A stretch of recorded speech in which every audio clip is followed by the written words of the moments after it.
Crumb. Follow Crumb. Follow Crumb. Don't follow Crumb. CDC. Hey, CDC's greatest hits. CDC. Hey, now available with proof of vaccination. You've been fast and strong. You'll get all-time classics like Yes, I got the jam. It's been too long. I'm glad to be fast. Yes, I got the juice. I took two. Tell me, Dr. Fauci, what you want me to do? Cause I'm fast. enter to win a signed copy of the album by Brian Johnson & Johnson. I took a fast vaccine during quarantine. It was the worst damn shakes I have ever seen. I'm number Legendary hits like quarantine for just 2 weeks. Stay away from me for just 6 feet. CDC will tell you lies. CDC and ignore all your cries. Hell, oh, Angus, are you alright? A palsy, you're shaking all over. You're shaking. Hell, somebody call a doctor. Where's Fauci? A palsy. Dr. Fauci, hello. Hell, hello. Dr. Fauci. A palsy, hello. I don't like them putting chemicals in the water that turn the friggin' frogs gay. Do you understand that? Turn the friggin' frogs gay. Serious crap. Gay. Frogs, friggin' frogs. It's not funny. I'm gonna say it real slow for you. Gay. Frogs.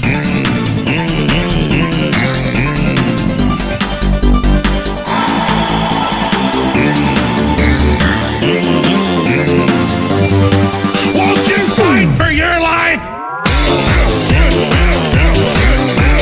Gay. Frogs, friggin' frogs. I don't like a frogs. Gay. Friggin' frogs. Frogs. Friggin' frog crap. Won't you fight the frogs? It's not funny. I'm gonna say it real slow for you. Frog. All the Earth's flat, and there's a dome where projections of the moon and the stars are shown around the edge. And I fall, and that's why Australians don't just. Now you're in, just trust your feelings. Now you're in on it, your life's about to change. And now you're in, don't overthink it. And now you're in on it, dear, don't feel the same. And now you're in, and now we're in on the secret. Follow Crumb. Follow Crumb. Follow Crumb. Don't follow Crumb. The line. Good line. 3, 2, 1.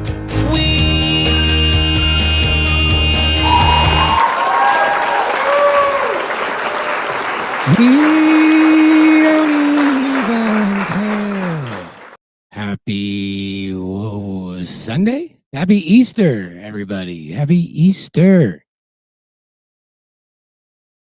All right. Well, starting a little late than I usually do. It's good to see everybody in the chat. What is this? Why is there a chat thing coming on the screen? How do I get rid of that? Well, there's always something new. I can get rid of that. Using this new program, guys, and so this is going to be a kind of a test stream, I guess. Laurie says, nice living room. Yeah, this is my parents' basement on that 70s show. I don't know how to get rid of that. Do you guys see that on there, or is that not being streamed? Do you guys see a chat on the screen? You shop at Woolsworth.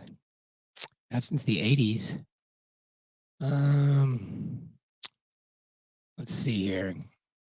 You guys can see that, right? Well, that's a function I don't understand. Oh well, I'll leave it on there. Do you guys mind it? I find it distracting. Hello, party pants. All right, who's all here? Let me take a look. Big Pine, Assailant, Parody Bear, my man. Parody Bear, you're so good at writing parodies. Can you write a parody of Michael Jackson's Bad, but it's flat? AI technology is getting so cool, and I had this idea. But yeah, we need to do a parody of It's Bad or I'm Bad. Because it's flat, really, really flat. And when I go to look for proofs, I can't find nothing. It's flat. Write a parody to that, man. That would be badass. Run Boston Bear, good to see you. I'm pretty sure there's like 10 of you everywhere I go. I see you, like you're involved in like a chat or like, and then I got on Discord.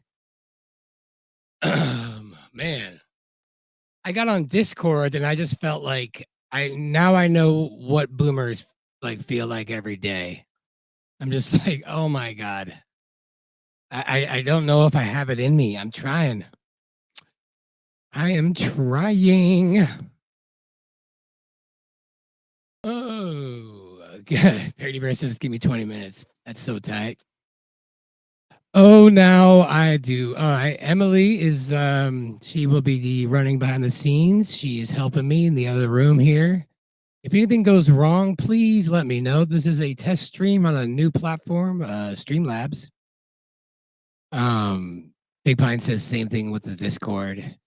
Like, my God, I see that it's a good tool, and you know, I don't want to make my own. I want to like use what other people have done.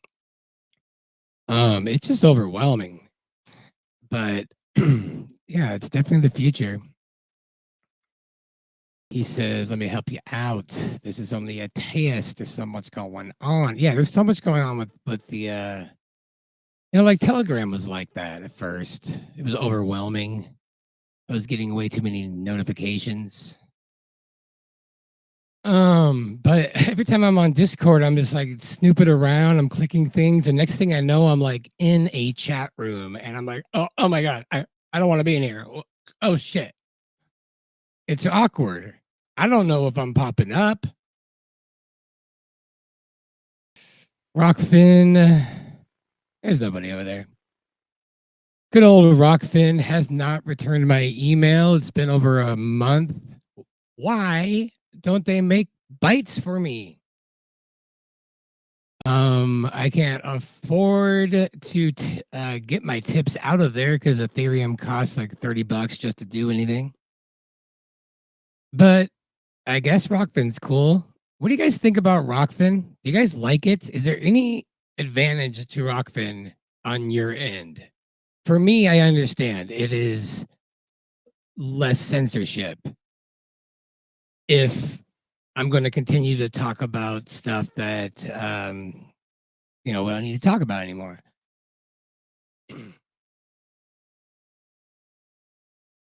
Yeah, you know, yeah, that's cool. When boss says, I'll share my phone and my, yeah, Rockfin. You guys like Rockfin? No? The chat sucks. Yeah. It's like the only utility for it was I can talk about stuff. But the problem is if you're on Rockfin, you don't need to be schooled. If you have figured out that Rockfin's your platform, there's the job is done. There's no need to spread information. At this point, you're just kind of addicted to the thing. The chat sucks so hard on the phone. Rockfin is cool. Chat does suck. I do like the fact that it allows tipping without me having to do this monetization thing on the YouTubes, which I still haven't qualified for. But speaking of which, oh shoot, I do have a few links. The Ko-fi link is here on the bottom there. And here's the thing, guys. If you guys tip me once, this is the cool thing. I'm just letting you know that when you tip me a GIF of Rose should pop up of her going yay at the Price is Right, but I haven't tested it yet. So if somebody wanted to test that, that would be rad. And I'll put a link to that in the chat. Let's see here. Copy link text. Go over there. Now, yeah, I put that in there just because eventually I would like to know if that works. I also was wondering if you guys are down or if you guys are saying, hey, I want to call in and chat.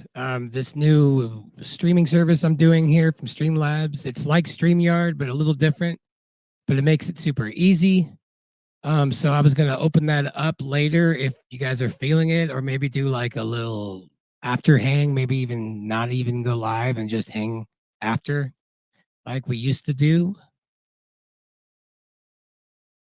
Welcome, Flat Earth Eric. Rockfin shares money with creators. The problem, though, is the shares these Rockfin. Yes. Thank you. It works. You see that? There's Rose freaking out. How fun. Yeah, thanks for the tip. She's stoked. I don't know how long that stays on there, though, but isn't that cool? All right. Thank you, Run Boston Bear. I appreciate that. Good looking out. Last stream we had with Rose, that was a lot of fun. I was feeling a little strange that day because of my cat, who is doing a lot better. You know, I've been putting a lot of love towards him this week, spending a lot of time with him, making sure he's fed, and that does go a long way. And so he seems more mobile, but you know, he's pretty old. But for everybody that's donated to that, thank you so much. I really appreciate it. And yeah, I believe that's in the description if you guys wanted to help there. We're about halfway at our goal. And what was the next thing I was going to say? There was one more shilly thing I wanted to talk about. Nope, that's it. That's it. So the name of the stream is Don't Research a Flat Earth. Don't do it. I've been putting out a lot of shorts, and shorts seem to reach out to a different audience. What I've learned this week, especially on the TikToks. Yeah, my cat doesn't want to drink water because for whatever reason he doesn't like water all of a sudden. So we have to like put water in wet food and make it kind of more watery so he eats it. And so we're figuring that out. He didn't used to be like that. But yeah, he seems happier, and I don't know, it's a lot. Thank you for putting that in there. If you guys wanted to, we're about 375. And what the vet quoted was a lot more than what we're asking, but what are we gonna do? I don't want to, it's been a crazy month, but I couldn't be happier. I feel like it's as odd as it is to say, like, this is the first time in my life I don't have to like push myself to like or motivate myself to do stuff. Like, I get really excited for doing work and setting up streams and stuff. Oh, by the way, Dave Weiss will be my guest this Wednesday for the Gravy Brunch. We're going to be talking about some of his experience, talking with so many people and navigating like all the reactions and how to stay in the right mindset, and just how he's learned so much doing all these interviews that he he doesn't get offended, as much when people start calling him like, "Oh, you're an idiot. Don't you know that retards in 4th grade can figure this out? What's wrong with you?" And, when you hear that enough times, you stop taking it personal, I think. So we're going to discuss that on Wednesday. And then the week after that, Jaren from Jarenism will be on Wednesday, 11 o'clock. So Wednesdays around 11 look like it's going to be a weekly thing. And I'm going to try to have guests. And that'll be a gravy brunch time on Wednesdays. So yeah, that sounds like it's things are picking up and keeping me busy. But like I was saying with the shorts, I'm just seeing a lot more negativity my way, because it's not like it's not my crew, it's not you guys, it's not like my main, my peeps. It's everybody else that it gets shot out to. And then, I wish I was above this. This is going to be a journey forever, but I wish I didn't want to engage. When somebody says, well, show me a map that works, like, I know I should just ignore it, but I'm just like, well, show me one that it works with you. And I start looking online. I'm like, there's plenty. Like, and then next thing I know, an hour goes by and I'm like, great. It's not like that guy would have actually been open to an answer anyway. So, Flat Earth Eric Die, it says, you and Steve hit the bullseye about using comedy to do FE's flat smacking. Fuck yeah. We need to attract joke writers to FE. We do. There's a beautiful woman named Amber, wrote a song called Hello Flat Earth. Is also very beautiful. Wonderful. Yeah, I think like right now, the people that are willing to put their face on Flat Earth up until now are people that are very strong-minded and can like deal with the backlash and maybe are used to it. But once we start making more fun of it, or fun of how ridiculously censored we are, and it becomes more normalized in that way, then people will stop being in the closet. Because we still got a long way to go. When I went to the meetup a week or two ago, Dan the Waterman, he's awesome. He was there. And you know what? And he says to me, oh man, I'm so glad you came to this because, and this, I don't know if I should say this, but he meant this in the nicest way. I don't know if I come off normal, but he's like, I love that you come to these because you're so normal. And I'm just thinking, oh my God, if I come off as normal in this community, we got a long way to go. We got a long way to go. I have never heard that in my life. I'm coming off as normal. I'm so put together, guys. I'm representing the normal people that are flat earthers. 7 years ago, Amber. Oh, wow. Excellent. Welcome, Nonprofit Bear. Taking Back Eden. Great to see you.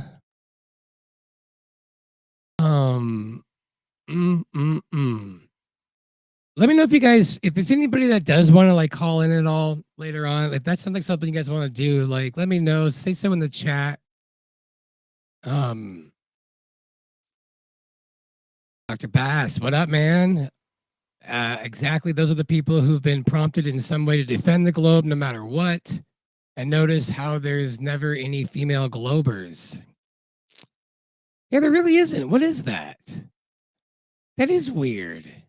There's that one NASA chick. There's a NASA video where I forget what her deal was, but there was one, but I never seen her. Taking Back Eden said he's calling Ty. Well, I mean, I will say this about flat earthers. I mean, there is something about the first, insurgents. There's a certain, I don't know, I can't put my finger on it, but there's a vibe. And for anybody, I just gotta say this: if you were a flat earther like before 2014, like if you're like one of those, I was a flat earther in 2006. I'm like, I don't know. I'm gonna stay away from you. Like, so you just believed it, or you just read it in a book, and that was enough. I mean, those people are on a whole nother level. No, I'm just kidding. They're badass, but I needed, I needed all the stuff that came out in 2014 for it to work on me.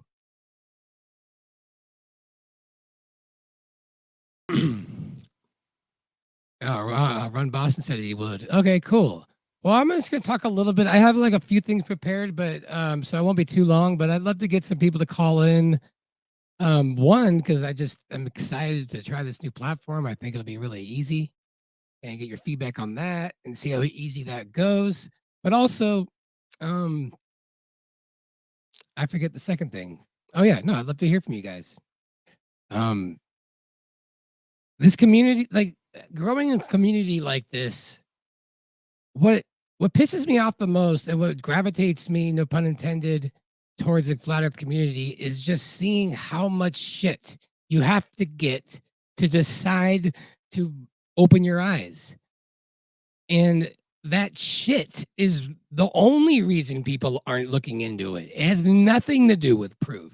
It's just the fact that people are shitty and people recognize it. It's basic shit.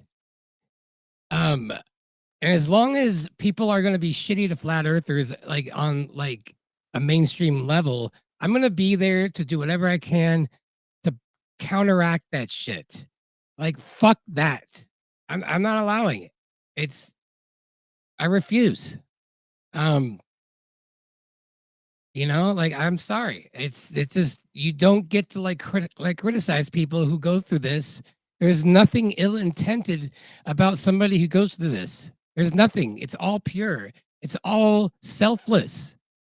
At least it is, in my opinion. I don't see much of a, oh my God, somebody in the chat on one of my shorts was like, oh God, there's so many grifters. You know, like Mark Sargent makes so much money and Dave, and I'm like, that's so dumb. That's so fucking stupid that they think that like people get into flat earth for money. Like, you get kicked off of PayPal. I don't get it. I found a cool video that I play for a minute. Of Alex Jones doing a new song. I really like it. I want to play it for you guys for just a little bit of fun, little shits and giggles. I know, Dr. Baz Ackford says, you're so normal, Crumb. I know, no, exactly. I'm like, but for whatever reason, and he thought that in comparison at one of the meetups that I was like a normal guy. And if that's the case, guys, we got a long way to go. Do they have curving keyboards yet? That's hilarious. Ron Boston said it was difficult to break the glow spell. No, I think Run Boston Bear is pretty normal. And I mean that in the nicest way. You're pretty normal.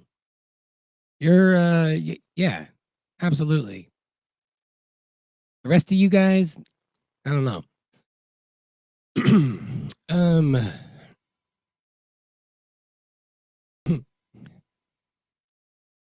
People love the shill grifter argument. Well, I'm going to get into that too.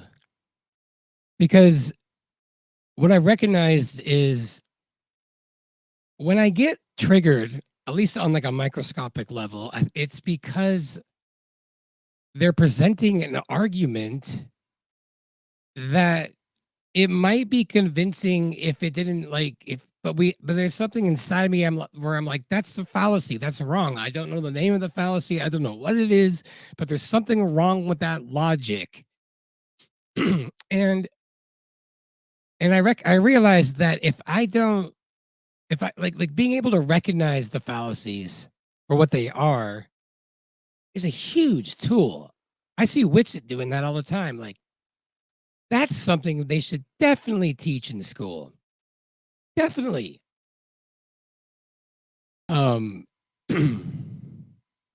More power to them. If they make money on FE, it's far better than making money as a Glober. Yeah. What's wrong with like somebody dedicating their life to something like this and being able to make a living? You know how hard it is to do all this, like to be immersed in this? Hell yeah. What up, Nathan? Good to see you. Oh, look at this. I could show stuff on screen now. Isn't that cool? You do that. Let's see. I'll start reading these. Here we go. To start the humor jokes, we can call in and list topics for punchlines. We should be able to write 10 jokes about grifters. Absolutely. Well, yeah, you guys start thinking about some jokes, and we're going to open up the lines here a little bit. And maybe Parody Bear can call in with the song.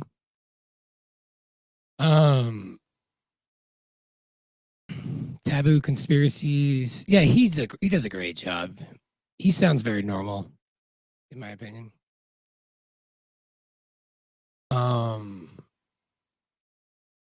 Let's see. Amberson, what up? He says from Boston Bear. It's normal, except he actually runs marathons. I guess in my mind, I just assume that's what normal people do. Yeah. I'm really quick. I promised Emily I would play a video for you guys because I love the Gay Frogs video that we played in the beginning here. And I came across a new one that I really liked. It's nothing to do with Flat Earth, nothing to do with anything. I just thought I'd play it. So in I will eat your leftist ass like corn on the cob. I'm ready. I will eat your ass. I will eat your leftist ass like corn on the cob. I'm ready. I will eat you. I will eat your ass. My children aren't going hungry. I'll do it. I'll drink your blood. And I'm starting to think about having to eat my neighbors. You think I like size it up? I'm gonna haul him up back chain. Chop his ass up, size it up. I'm gonna haul him up back chain. Chop, chop, chop, chop. I will eat your leftist ass like corn on the cob. I'm ready. I will eat your ass. I will eat your leftist ass like corn on the cob. I'm ready. I will eat you. I will eat your ass. I'll barbecue your ass flat. I will cook your ass up so fast, and I'll tell them, "Oh, I killed a cow out back, baby." You think Christ would eat somebody? He would never do that. I will. I'm ready to hang them up, gut them, and skin them, and chop them up. You know what? I'm ready. I will eat your leftist ass like corn on the cob. I'm ready. I will eat your ass. I will eat your leftist ass like corn on the cob. I'm ready. I will eat you. I will eat your ass. I will eat your leftist ass like corn on the cob. I'm ready. I will eat your ass. I will eat your leftist ass like corn on the cob. I'm ready. I will eat you. I will eat your ass. That's why I want the globalists to know. I will eat your ass first. I swear to God, if it's the last thing I do, I'm gonna get my hands around your throat. I will eat your leftist ass like corn on the cob. I'm ready. I'll eat your ass. I will eat. All right. Isn't that great? Freaking good shit. Yeah, no, I know you guys would like it. You guys get it. That's one thing I love about Flat Earthers. You guys have a good sense of humor. And next time anybody says Flat Earthers are stupid, you know what you should say? Well, hey, guess what? We don't have to worry about myocarditis. How about that for being stupid? Stupid enough to know the difference between an obvious lie? Do we fall for everything? Do we fall for everything? Are we so gullible? I don't know one of us who has to worry about that shit. So there you go. That's proof right there. That's all the proof you need. All right. So, okay. I'm going to get into some fallacies and I'm going to rant a little bit about Eratosthenes. I've been obsessed with why we made this switch because it's so weird. And I made some discoveries I didn't realize. And there was a Globebusters about like 5 months ago that was getting into this, and it was great. How we found out it was a ball.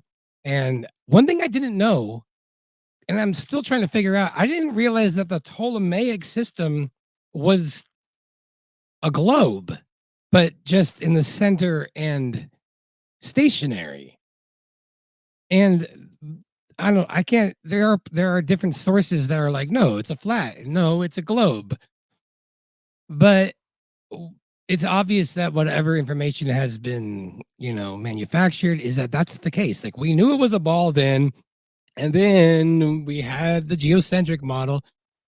I didn't realize that there was a geocentric model that was a globe. I never even knew that. It's so stupid what Eratosthenes, that's the only explanation I could find online of why they think it's a ball, and it's so stupid. It's so frustrating when you try to find any other evidence. Like, I can't believe that's all it took. That's all it took. That's like going up to like a hot girl and being like, "Hey, we have to have sex because the world's going to end if we don't." And she's like, "Okay, that's all the information I need. I'm sold." It's so dumb. So I was doing research on this. One video I found kind of just summed up everything. I'm going to show this. Because everything besides Neil deGrasse Tyson, every other proof is just 2 cities and 2 shadows, sticks and shadows. And that's all everybody knows, from Sagan to everything. And then famous experiment different. conducted by Eratosthenes. Eratosthenes. Right. So I can vouch for its fame because it's the first thing Globers bring up to remind us that educated people have known this for 2,000 years. Yes, we've all heard this. I thought we've known it for 2,000 years, and then all of a sudden they were like, yeah, but not really. I need more proof. And then Copernicus came along. I didn't realize that they believe that this just settled it. I don't know. This is God dang it! I need to get the link to this, but Bill something. This video is And the on 2 my cities playlist in the old world, and one of them, they knew that at 12 noon on a particular day of the year, that the sun was directly overhead, and you could see the bottom of a well. How can we use this observation to see if Earth's surface is curved? We needed another well. Turns out we can't see the bottom of both wells at the same time. What might explain this? Well, there are 2 possible explanations. First, we could have a flat Earth with the sun that's small and close by, so that You see, first, at least somebody admits it. We could have a flat Earth with a local sun that is exactly how we see the it. light hits the second well at an angle. Or second, we could have a curved Earth with a sun that's big and far away, so that all the light comes in parallel, but only one well at a time is lit all the way to the bottom. So either it proves nothing, or it's a bullshit argument. Like, that doesn't prove anything. It just proves. Turns out with just 2 wells. That's not how we see the sun. Like, that's ridiculous. There's enough wiggle room for both explanations to fit our observation. No, but fine. If both work. So here's the thing, is that everything else besides what he's saying, like, nobody else admits this. Like, up till like this is the experiment. This is what everybody tells you, and that's it. And then he says there was a third one. And there's no information on that anywhere else, anywhere. But what if he had added a third? Uh-huh.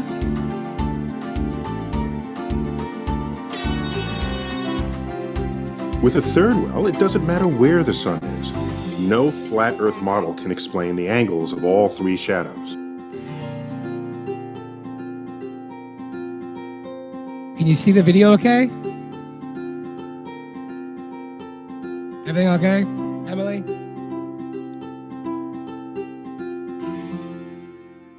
Do you guys not see it? But the spherical model wasn't showing explains the it all. video? All three Oh, I'm angles sorry. with ease. All right, that's interesting. How much of that did you guys see? That's weird. It was playing for me.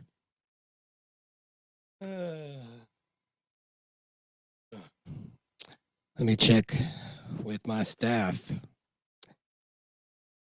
Okay. You don't see it. What do you mean? How long have you not seen it? How long have you guys not been seeing what was playing? I don't understand.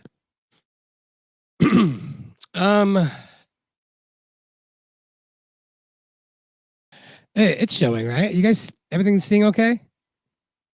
What was? Oh, was it just this? Okay, that's weird. All right, well, I'm gonna put that on the complaint list for To see if Lab. Earth's surface is curved, we need another well. Turns out we can't see the bottom of both wells at the same time. What might explain this? Well, there are two possible explanations. First, we could have a flat Earth with the sun that's small and close Can't by, see the so that video? the light hits the second well at an angle. I'm confused. Can you guys not see the video? Let me see.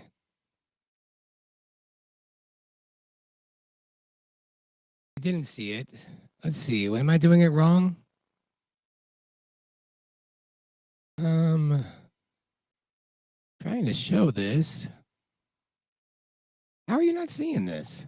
I see it. Interesting.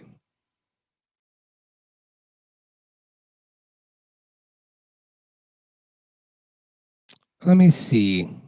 You didn't see it, but you see it now. Didn't mean to derail the show. Oh, it's fine now. Okay. Okay. Or second, we could have a curved Earth with a sun that's big and far away, so that all the Right. light comes in parallel, but only one well at a time is lit all the way to the bottom. Turns out with just two wells, there's enough wiggle room for both explanations to fit our observation.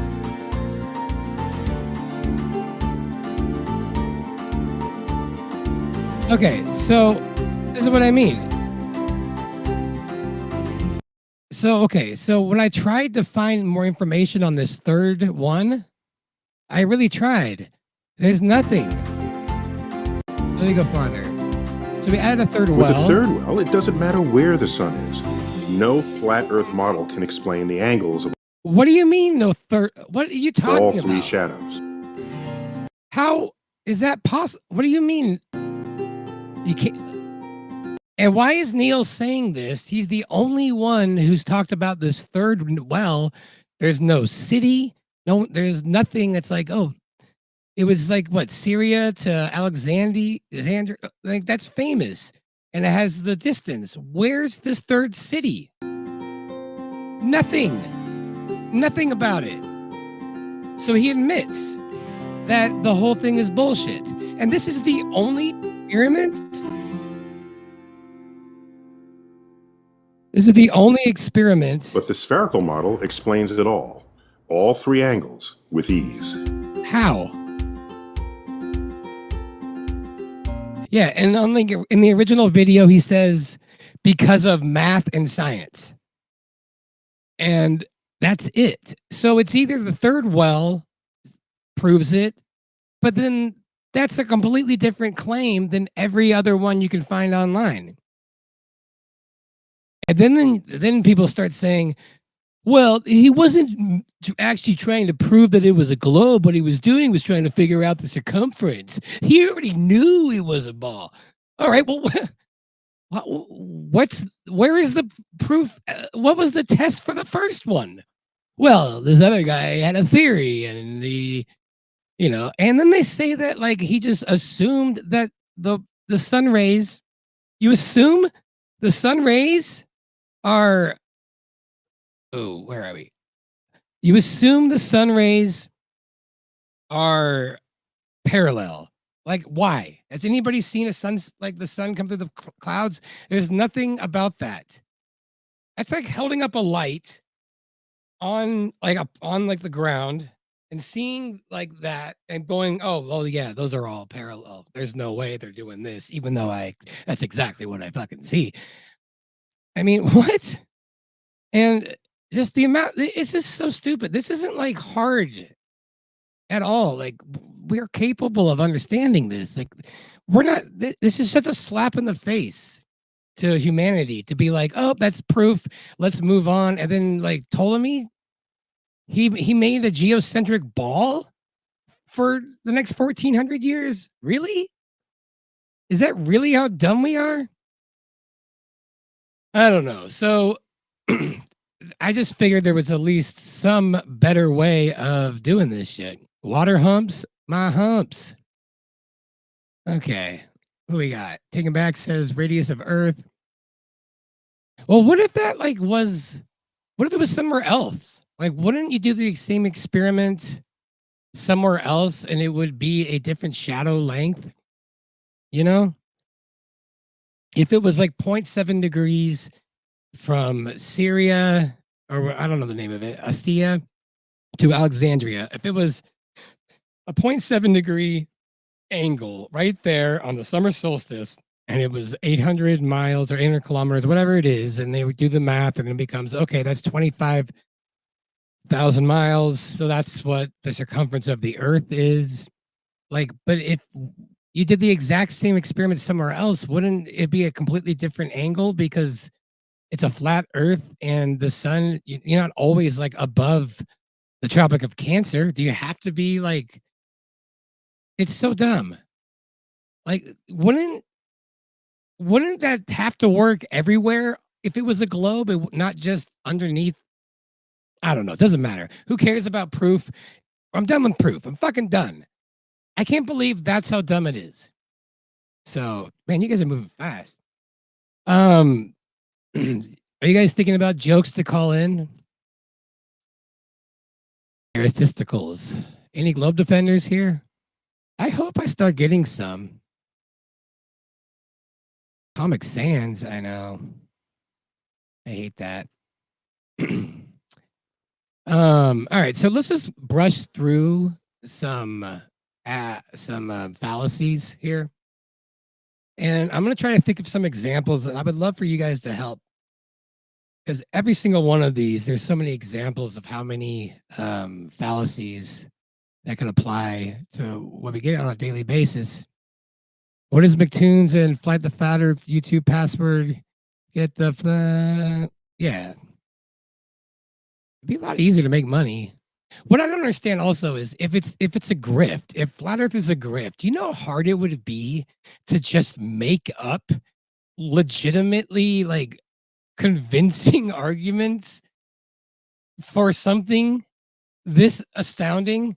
Like, imagine if I was a grifter, I'm like, well, I'll just come up with a bunch of really compelling arguments that the sky is purple. That would be really hard for me to like think of convincing arguments that the sky is like green. Like, you know what I mean? Like, not only is it like completely, you can't make money on flat Earth. There's like none. In fact, you're censored, and it's very like who's gonna like sponsor a flat earther? Not only that, but like the amount of work and effort it would take to come up with a convincing argument for something that should be like overwhelming evidence for it. Like, you know, like, wouldn't that be hard? It seems like it would be really hard and not worth the money at all. At all. And they actually think that like Dave and Mark like are so brilliant that they were like, well, it's obviously it's a bomb. There's so much proof, but I bet you we can come up with all these proofs that they'll just eat up and then to the bank. That's ridiculous. And even if that was true, that would be an incredible feat.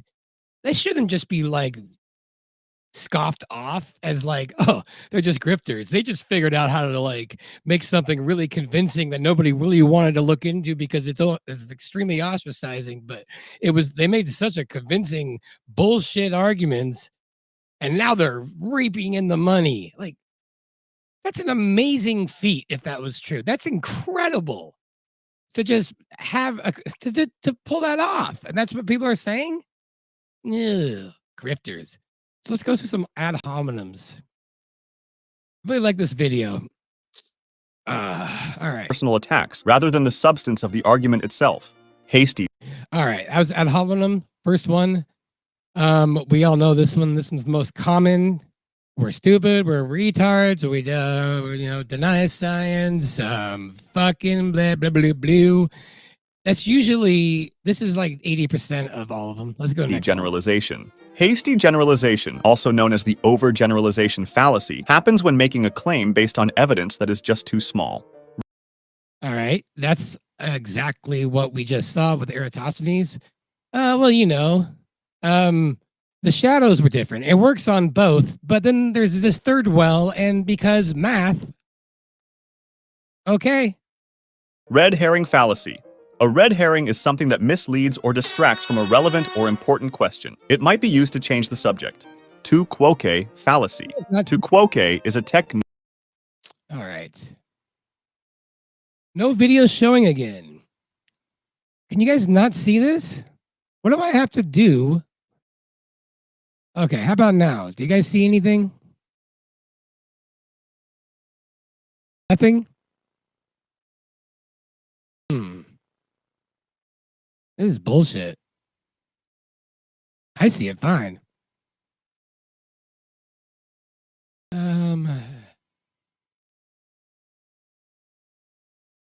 No video?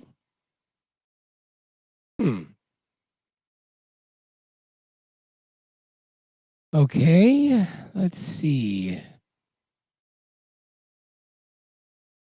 It's so weird. I'm gonna hide it again.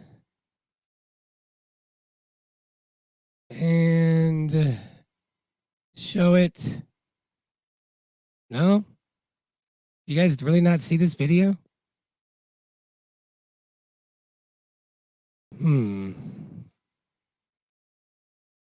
Nothing? Somebody give me a thumbs up. It should say tu quoque right at the top of this.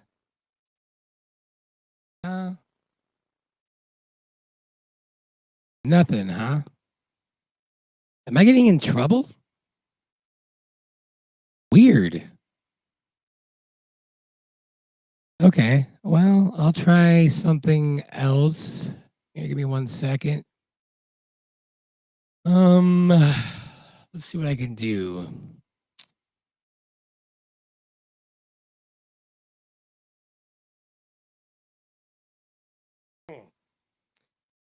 Well, you know what? In the meantime, real quick, I'm going to solve this problem. I'm going to put on that really cool song that Steve and Alex did. I really like it. You'll wake up one day. So I'm going to fix this and enjoy in the. Ready?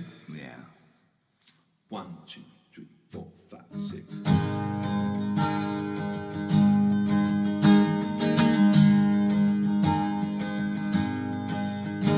No, you don't care what they're gonna do. You don't like worrying about things that are bigger than you. While your husband and children are sent off to war, you hang up your flag, miss, don't ask much more. You think your side is winning, but you don't know the score. There aren't peace in the east, we are the best in the west. We don't reason very well wearing bulletproof vests. It ain't money that's power, it's knowledge that's king. Better open your eyes, sir, they ain't the same thing. You don't have either, and that's why you're down. That ain't never gonna change while your head's in the ground. They don't want you going anywhere except 6 feet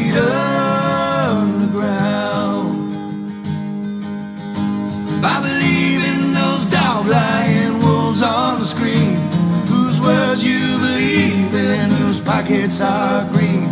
While you're green with envy, you guess it's okay, long as everybody else is getting stepped on the same way. You think you have freedom, but you'll wake up someday. So they tax you and drug you and work you to death. They defeat you and cheat you until your last breath. Then they poison your body and waste all your time. Then they pull on your strings, but it's all in your mind. You think you make choices, but you're just last in line. They'll be churching you, schooling you, ruling you through, selling you, telling you what's good for you to do. They abuse you, confuse you, and use you each day. Then they paralyze you, sterilize you, that's how they play. And you trust them, you lust them, you do anything they say. And they make you their pet, cause you signed your name away. You think you have freedom, but you'll wake up someday, but still you play. Yes, you think you have freedom, but you'll wake up someday. There's just no way. You think you have freedom, but you'll wake up someday.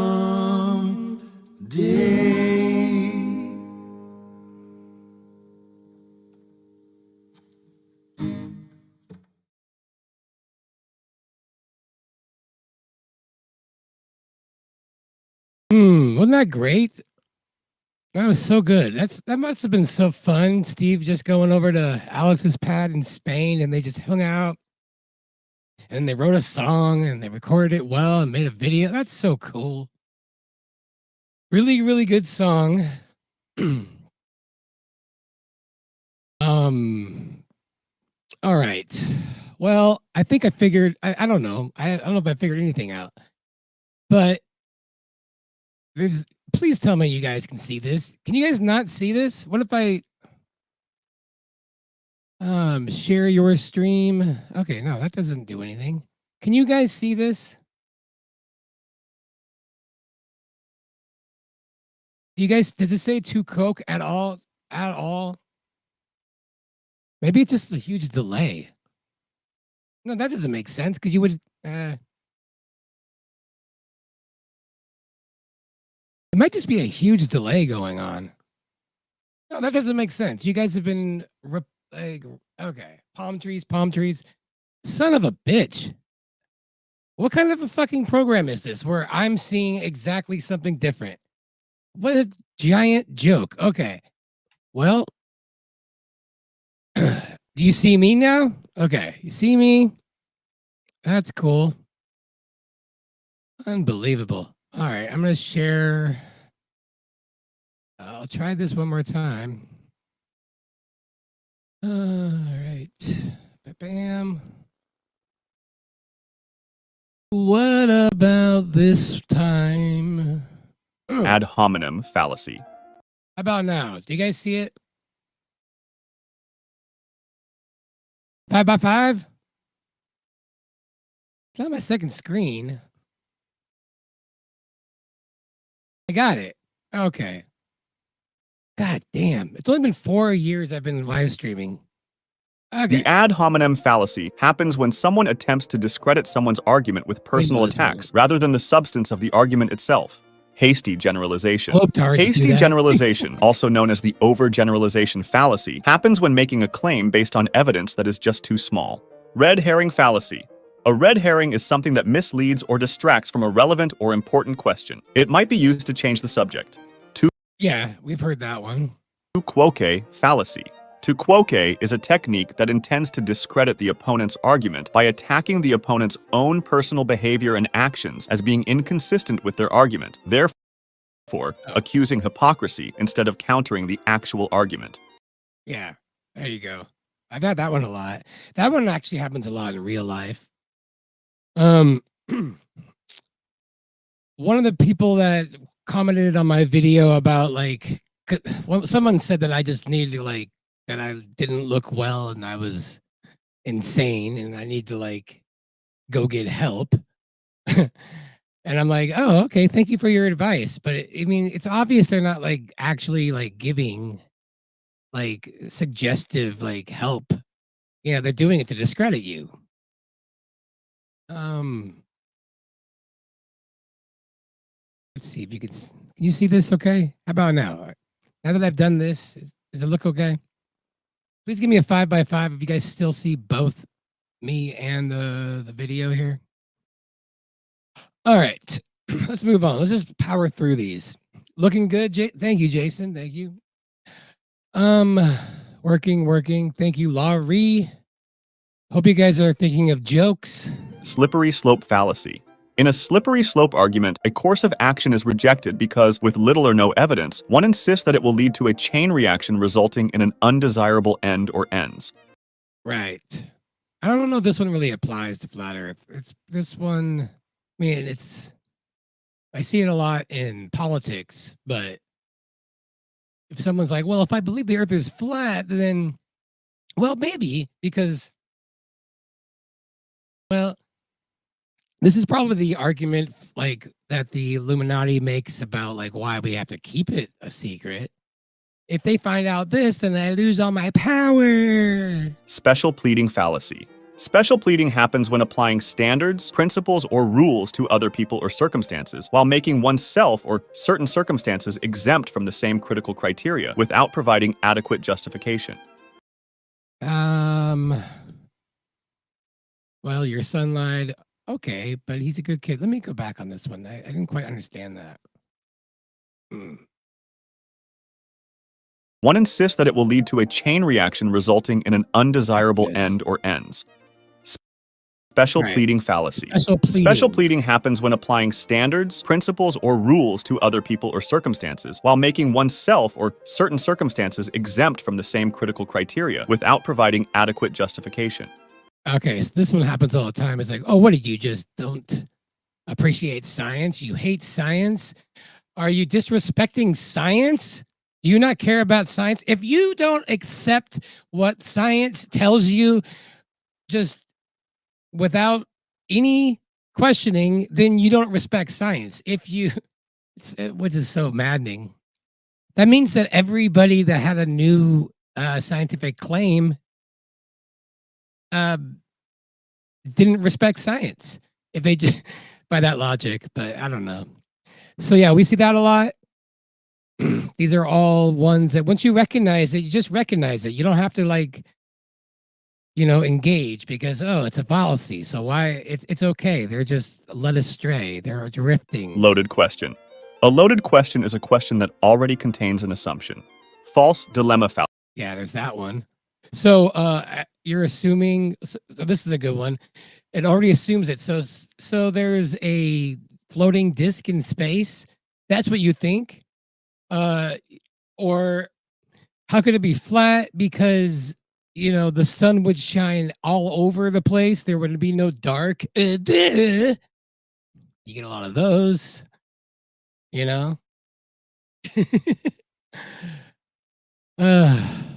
So we've seen a lot of these, and like almost every single, we can come up with examples for literally every one of fallacy. The false dilemma fallacy, also called the black and white fallacy, occurs when someone misrepresents an issue by offering only two options when more exist, or by presenting the options as mutually exclusive when they are not.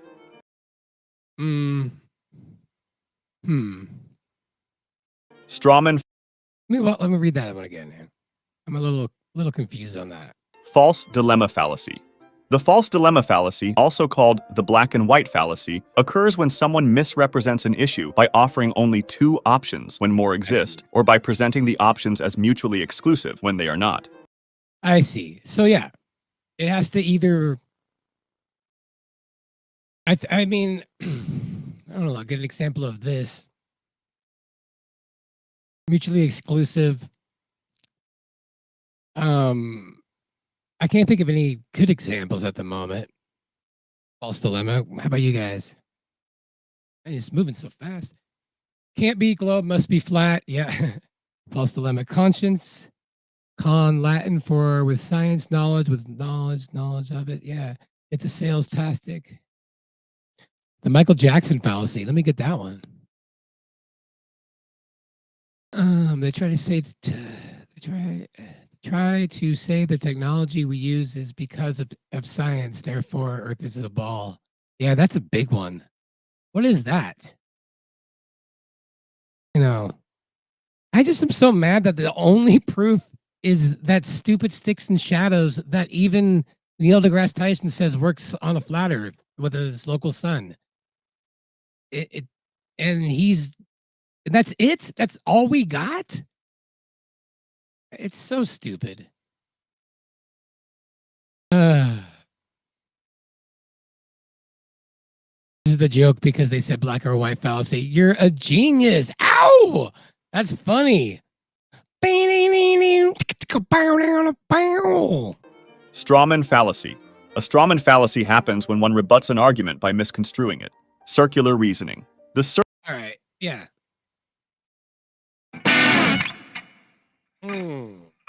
So yeah, straw man is probably the second most common one after ad hominem, I would say.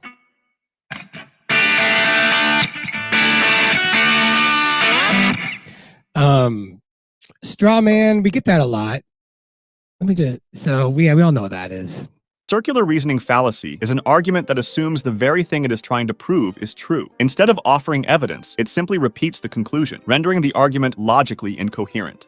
Appeal to authority fallacy. It is a form of argument in which the mere fact that an influential figure holds a certain position is used as evidence that the position itself is correct. Appeal to nature fallacy. It's an argument in which it is proposed that a thing is good because it is natural or bad is true. Instead of offering... Okay, I still haven't gotten used to this program. It's being really stupid. Yeah, put me back in, coach. What's going on? There we go. All right. Loaded question. Let me go back to circular reasoning. Special pleading fallacy. Principles or rule or certain circumstances criteria without providing adequate justification. Loaded question. A loaded question is a question that already the black and white fallacy occurs when someone options as mutually options as strawman fallacy. A strawman fallacy happens when one rebuts an argument by misconstruing it. Circular reasoning. The circular reasoning fallacy is an argument that assumes the very thing it is trying to prove is true. Instead of offering evidence, it simply repeats the conclusion, rendering the argument logically incorrect. Yeah, this is what we get. So we know that that the sun is huge and bigger than the Earth, and there's parallel rays. Like, you have to assume that it's a globe before you prove the globe in that argument. So it's like, how did you know that it's a ball? Well, first you assume it's a ball, and then you do this math and see it's a ball. It's all it's incoherent. Appeal to authority fallacy. It is a form of argument in which the mere fact that an influential figure holds a certain position is used as evidence that the position itself is correct. Oh my God, we get this all the time. Well, what are you think you know more than scientists? Like NASA, science, they know more than you. It's like, I'm just gonna shut up and not be curious because some guy appeal did something that's wrong. To nature fallacy. It's an argument in which it is proposed that a thing is good because it is natural or bad because it is unnatural. It's a fallacy because the unstated primary premise, what is natural is good, is typically irrelevant and an opinion instead of a... I don't know if that one really applies. Watch every propaganda technique. Yeah, that one's really good too. So you see this channel as well? I love that. Is your program an ex-girlfriend trying to get even? Probably. Oh my God, let's go to Globe's house and see what it's up to. He's probably being a liar. Ugh. I'm just so mad at the Globe ever since we broke up. Ugh. He's probably out with another person right now, lying, being a lying liar. Let's drive by Globe's house and throw meat at him. Of a fact. Composition fallacy. It arises when one infers that something is true of the whole from the fact that it is true of some part of the whole. Division. Right. Okay. So yeah. So I mean, a lot of times with the gravity one is this where it'll be like, okay, you realize that things fall down, right? Therefore, it's a spinning ball. You hear that all the time because of gravity. Like, I hate that one so much because it's when people use that argument, like they must think I'm so stupid that I haven't even recognized that things fall down. Like, I don't even know if it's possible to like be that oblivious. Division fallacy. The division fallacy occurs when one reasons that something that is true for a whole must also be true for all or some of its parts. Affirming the That's basically the same thing. consequent. Affirming the consequent is the fallacy of taking a true conditional statement, such as, if the lamp were broken, then the room would be dark, under certain assumptions like it is nighttime and the windows are closed, and invalidly inferring its converse, the room is dark so the lamp must be broken. Right. The lights in the sky are circular or a sphere. Therefore, we are on a sphere. That's the logic. That's a sphere. That means this is a sphere. Anecdotal fallacy. The anecdotal fallacy occurs when people use their limited personal experience to draw sweeping conclusions about a given topic. Appeal. Yeah. Anybody who went to grade school knows it's a spinning ball. Oh, really? So they just said sticks and shadows, and now all of a sudden everybody is smarter and understands it more than I do now? I miss being on that side when I was on like the smart side. I was so smart. I knew so much for 35 years. And then I looked into flat earth and all of a sudden I got dumber, even though I learned both models. To emotion fallacy. It's a technique characterized by the manipulation of the other person's emotions in order to win an argument, especially in the absence of factual evidence. Burden of proof. That's a good one. Well, I don't know if that really applies to flat earth. I can't believe like, come on, look into it. I'll be your best friend. Nobody's been believing me. I need somebody. That doesn't Proof really fallacy. apply. The burden of proof lies with the one who makes a claim, not the one who denies it. The burden of proof fallacy happens when a person tries to remove their need to provide proof for many reasons. No true. That one all the fucking time. All the goddamn time. I don't understand it. Why the burden of proof is on the things that we see and how we observe it. You know? It's so stupid.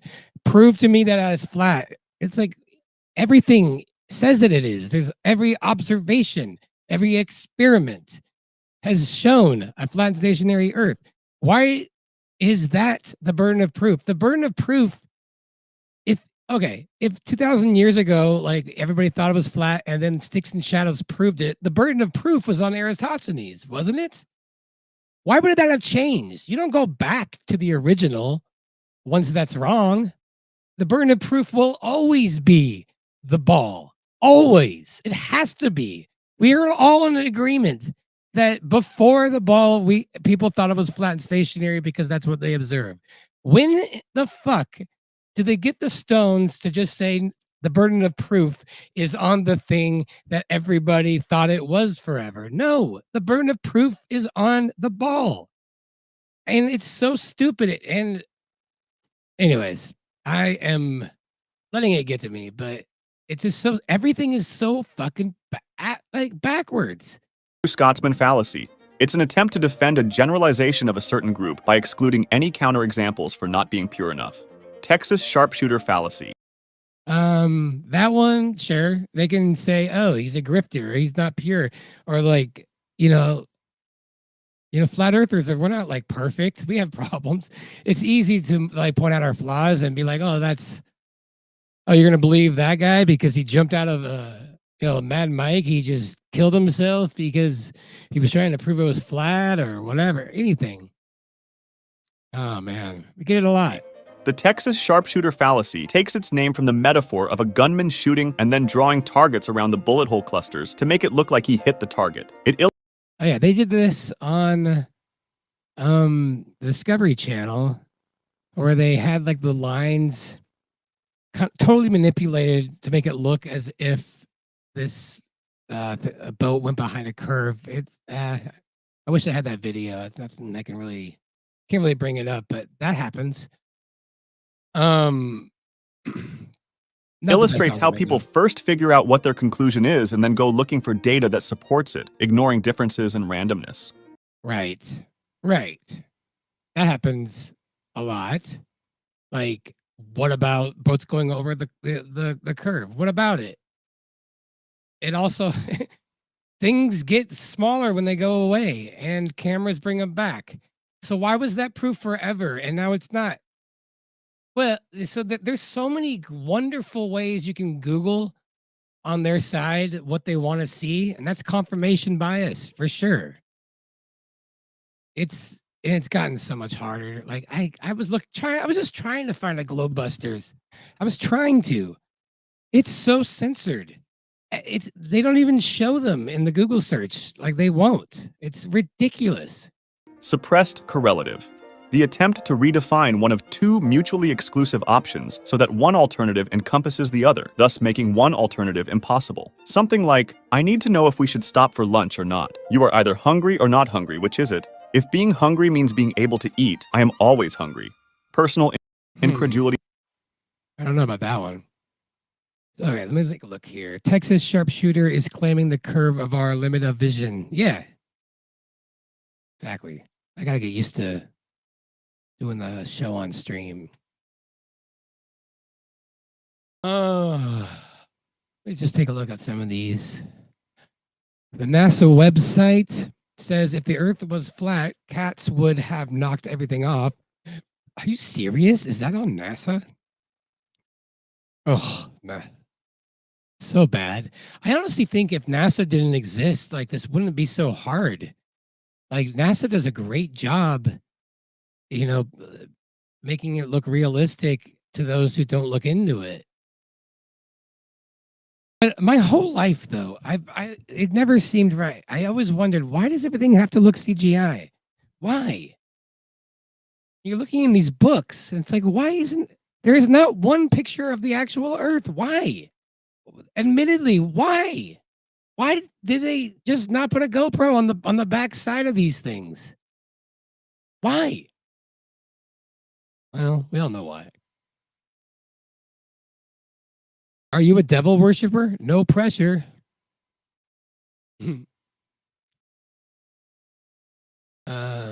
Let's see. Shifty eyes. What do you got here? What do you got? You got something to say? Use Yandex. They out of Moscow. Oh, okay. Yandex is like another search engine. Good to know.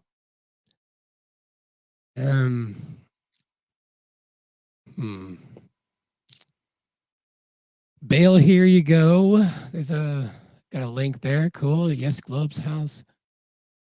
I wonder if Rockfin has anybody. Nope. Oh, we got 4 people watching over there. Oh, I love you, Rockfinners. No, it just looks like it's on repeat. Something else. Okay.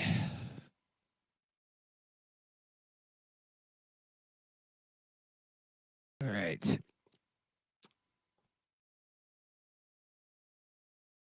Another thing about like looking into this is when I bring it up, if you bring it up and people like discredit you, I mean, there's only a few options. Either I'm crazy, I'm stupid, I'm lying, or I'm right, or at least something. Like, what is it? Like, am I misinformed? Am I dumb? Am I crazy? Am I stupid, or am I lying? How many globies does it take to screw in a light bulb? Ooh, Flat Earth Eric Daly. Tell me, how many does it take? I'd like to know that.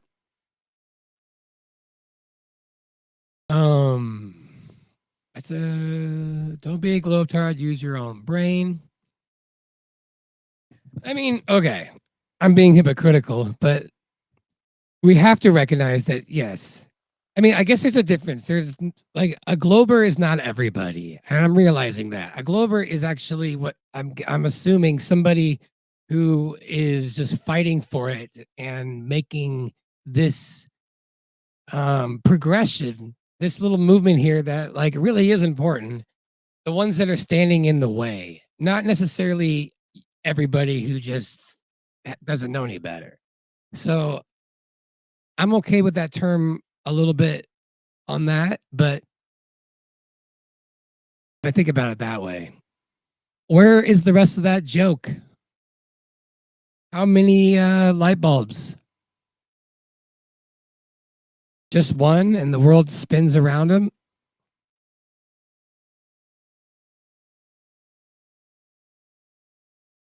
Let's see here. I didn't see the punchline.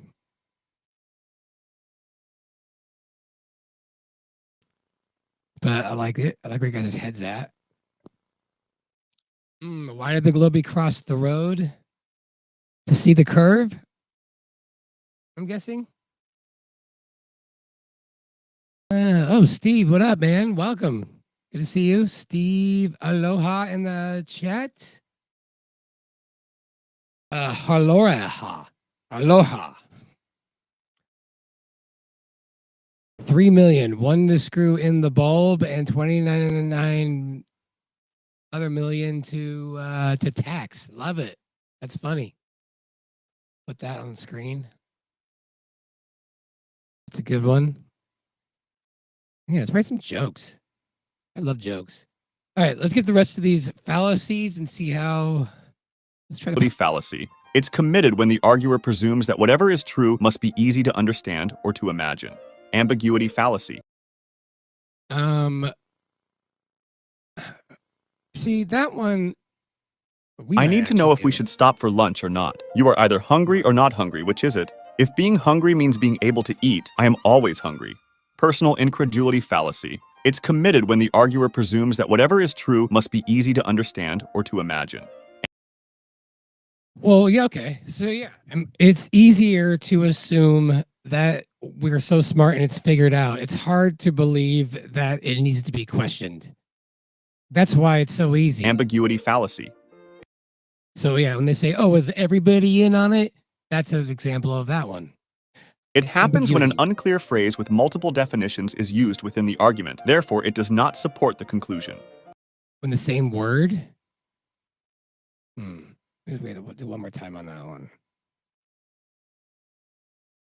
Being hungry means being able to eat. I am always far hungry. back. Personal incredulity fallacy. It's committed when the arguer presumes that whatever is true must be easy to understand or to imagine. Ambiguity fallacy. It happens when an unclear phrase with multiple definitions is used within the argument. Therefore, it does not support the conclusion. Yeah, I'm trying to think of a good example of that.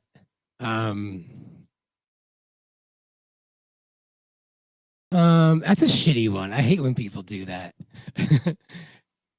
But like a good example would be, fuck. Like if somebody says, oh, the gravity of the situation, and like, oh, you used gravity. I don't know. Not the best. Genetic fallacy. The genetic fallacy is the act of rejecting or accepting an argument solely on the basis of its origin rather than its content. That happens a lot. Yeah.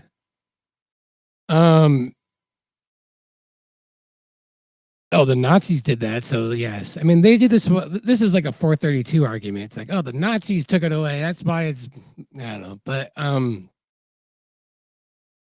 they just think that like flat earthers are just retards or something like that, or outcasts, or they'll say like, I mean, for the most part, like the people that are willing to put their stamp on this in the beginning, and it just has to be the people. It's not going to be the people that are like quote unquote like respectable in the community in the eye of the public. It's just not. So unfortunately, like it has to start with people who just don't give a fuck. Middle ground fallacy. It's the fallacy that the truth is always in the middle of two opposites. Affirming a I don't think that applies at all.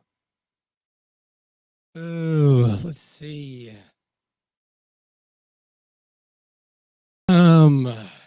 What's so funny, David? David Young says, is that a gravity pocket? Are you just glad to see me? Ooh, nice. Is that a glab? Funny.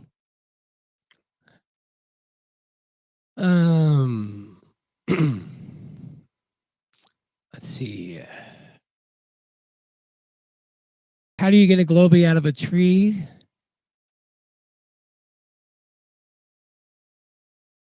How do you get a globie out of a tree?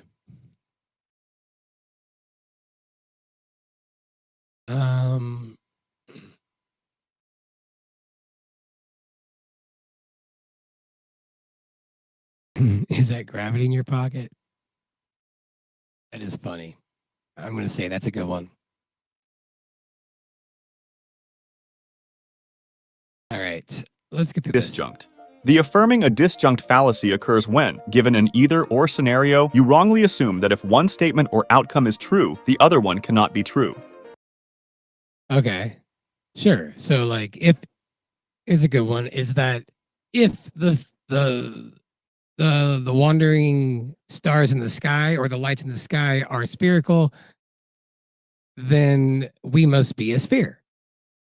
Or they would say something like, well, that means we must be a flat disk in space or something like that. I mean, that's where my mind went in the beginning too. It was hard to wrap around that. It was hard to take space out of the equation. And that's the problem, is that like it takes some time to like bury it down. Like you can't just see it that way, like that easily. It needs some finesse and it needs some time. You got to sleep on it. Appeal to tradition. It happens when we ignore the evidence that we should change because we have been doing something for a long time. We've known for thousands of years. We have evidence. How dare you? We've known. This is what we've known forever. We could put it to bed. This is just what we've known. The burden of proof is on you for believing it's the thing that we proved 2,000 years ago with sticks and shadows that Neil deGrasse Tyson says proves nothing unless there's a third well that he only talks about and no one else has ever brought up and there's no information on. That's how stupid all this is. Sunk cost fallacy. The sunk cost fallacy is our tendency to continue with something we've invested money, effort, or time into, even if... Well, yeah. I mean, this is like, well, we probably shouldn't expose it because there's too much writing on it, but... The current costs outweigh the benefits. Appeal to ignorance. It happens when someone asserts that a proposition is true because it has not yet been proven false, or that a proposition is false because it has not yet been proven true. Yeah, there's that one. It's like, so you can't show me a map?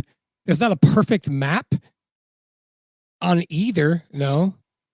I need to know all the information about the thing that you know, your senses are telling you, and people believed for a long time, the thing that just is natural to you. I'm going to need more evidence of that to convince me before I give up the thing that has no evidence of and denies my senses.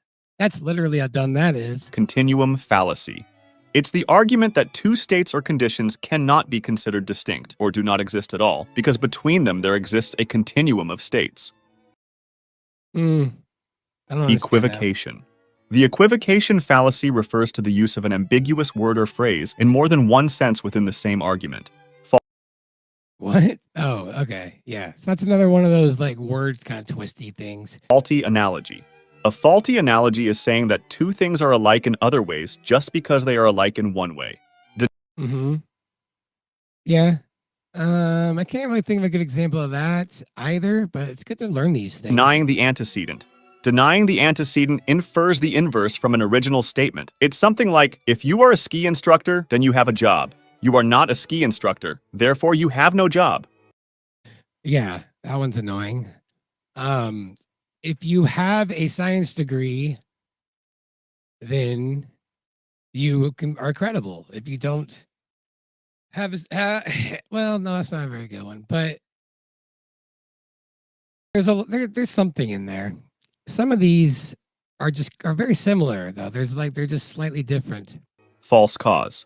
A false cause fallacy occurs when someone incorrectly assumes that something causes something else without enough proof, usually using just a correlation as proof.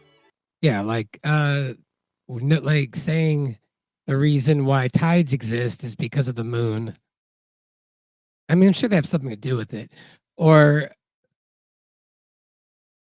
yeah, or like, okay, explain seasons. You get that one a lot. A lot. Or I don't actually understand it on a ball, like none of that stuff. Or like, they say, well, eclipses only work on a heliocentric ball. Like, but then what were they doing knowing how to predict eclipses perfectly way, way before that? Like Definite fallacy. It happens when one defines a term in such a way that makes one's position much easier to defend. Yeah. Ecological fallacy. Ecological fallacies assume what is true for a population is true for the individual members of that population. Yeah. Yeah, we get that a lot. They're all in on it. Kind of a similar kind of a thing. Etymological fallacy. Etymological fallacy is the faulty argument that the true meaning of a word is its oldest or original meaning. Right. I can't think of an example. Man, there's a lot of these. So I'm just going to power Quoting through out of context. And really quick, I'm going to... I can't right now. When something is fallacious, I tend to disagree on it. If these things like ring true, I'm starting to wonder if mind shock is really crumb. Yeah, right. It's a fallacy you're doing there. Ben Pine says, what's crazy is you can pick all these out in a debate. Yeah, I know. But it's going so fast, I can't keep up. And you smoked. I'm going fast because there's like a lot of fallacies. I thought there was only like maybe 12 up until I found this video. And there's a lot. And it's good to know.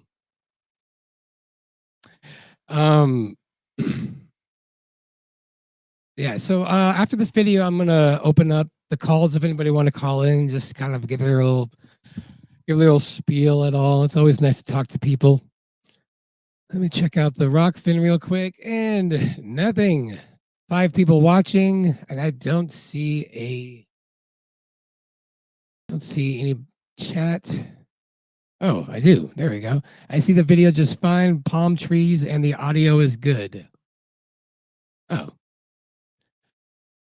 Okay. Does look good over there. Okay, good. FFP. Don't know what that means. Welcome, Kamikaze. All right, moving on. It's a fallacy in which a passage quoting out of context from a quote is removed from its surrounding matter in such a way as to distort its intended meaning. Context may be omitted intentionally or accidentally. False. I mean, that happens all the time, everywhere, and that's just because of our culture right now. Like everything is just quick. I almost think that like everybody uses that. Everyone's guilty of that one. False equivalence. It's a fallacy in which an equivalence is drawn between 2 subjects based on flawed or false reasoning. All right, John bumped his knee. He got hurt. Fred got shot. He got hurt. Okay. So like Mad Max, he's a flat earther. He got hurt. No, that's no good. Historian. I hate that guy like tried to that whole story is so stupid. I can't believe how mainstream that is. Some guy like tried to prove it was flat and killed himself, and now that pops up in Google searches as if that represents everybody who questions it. It's so annoying. Historian's fallacy. The historian's fallacy occurs when one assumes that decision makers in the past viewed events from the same perspective and had the same information as those subsequently analyzing the decision. Inflation. That's a good point. Yeah, people from the past, they knew it was a ball. They just knew it. They were so much smarter then. We give so much credit to ancient people. Isn't that weird? We think they were so much smarter. And maybe they were, but like, why? How? They didn't have nearly the amount of information we have. There might have been a couple people that were really smart, and we think they were like representing everybody. I doubt it. But the average common folk were freaking retarded. I'm guessing. Of conflict. It's the error of exaggerating the amount of disagreement in a field in order to invalidate claims in that field. Oh, yeah. There we go. Let's do this one. I mean, this is like using the stars as an example. Like they over exaggerate, or they'll change all the dimensions and stuff, and we just go, "Well, we don't know." It makes us just stop wanting to even know what is. Oh, the stars are 25 trillion miles away. Oh, actually, now they're 33 trillion. Actually, it's a billion. And then you're just like, my brain hurts. Whatever. Just, I will listen. Don't.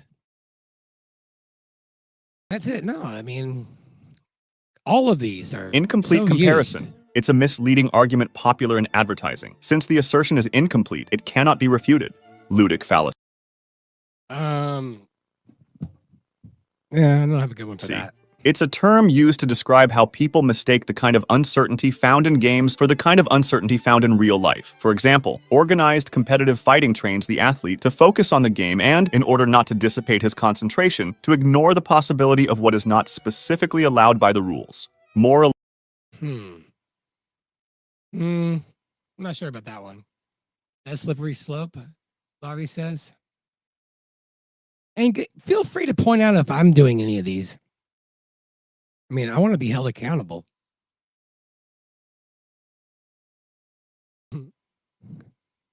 Realistic fallacy, making statements about what is on the basis of claims about what ought to be in violation of fact-value distinction.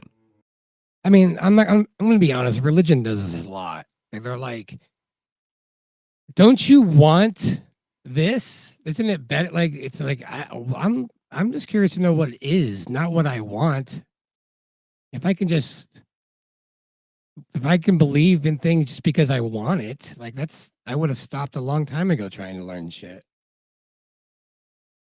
But yeah, we see that, but that's more of like the flat earth religious arguments. Nirvana fallacy, comparing a realistic solution with an idealized one and discounting or even dismissing the realistic solution as a result of comparing it to a perfect world or impossible standard. Nirvana fallacy, eh?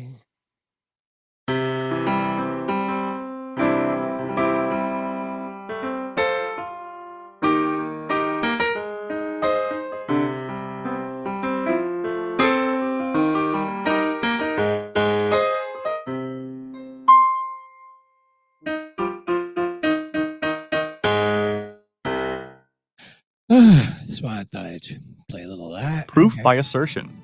It's a fallacy in which a proposition is repeatedly restated, regardless of contradiction and refutation. The proposition can sometimes be repeated until any challenges or opposition cease, letting the proponent assert it as fact solely due to a lack of challengers. They are safe and effective. They're safe and effective. You are selfish. You are selfish. Wear a mask. Wear a mask. Wear a mask. Wear a mask. People are dying. People are dying. People are dying. Look at the cases. Look at the cases. Ah! Cherry picking. It's the act of pointing to individual cases or data that seem to confirm a particular position while ignoring a significant portion of related and similar cases or data that may contradict that position. Yeah, we get a lot of that. Have you seen the Behind the Curve documentary? Oh, yeah. It says, Jaren says, interesting at the end. Oh, that's all I need to hear. That's all the proof I need. That sums up everything. Psychologist's fallacy. It's a fallacy that occurs when an observer assumes that his or her subjective experience reflects the true nature of an event. Reification fallacy. It happens when an abstract concept is treated as if it were a concrete, real event. Something like saying that evolution selects which traits are passed on to future generations, while evolution is not a conscious entity with will. Retrospective determinism. It's the thought that because something happened under some circumstances, it was therefore bound to happen due to those circumstances. Some of these are terminating cliche. It's a form of loaded language, often passing as folk wisdom, with the function of stopping an argument from proceeding further, ending the debate with a cliche rather than a point. That happens a lot. I hate when people do this. This is like, in politics, they get this a lot. Yeah, but just because it sounds good or has like a little ring to it, it's like, ooh, somebody made a rhyme. That's true. Can't think Fallacy of any of the single cause. It occurs when it is assumed that there is a single, simple cause of an outcome, when, in reality, it may have been caused by a number of small causes. Mm-hmm. Mm-hmm. Yeah, we see that a lot. But let's Appeal to the stone. It happens when a dismissal is made by stating or reiterating that the argument is absurd without providing further argumentation.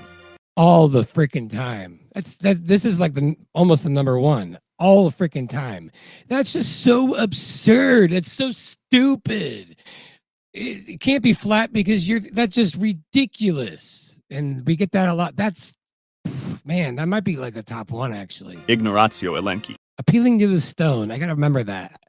That one's that's a new one for me, but that is what people do. Appealing to the stone. Remember that one. So now I have a name for that. Ignoratio elenchi, also called missing the point, is the fallacy of presenting an argument that may or may not be logically valid and sound, but who. Okay, the president's policies on healthcare may be popular, but he's secretly a spy and should probably be investigated. Oh, unrelated. His conclusion fails to address the issue in question. Yeah, that happens a lot. But that's almost like a straw man, pretty much right there. Scrambled egg fallacy. Circumstantial ad hominem. Stating that the arguer's personal interest in advancing a conclusion means that their conclusion is wrong. Tone policing. An ad hominem fallacy that focuses on the emotion behind a message rather than the message itself as a discrediting tactic. Yeah, that happens a lot. This one's like one that this is why it's really important to kind of keep a good composure. Because it's really easy for this one to kind of work, unless this is why it's important to like know your intentions when you talk about it. And not take it personal. Even though when people start yelling, like it's so weird how people think if they start yelling, like they're gonna sound more credible. I mean, but I think it's just like a basic thing that we do as humans, because like when you're a baby and you're trying to express yourself and say something, but you don't know how to like talk because you don't know the language yet. Well, what do? You cry. It's all you can do. You can I'm not being understood. And then as we get older and we learn how to control ourselves, we can learn how to communicate properly. We don't feel the need to it's just not like a life or death thing, or it's just not, we can calm down. But having an understanding of all these fallacies and your intentions, really are really helpful. So yeah, tone policing. I mean, we could have used this one, and this one actually it shows a lot though when people use this. It makes them look not very credible. Look at Professor Dave with Dave. He was doing this the whole time, and it was just so unnecessary. Association fallacy. It's the fallacy that asserts that properties of one thing must also be properties of another thing if both things belong to the same group. Mm-hmm. Yeah. You get that a lot, especially with other things. So if I'm a flat earther, then I must be a Q-tard, or I must be there's so many things associated with that. They just throw that out there. It's I must believe in reptilians or whatever. I mean, obviously I do. I mean, who could not? Appeal to accomplishment. It's kind of an appeal to authority fallacy. It happens when an assertion is deemed true or false based on the accomplishments of the proposer. Courtier's reply. Yeah, that's... When a criticism is dismissed by claiming that the critic lacks sufficient knowledge, credentials, or training to credibly comment on the subject matter. All the time. All the freaking time. We're not allowed to question things that we the world we live in because we haven't gone to school. This is a huge one. Courtier's reply. Remember that. Courtier's reply. Next time somebody does that, don't feel like you need to be that's just, it's a fallacy. It's huge. Everybody has the right to question things. Science is not just an exclusive thing to practice. You don't need a license to practice curiosity. You don't. Appeal to consequences. It's an argument that concludes a hypothesis to be either true or false based on whether the premise leads to desirable or undesirable consequences. Yeah, well, this is like a religious thing where it happens a lot. Like, there must be a heaven because it would suck if there's not one. Appeal to novelty.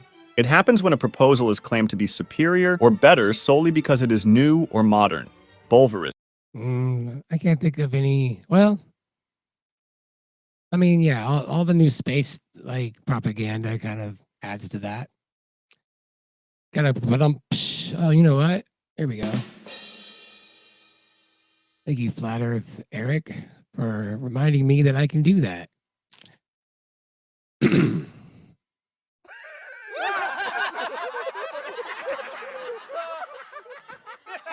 I got a little soundboard here. All right. It is the assumption and assertion that an argument is flawed or false. Not all white people are racist. Yes, they are. You just believe that because you're white. Sure. So, because of the arguer's identity. Chronological snobbery. Chronological snobbery considers modern ideas superior to those from earlier ages just because they are modern. It's a form of appeal to novelty. I mean, that doesn't really happen. Flat Earth is a rectification fallacy. Flat Earth is an abstract concept portrayed as concrete. All right. Laurie says he wants to hear the NASA man can. Is there a... Oh, I don't have that synced up.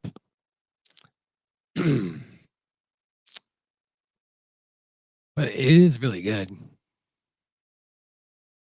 entitled to my opinion fallacy.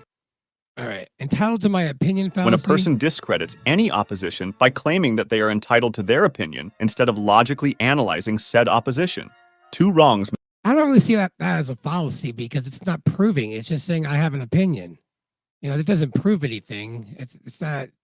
That's not really I think it's valid. Make a right. It's an argument in which an allegation of wrongdoing is countered with a similar allegation. Vacuous truth. A claim that is technically true but meaningless, such as claiming that no mobile phones in the room are on when there are no mobile phones in the room. Fallacy. It's saying that when an argument contains a fallacy, its conclusion must be false. If you... Ooh, you hear that one at the end? Ooh, that was... Ouch. So that kind of like invalidates everything. So if you're like, oh, that's this fallacy, but yeah, well, the fallacy means it's still possible. Ah, we're fucked. Hey, we're fucked. And we're fucked. And then then you start going into circular reasoning and you're like, well, that's this fallacy and then this fallacy. And honestly, all this is nonsense. Why even think about it?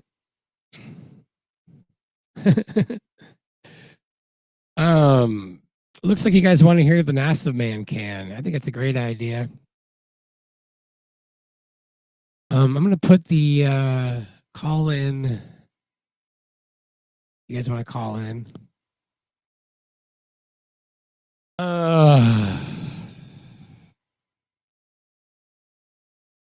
Let's see. I put that in the chat. No. I put in the chat. Okay, here's... Anybody want to tip and see Rose one more time pop up? That would be appreciated. Bam, bam, bam. And then we put this... I'm not sure if I like this streaming platform. It's kind of silly. Copy link text.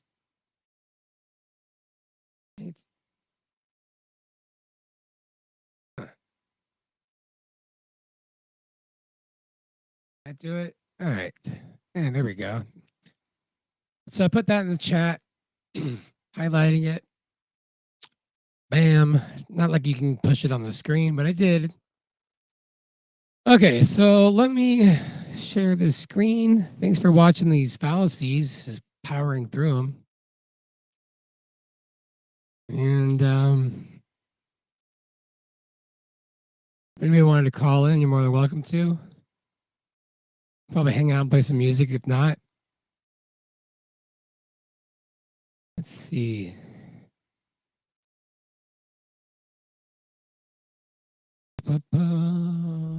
Is this working? Go on screen. Is it you? Yeah.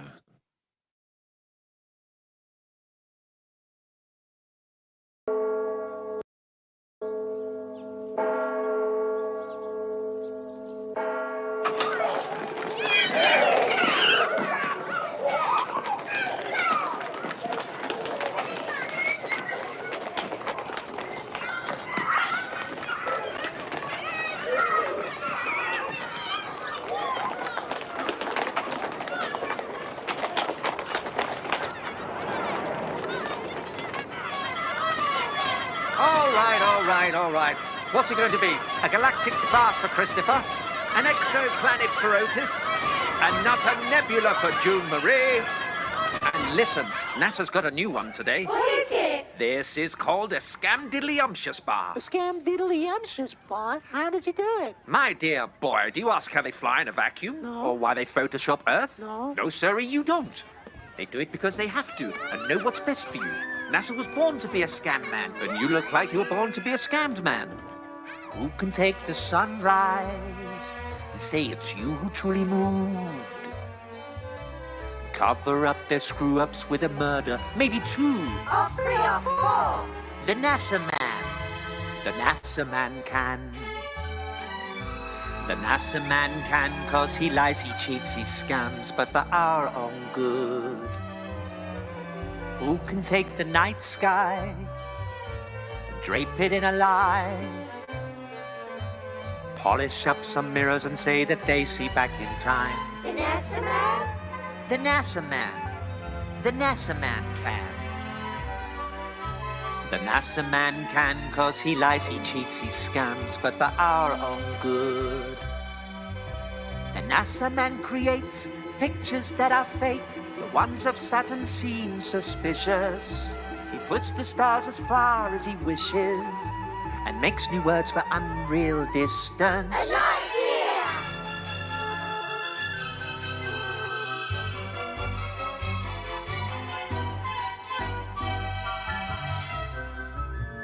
Who can take tomorrow and come up with a scheme? Flying planes much faster than we thought with the jet stream. The NASA man. The NASA man can! The NASA man can. The NASA man can, 'cause he lies, he cheats, he scams, but for our own good.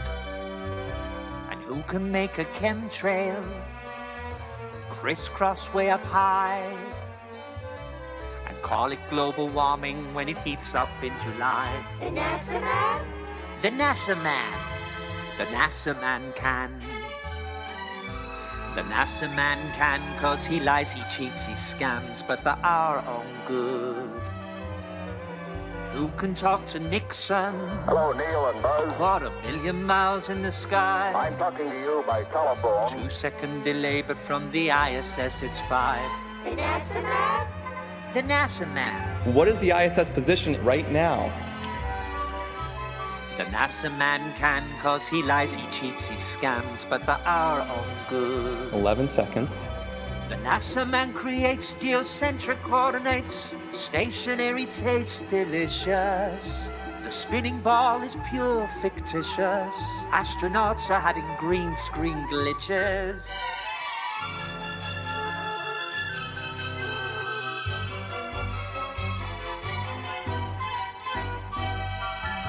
Who can take a rainbow, make it perverted, not divine?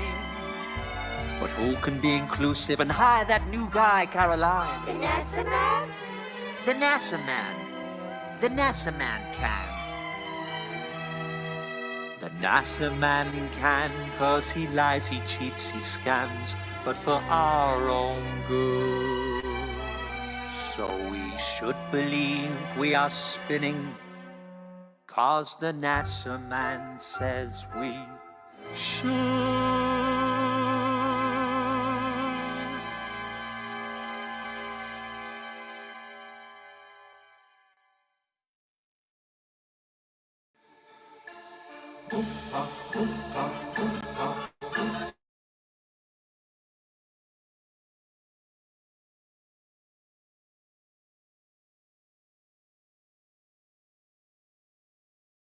And stuff. Come on, show me on screen here. Here we go. All right. God, that's brilliant. Oh, so good. A scam diddly bar. I've always been a big fan of the Wonka stuff. So we got some callers here. Check it out. Who we got? From Boston. What up? We got some Laurie. The NASA man can. Yes. So good, right? So good. I'm wondering, okay, should I bring everybody on at once? What's Let's the do a best way to panel. do this? Let's just do a panel. Let's do a panel. Okay. I figure we'll just hang. Everybody want to hang out? We're going to talk over each other. It's okay. Whatever. We're just kicking it. What up? What up? What up, brother? Man, you're really lucky. What up, Smack? Checking the audio. Checking the audio. Let's all check our audio here. I'm allowed to have up to 10 people if we want to get cray-cray on here. Welcome, guys. Welcome to the stream. You got four in here. Crazy right Four looks now. nice. Four looks nice, man. Are you guys enjoying the stream? It's our Easter. Are you guys enjoying your Easter? Just anything, family stuff, or just flat smacking, or what? Hey, man, I'm glad you took us through those fallacies because I needed a review.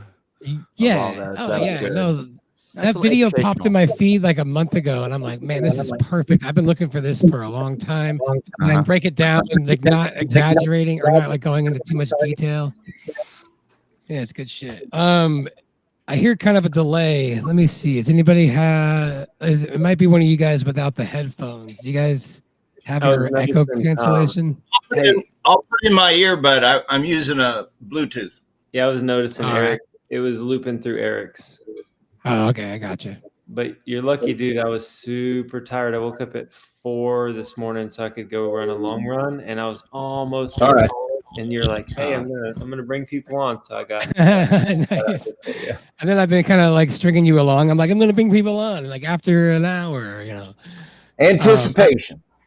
Yeah. No, I used to in my streams like bringing people on, and it's been a while. And I forgot. It's kind of nice just to have a little panel at the end. I think I stopped because of all the censorship, because we're not allowed to talk about. But those days are done. We can say whatever now. It's all good. How many are looking at the stream now? It's that magical number of 35 or 36 on YouTube, and it just seems to stop 36. there every single time. It's like somewhere around there, and it suddenly just stops. I think So you're all it's here hard. for Lowry. Just That's for it. me. Just Lowry show. for me. The NASA man can.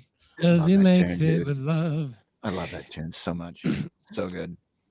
He did a great job. I've been talking to Alex Michael, and we kind of are working on something. I can't say anything, but man, it is going to be something innovative and cool. And that's all I can say at the moment. A smash hit.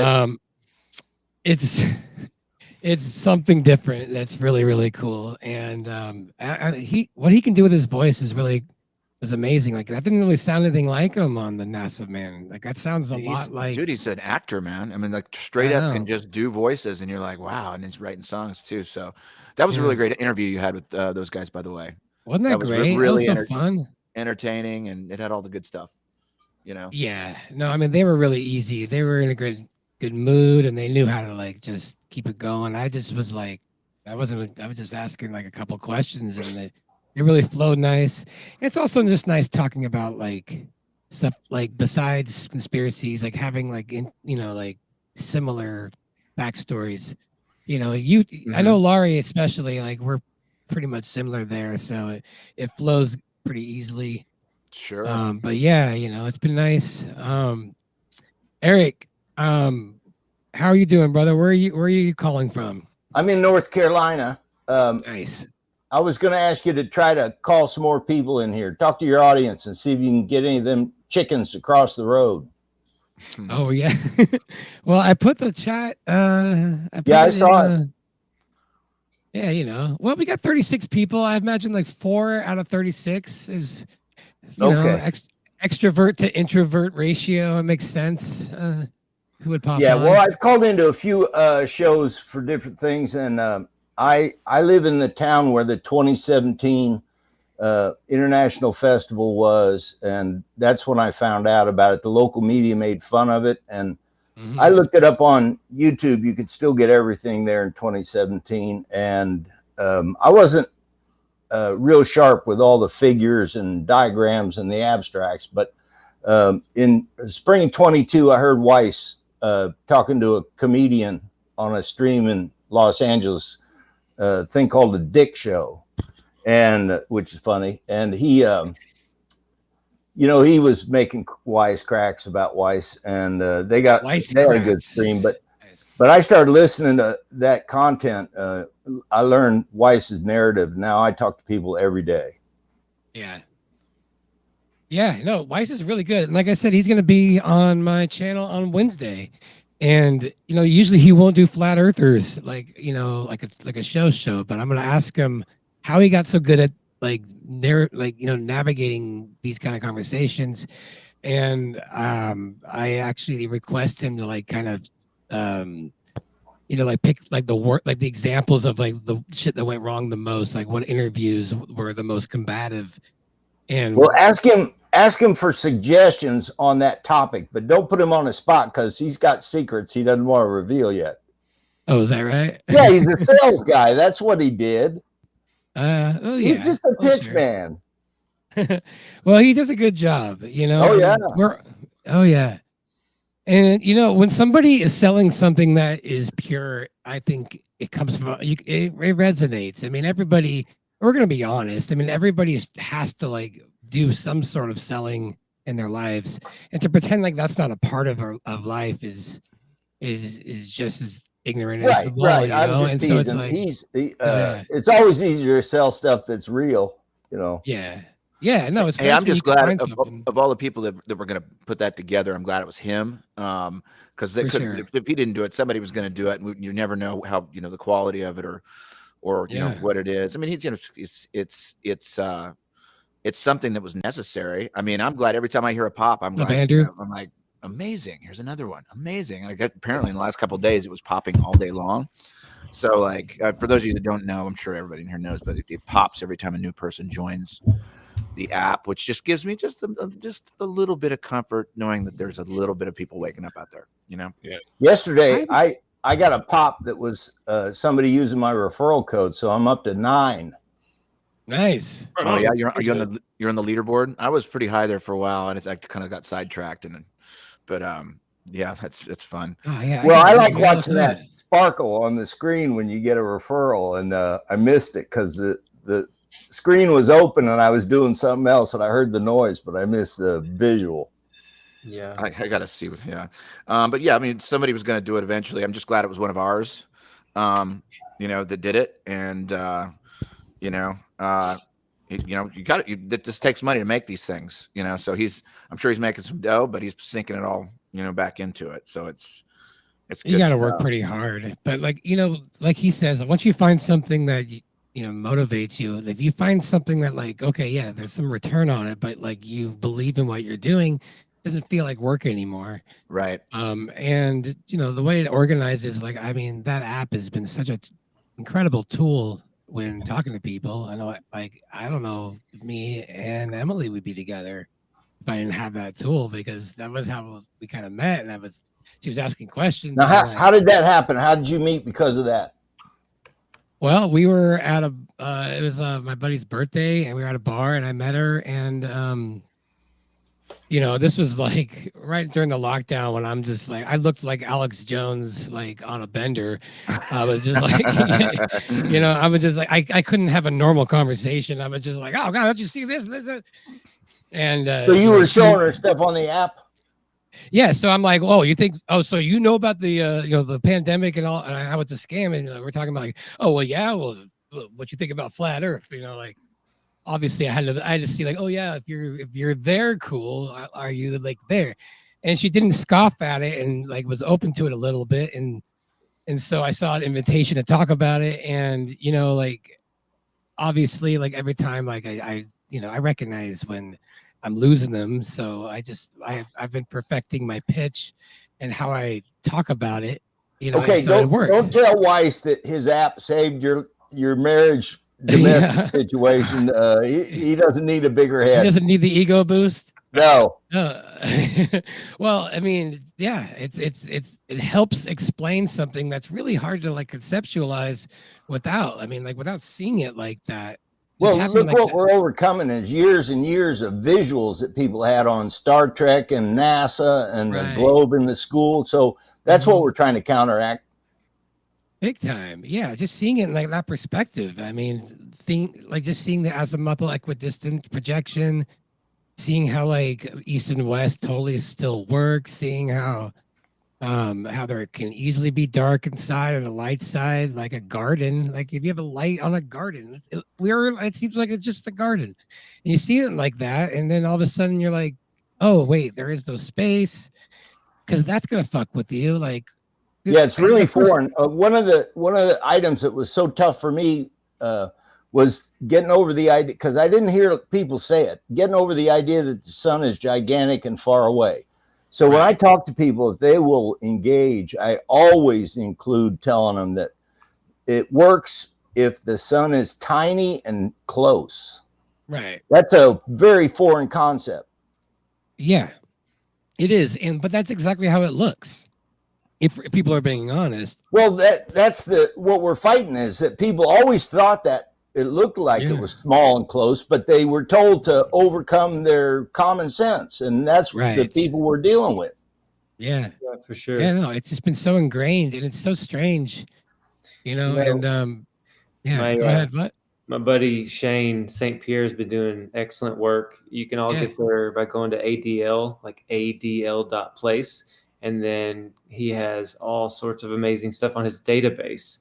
And one of the deals that he figured out was the sky, like the whole celestial sphere and everything that you see in the sky, circumnavigation, all of it is exactly the same on flat Earth and globe Earth.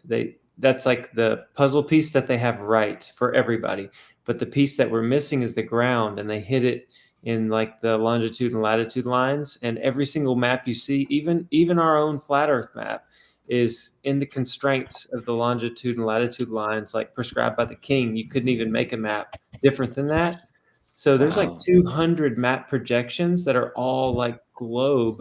So the true puzzle piece that we're missing is the actual parameters and size and shape of our realm, especially in the south. An actual real map, a real friggin' map. Yeah. I always wondered that, because I mean, like, everything would change after the equator. Like the distance between the two latitude lines or longitude lines, like would be wider, you know. And that's it seems like that would be an easy way to like figure this out. But like Australia having 4 time zones when it's the same size as America should raise some questions. You know, and then like that. Another tricky thing is like where there's heavily populated areas like the United States, Australia, just where the people are densely populated. Google Maps, Google Earth just has it so perfect that people are like, they're trusting Google Maps as being like finely accurate, which it is.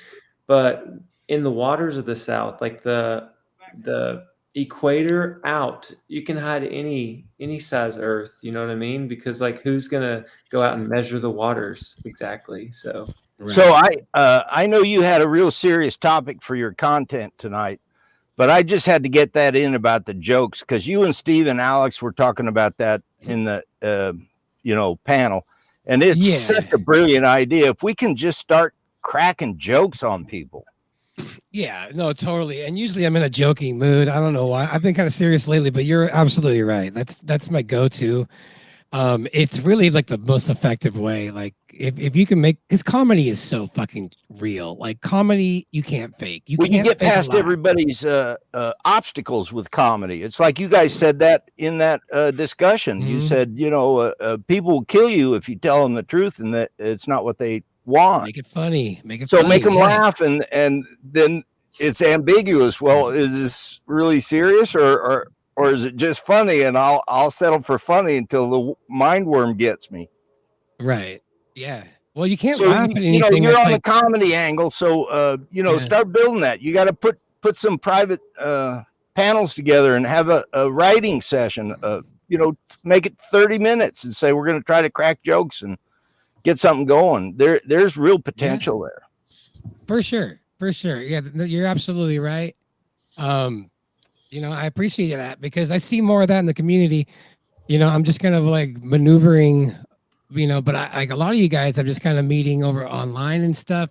So having these kind of interactions and like going on Discord and kind of getting a better idea of where everyone's at is like helpful for me because I just love the fact that it is a growing community. And yes, like it needs to have there needs to be more substance than like proofs. And I'm not saying there's anything wrong with it. It's the normalization thing that now Right. it's kind of like it used to be so lonely, like back in, you know, Exactly. depending on when you got in, but like it was like I was 2015 or 16. I don't remember when I started really looking at it, and I was like suddenly the loneliest man in the world. You know, I was like, who can I talk to about this? And then, you know, you got to remember, like, you know, we've been trying to normalize this thing by just being normal people. Like, you know, like you like to say, you know, we're basically cheerleaders for the flat earth. You know, I've done some experiments. I understand the math and what's behind it, you know, but I'm like not the guy out there doing, you know, long distance photography, you know, every day of the week and posting videos. Those guys are like the hard workers. Those are like, they're doing the nitty gritty work for us. Yeah. But it's like, you know, we can normalize it now. And because yes, we've grown as people since we've learned this particular, we've gotten past this veil. But I'm still have the same sense of humor. You know, I still like to play in bands and have a good time. There's nothing really changed about me in that way. The way I was looked at by my friends and family when I finally came out of the closet, like 2 years into it, I was just like, fuck it, I got to make a video. And it was just like, I'm still the same person. I still laugh at your jokes. I still have a good time. And nothing really has changed except my cosmology. What we forgot was how long it took us to get to that point, to get enough balls to look at the flat earth. And that is what we still continue to forget is that I'm, you know, 20 years into looking at alternative theories. You want to call it that conspiracy word or whatever it is, you know, 20 years. Can you imagine trying to drop some of this shit on somebody that hasn't even looked at 9/11, which was over 20 years ago? And they have, you can't overemphasize that enough that people start talking to folks and they forget how long it took them to get through. Exactly. That's why I'm about normalization. Like funny is normalization. Songs is normalization. Like I call into Mark's show every Tuesday just to break it up because sometimes it gets so serious. I call in just to do anything to break it up. So well, he says all the time, how many people are still in the closet because it's still too risky. You can't go to work and be known as supporting Jaron or Witsit on screen because you know, it'll cost you. And pilots or engineers, we have cases where that happened to people and they got doxxed, and so we got double at least the population who admit it. Here's a new one for you on that exact topic. Okay, so there's someone I play music with, and we're involved in a project. I'm not going to say any names or anything. He comes back, he's like, look, I don't care what cosmology you're looking at, don't care. I did a little looking into it, and of course he looked at Dubé, and he says, if any racism comes back on me, you know, it's going to hurt. And I was like, what are you talking about racism?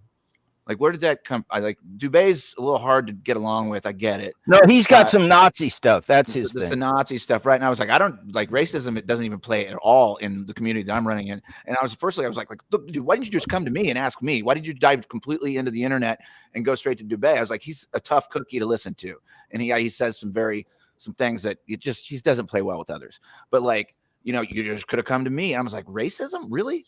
So there's that kind of thinking out there too. There's people who are like, flat earthers are racist. I'm like, that's just simply not true. There's not even an iota of now. Maybe there are some flat earth people that are racist out there, but it doesn't make up a majority of our community. But I don't blame Eric Dubé for my racism. Yeah, I'm a male chauvinist. I hate feminism, and I'm a bigot. It's just like that's what's the amount of implanted honesty with a in their flat head. earther is almost like is almost like it's so drenched. It's so funny. The amount of pride of like I love that you just said that because we're just so sick of bullshit. Like it's okay, just admit it. If you're able to come out and admit that you're a flat earther, you can admit anything at this point. It's like it's Oh, so yeah. freeing, you know, to be like, what do you got on me? I'm a flat earther. You're gonna call me a racist? I'm only a flat earther. It's fine. What do you got? You're not gonna get any worse than that, right? It's just like Yeah. you know, but like You where did gotta the become racism get- untouchable, you know? Yeah, Hey, like, Crum, I got a question So for you. what did the guy tell you? he basically What's that, said Andrew? he was like I don't care what cosmology you're looking into. I just don't want my name to be attached to you, and it comes back as racism in so far as like I think he does some corporate jobs where he really does have to go through the rigor. But of why didn't he talk to you?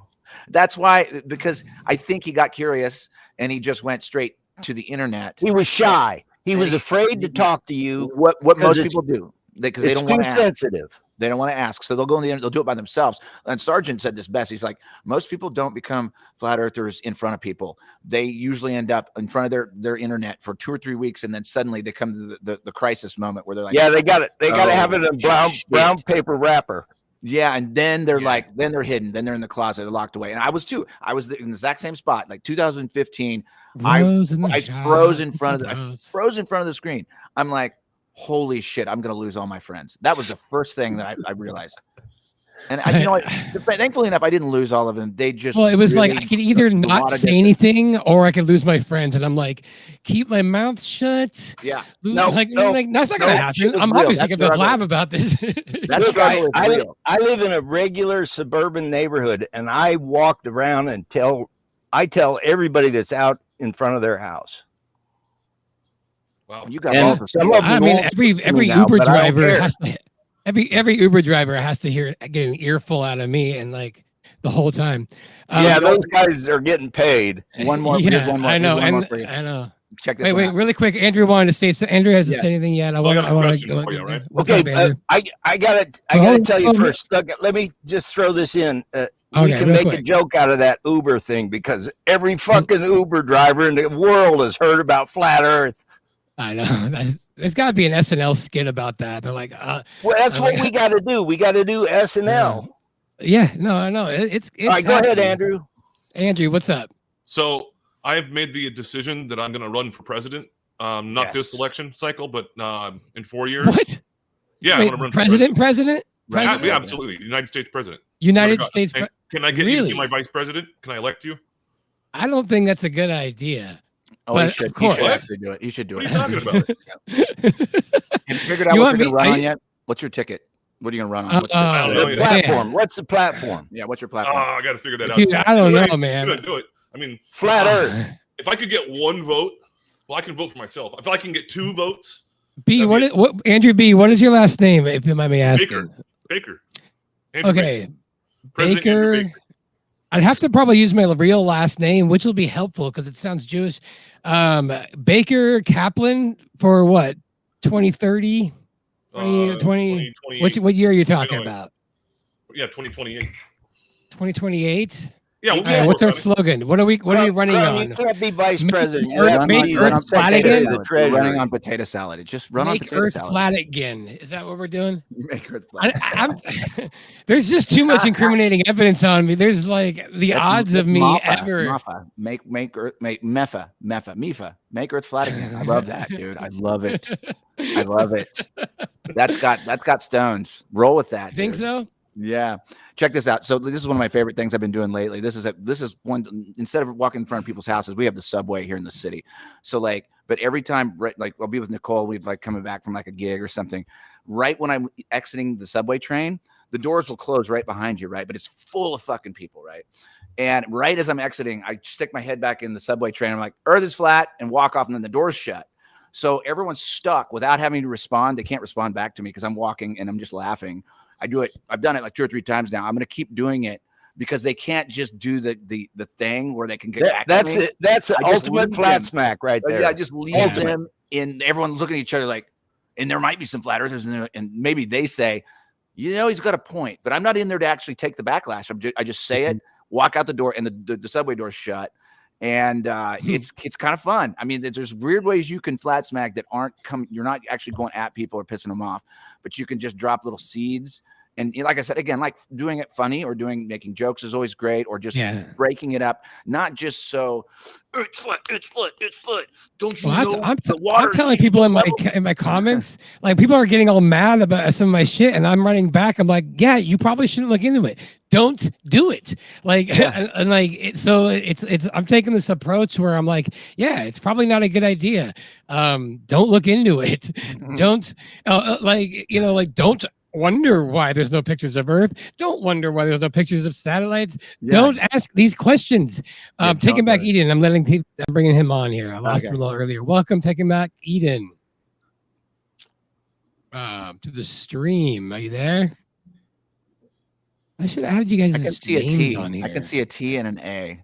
Looks like tell him to unmute. You're seeing some T and A. If he's not ready, I got a comment for Lowry. Please do join us. He's talking about some stuff with like YouTube and making his own channel, because I'm only 2 years into this thing, and when I first started, like I did that interview with you, I was still uneasy about it. Like when I did our talk, I was a little nervous about my face being out there, and like what I didn't yet have solid in my mind what I believed about what. So I didn't feel like a fraud. I just wasn't very seasoned as a flat earther, and I was just kind of like, oh man, I'm going on a show. I mean, it's just me. I don't know. But now I know that. Wait a minute.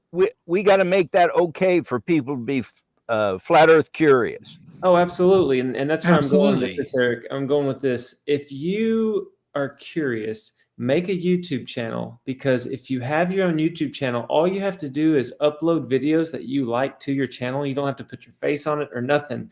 But when you have a channel and people comment in the comment section of your channel, you can reply with links, because like in the real world or whatever of YouTube, you cannot put links on other people's videos. You're just kind of like hamstrung. And then lately I've been getting this error message. It straight up says error. The operation couldn't be complete. Google HTTP status error 400 or whatever. And that comes up whenever I have it's not even long. But if I say something like, I promise you, we're not moving at 1.2 million miles an hour right now. Like if it's too good of a little boom, I'll get an error message and it won't even let it post. So don't be scared to go to the channel, and you'll have more because power. Everybody's making too much money on a flat Earth. That's why they're doing that. It's ridiculous. I want to say what up to Melodome too, by the way, in the audience. Big fan. I saw him in there. Just want to give him a shout out. And Rose, what up? There's a lot of people there. So, we got some new. Who else? Rose is our best flat Earth female. Rose, come on, join in. Call in. Melodome too. More than welcome. She's a rock and roller. I can have up to 10 I bet you and Rose could write a lot of jokes. She's a legend. You think so? Why, is that because we're Jewish? Is that what you're trying to say? Yes. Yeah. Well, I mean, okay. Let's write some jokes. How many? So a flat earther and a priest and a rabbi walk into a bar. No, you got to call him a Jesuit. The Jesuit? Oh yeah, like Inu? Jesuit. Just for feedback on this. It's letting the audio go really, really great. Like your keys sounded great, and Lowry made like a sigh, and it popped the sigh through to me. And I think this is really working. Is it working? Yeah, the conversation's not bad. Yeah, I noticed that. So that'll work. Yeah, it's Streamlabs. So I'll give that a point. We all had to learn how to broadcast without any instruction. We basically all had to dive in and learn how to broadcast. Whoever's doing it, like I started a channel. I'm not going to announce it until I get enough videos on there to populate it a little bit. But like learning this is like it's not easy. I mean, going through and actually managing what are they hearing? What are they hearing? Are they seeing a video? Are they doing this and that? If you don't have a producer, I mean, like a lot of these people, these television stations, they got teams that make sure all this shit hits. Right. We did it just from the ground up scratch. We're like, can you see the video I'm talking about here? And then you're searching for it. You're doing all this stuff. And then somebody's talking and they have their mute button on. All that stuff. Yeah. How many videos are just me and you for an hour going like, what about trying this? Yeah. What about this? Can you hear this? Can you hear this? And then my guitar's behind all this, but it's like, that's what you have to go through to learn what their dark art is. And we're just learning it back at them. And now, of course, they try censorship, they try this, they try that, but it's kind of like we're getting to a breaking point. I'm not going to be too optimistic, but I just go by I just kind of read the tea leaves and go by the numbers and like basically the app really. In the last couple of days, it went up, like something happened. I like it either got on some big channel or something, but like it usually doesn't go up that fast. It went up like 5,000 members in a matter of 3 days, which is I think it was a software fix. Yeah. There's Nicole. Hey, that's my next step. Is Shane is going to teach me OBS. I downloaded it. I'm going to get it working because my angle is going to be not the Austin Whitsitt debate. I know all the facts and I can like argue you to death. My angle is going to be just like we're doing right now. I'm going to bring people on, probably one-on-one, and let me tell their truther story. Let me tell their life story, whatever they want to talk about. I'll probably have Globers on too, because I'm going to hit it from a psychological angle of why do we believe what we believe? How do you break free from the spell? What's your story, man? Because I'll tell you mine, and just go back and forth. That's what we need, man.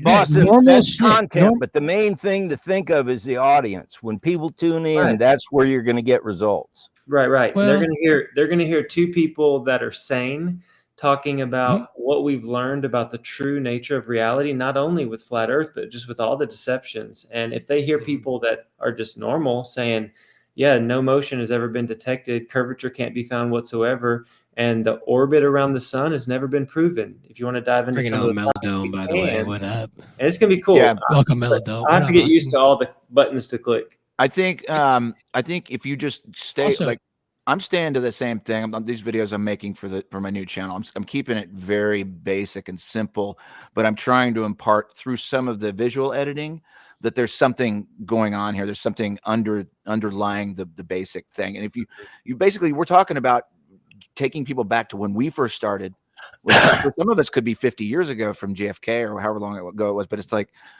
we have to nurse them into the present with however we can, and it's like, I like just having a good laugh. That's my favorite thing to do and play some music. But, now we've got this thing that we understand and we can talk about it. And if you do it simply and you stay off the algorithm radar, even though I think that every single person over there at YouTube knows exactly who most of us are, Has anybody else noticed that Sargent uses that weird microphone and holds it all the time? What's that all about? I think it's just an old mic he's had for years. I've never seen one like it. He's used to using it. He's he's running off some sort of like modded out PC. He showed me his rig. I'm like, are you still running a PC? He's like, yeah. Like he's just like, that's the mode that he came through. He was a gamer. So yeah, but that weird microphone and he holds it. I can't figure it out. It's he likes it. Whatever he likes it. It's like his little. It's a totem, I think, for him at least. I don't know why he's like changed a fetish that to me. song. Like, I'm so sick of Joe Jackson, man. He's a creature of habit, man. It's like the show runs like a well-oiled machine every week. So I think that for him to produce that show, it pretty much has to stick to that format. And like he's got his breaks, and that's how he makes it work. Like if you run the show like this program, like we're doing right here, that thing would get out of control in a matter of seconds, and it probably would last 4 hours, and he'd lose his mind, and he'd be like, nope, not. So it works. You guys know any other people in North Carolina? I have known a ton of people in North Carolina. I used to play in Charlotte. I'm doing meetup every Saturday night at 7 p.m. at the Embassy Suites in Cary. Well, Stavely's like right down the road in Charlotte. I think he's in Davidson. He's at Lake. I think that lake just north of Charlotte. Yeah, well, he might come to Raleigh one day for something else and stop in. I don't know. I called in and told him about it. There's a lot of flat earthers in North Carolina. I think that's the original was in Raleigh, right? That was the original gathering, right? My little app zone has got 100 people in it. I mean, dude, why don't you just use the broadcasting function on the app? I do every Tuesday. Put out a reminder that it's every Saturday at 7 p.m. at the Embassy. Okay. I'm gonna see if Dave can kind of give me like a good run through on how to navigate like that stuff, because I have a hard time utilizing it like you're talking about. Like for some reason my profile keeps getting restarted, and like I don't know if you sent me a link, Laurie. Like I talked to you yesterday because RBB here said what device do you have it on? On that cool kids chat, and you're like, I don't even know what you're talking about. Okay, so what device is it on? It's on a Google Pixel is what I got. What is that? It's an Android. I mean, it's an Android, but yeah. Yeah, the app's not made to work on Android too good, so you got to struggle. But when you're trying to figure out the buttons, press and hold, and you get a message what it's for. Yeah, I gotcha. So I Okay, mean, man. there is I'll try just looking at this map. There's a ton of flat earthers in North Carolina, like a ton. Yeah. Like I'm just curious. Is like the broadcasting function. I think a lot of people are still, because it's in real time location. It runs very slow. Yes, it is a call-in show. I put the I put the link in there. Eddie, what up, dude? Anyway. Yeah, no, sorry, I just throwing that. I'm gonna put the link again in the chat. Because we can try to max it out at 10. Fuck it, why not? Yeah, let's go for it. I want to see the power of this new broadcaster. Tell them how easy it is to log in and get on here. It's more people. Come on. Was it pretty easy? The process seemed pretty easy, pretty good. Was this better than StreamYard? Laurie, what do you think? Or you guys have all done StreamYard? I mean, this one's kind of been gets working, weird. This one's been working pretty good. I'm used to. I've used so many people's different ones. I'm just like, okay, click on that. Okay, we're ready to go.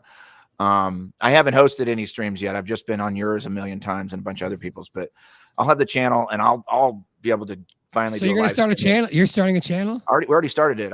I've got 3 videos done. I want to get to 10 videos, and I'll announce it. But on your main channel, the Laurie? No, that's my music channel. I'm doing a separate one, and Can you get a link? Can we put it in the chat? Not ready. We only have 2 ready. videos. Oh damn! I want to get to 10. I'm looking forward to you doing these shows, man. I think you need it. I can see. Well, I got a lot to learn. I've never ran it from your end, so I got to learn how to run all this bullshit back end stuff, which I just don't. Do you guys know how many people showed up in Las Vegas?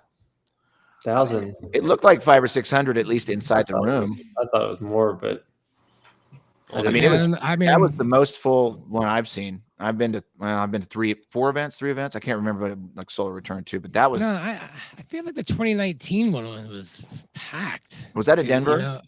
No, that was in Dallas. Dallas. Okay. Yeah, I wasn't at that one. That was Robbie Davison. Yeah, that was like a whole different kind of production. So, but that was they were doing more of the conference style.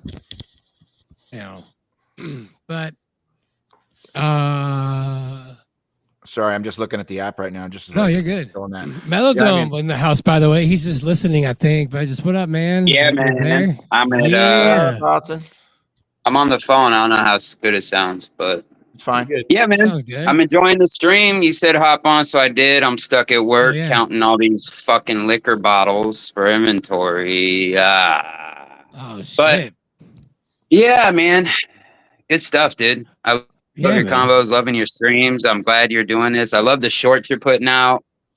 Thanks. Yeah, it's taken me a while to learn how to do this, but I'm getting better at editing them. But man, is it time constraint? It's a lot. Hey, do you do that through YouTube Studios? No, I'm doing that. I found this. There's this program called Opus Cut, but it's expensive. But basically, AI kind of does some of the work. And so I found one called Vizard.ai, and it kind of picks little spots and does some of the work, and then you kind of do a little more. I don't know. I mean, I'm happy to. If anybody needs work like that, hit me up. I might be able to work something out. Just to do that, because I got a little membership to this program that kind of does it. It took a little while to do, but once I got the hang of it, I'm like, oh shit, this isn't so hard. It's not, But yeah, the shorts are important, man. If you do that, then you people's attention spans are not like everybody's. I like a long cast. That's how I'm not a big shorts fan, to be honest. I'm like, I don't even want to watch a stream unless it's like at least 2 hours, because I put that on and they'll like do some housework and but like the shorts are like I'm going into a doom zone, and I don't like staring at my phone and just going but everybody else does. I'm learning, and it's kind of just the way it is, like the TikTok culture. It's really, you got to do it. You have to do it. We're getting the young crowd. Mm-hmm. Yeah. Oh yeah. Well, I look at like my age as far as analysis goes. 34 to 44 is my top, and then 44 to 50 something is second. And on YouTube, barely anybody under 34 or 35. On TikTok, it's 18 through like 20, like or till 30, all. So like you have to like know that like, okay, who am I talking to? If I'm not talking to anybody that's young on YouTube. This is like where grandpas are going now, according to them. So like getting into like the TikTok thing, it's overwhelming. The attention span is just. Who's the blonde-headed kid that's doing so well on there? I can't remember his name. Caleb, right? Yeah, he's just killing it over there. And like, I'm really, I can't like the short things. Like the videos I'm working on now are like roughly 2 minutes to 5 minutes, and that's what I consider like to be short, because my original movie that I made was 40 minutes long. Dave was like, "You made a 40-minute fucking flat Earth movie?" And I was like, "Yeah, I had to fit the damn interview in there, and the editing took like almost a month." And it's just, that's crazy work. And like, I just did that out of a cheerleading goodness of my heart for the community. And like, I get it, man. Like if you can get something within 20 seconds and get some sort of point across and just knock it out, man, we need more people doing that. I mean, I don't think that's going to be my gig. That's what I'm learning. Like flat Earth is working better because you just got to hit them with it. You got to hit them with something. And I've noticed that, you just don't fuck around. You don't try to be artistic. You don't like set it up. Like nobody has the attention span anymore. You got to just be like, bam, bam, bam, bam. Guerrilla theater. Nicole's saying 12 seconds is somewhat. That's I found that it works for me. Like I'll just hit like one specific 1 minute gravy clip out of a stream, and then I'll link that to like a 20-minute edit that I took from a stream, and then link that back to the stream. I'm always trying to lead people back to the original conversation. It's hit or miss. Like my last short is at 10,000 views. They're usually at like 100 to 200. Wow. And it's a bunch of globy trolls in there, but I don't care. You go right ahead, Absolutely. That's what that's what we have to be welcoming of that. I mean, that's just, if we're gonna make it grow, that's the only way. That's gonna be the downside. Something interesting about shorts is that YouTube didn't actually do shorts at all until TikTok came around. Yeah, TikTok trying to compete. Yeah, exactly. They're trying to compete, and they show shorts to people that aren't your subscribers way more. That's what I'm noticing, and that's because that's what TikTok does. TikTok's, their whole thing is they just show it to random people, not people that like you've had to like accommodate like a following for, and it just kind of gives you like your time of day. It's kind of nice. I think that's like why they call it TikTok, because it's like, here's your spotlight until you get like the cane, like the Apollo. And and so you get all these, you're getting random people, so it's like kind of having like like speaker's corner, like so you look at it like that, because all my shorts are like, the comments are like, who are these people, why did it recommend you? Nicole's gonna explain what you're talking about here. Hold on. Did that congressional vote pass to ban TikTok in the US? I can't explain. That's not gonna happen. Come on, it's not gonna. I don't know. I just didn't know if it passed or whatever. I thought they said, I think it passed. They're trying to take. But they're trying to take TikTok away because people pay attention to those really short truth things. And so what you were talking about with like bouncing off of your content and bouncing it off of other things, and then you're getting more of your SEO and your analytics, that is because you're spider webbing it.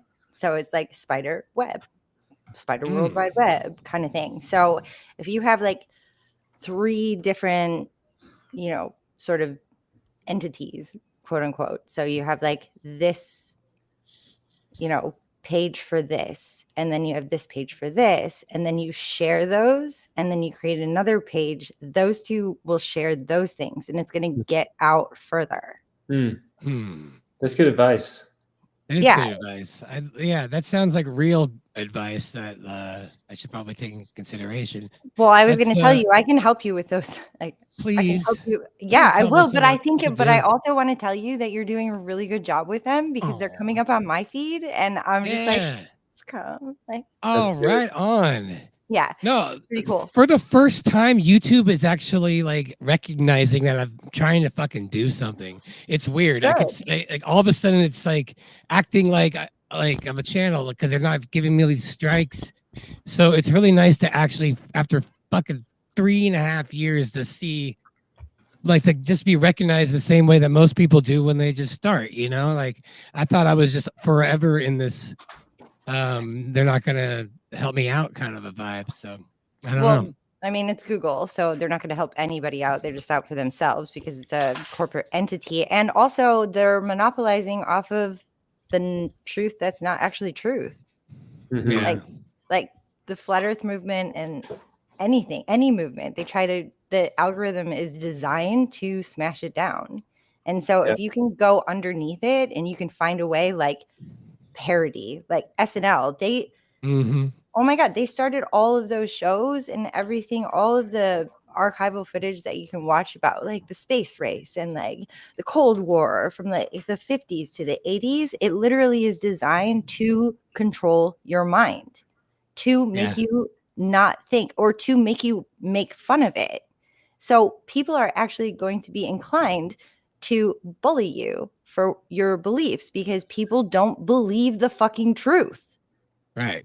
Yeah, that's why I talk about like getting the right mindset, because if we're already at this point, going farther in this, like the better we can understand how to just to be in the right mindset when this stuff happens, the more effective it'll be, the higher vibe it'll be, and ultimately like it's a lot, because this particular topic, it's uncomfortable for me. Just like around Boston, like I'm not used to it. Like my whole life, I've been somewhat of like a person that didn't rock the boat. Like pretty easy to get along with. So like I don't have a lot of background, like just being able to combat all this shit. And so like I had to kind of like be like, okay, well, I'm gonna be real, and like so I gotta kind of get in that mindset. And you're steering the boat now, Crumb. Thank you. I think so. I feel like I am. You know, but like watching a lot of this content over the last 6 years has helped me. That's like why I watched it a lot. It was not so much proofs, but just really just hoping to like see people who are unaffected by it and see how they navigate as like inspiration, and you know, just to like they give a little confidence, if I'm going to be 100% honest, because it's scary. You know, I heard somebody explain why the Saturday Night Live guy, what's the name of the guy that runs that, the top guy? That's Lorne Michaels. Lorne Michaels, yeah. Is that right, Lorne? Mm-hmm. Lorne. He figured out that the high school kids start watching Saturday Night Live and they identify with a seasonal cast, and then they just stick with it forever. The new cast comes in, but they're still in the audience. And that's why his show has longevity, because there's a new class of high school kids that start watching late night TV. Mm-hmm. Yeah, and they identify with they keep them young. So, like in my opinion, the only one that's funny is from the '90s, but that was when I was young, and like I can't stand it. It's the same way. That's his thing that he's doing. Is everybody. They were exposed to it when they were in high school. It was the topic they all talked about with their friends, and every generation of Saturday Night Live audience thinks their time was the best episode. I know. You're right. True. That's true. That's actually that keeps it never going out of style. That's what Lorne Michael thinks. Yeah, no, that's smart. I said a bit ago that I've kind of come out of my shell, and now I'm in a place where I don't care what any man thinks, any person out there. I don't care their opinion on what they think about what I'm looking into, because since we had our talk, my wife's completely woken up and she supports me, and she's like, oh my gosh, it is a stationary topographical plane. I can't believe we were lied to. So if I have the support of my wife, and she's like, hey, I'm proud of what you're doing, because ultimately I'm reaching out to people that are confused by this topic, or they feel like it's awkward, or some people think that it's dumb. But the way that I see it is, we have the truth. We're out from under the deception, and folks are wondering like, well, how do you navigate? It doesn't line up with what the world thinks. And you just say, you got to be your own person. And it feels good to not care anymore. Cause I used to get triggered, wigged out.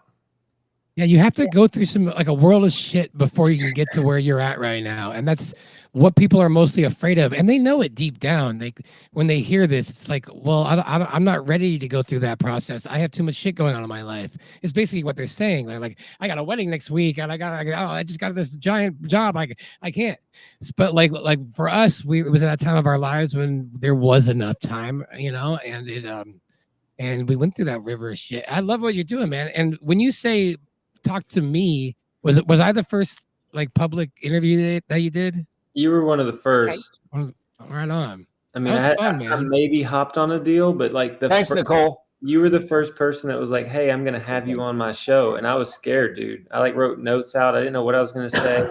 We just winged it, and you were like, "Hey, you did great," but it was scary because I didn't know really how I fit into the community. And now this is a great topic. Great topic. Yeah. It's like this is something that I think is like the people that are in the closet. They're wondering how to get out and look cool while they get out of it. You know, it's like that's kind of what we have. We have to make it cool, and it's like, how do you make flat Earth cool? The only way I know. I don't know if cool is the best word. I think cool. I think the right word is to not look unhinged and not like lose credibility because the answer is questions. They got to be able to get away with asking questions. If they can just stick to asking hard questions and see, they don't have to argue or agree with anybody. Just, hey, what about this? What about that? That's the way to do them. Yeah. Well, when Boston Bear, what happened to him was he came on a public stream, and what really was happening was like your sense of self was going through a transformation. And when you become public and you put your face and your name on it, it solidifies this new person. And it's scary because you're not, you're vulnerable. You're not quite sure how this is going to go over, because changing your public self is a whole difference than changing your private self. It's easy to change our private self. It doesn't affect us. But if you're like, okay, my public persona, that's a big deal. And when you are taking that transition and you're stepping out and you're taking a chance, you're gonna like put your feet in a little bit in the water before you jump in, because it's yourself protecting yourself. It's a lot to overcome. We're really heavily barricaded against it.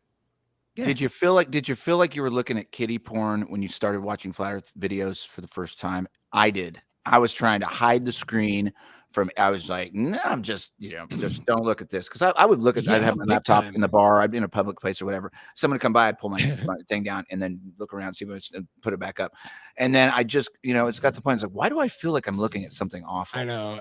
You don't want them to see it. That's a good question. There's a good answer. We need to be thinking of that answer, because everybody got to go through that. Mm-hmm. Flat Earth is not kiddie porn. Very true. How about that one? Why we keep our tabs open? Where we I bet with Flat Earth it's just like with you clear the history when you're done going down the rabbit hole. Incognito window. Incognito windows. Yeah. And like I said, I mean, I posted a short recently because we were talking about this on the Melodome, and I'm like, I was a karaoke host, and and I used YouTube, and all of my suggestions were like, there was a couple like, oh, you want this karaoke backing track, and then it was like Flat Earth, Flat Earth, Flat Earth. I'm like, oh, and the whole bar is just seeing what my projected up on the screen, because that's all I would watch. Yeah, it was up on the big screen, and I'm like, oh my god, this is so embarrassing.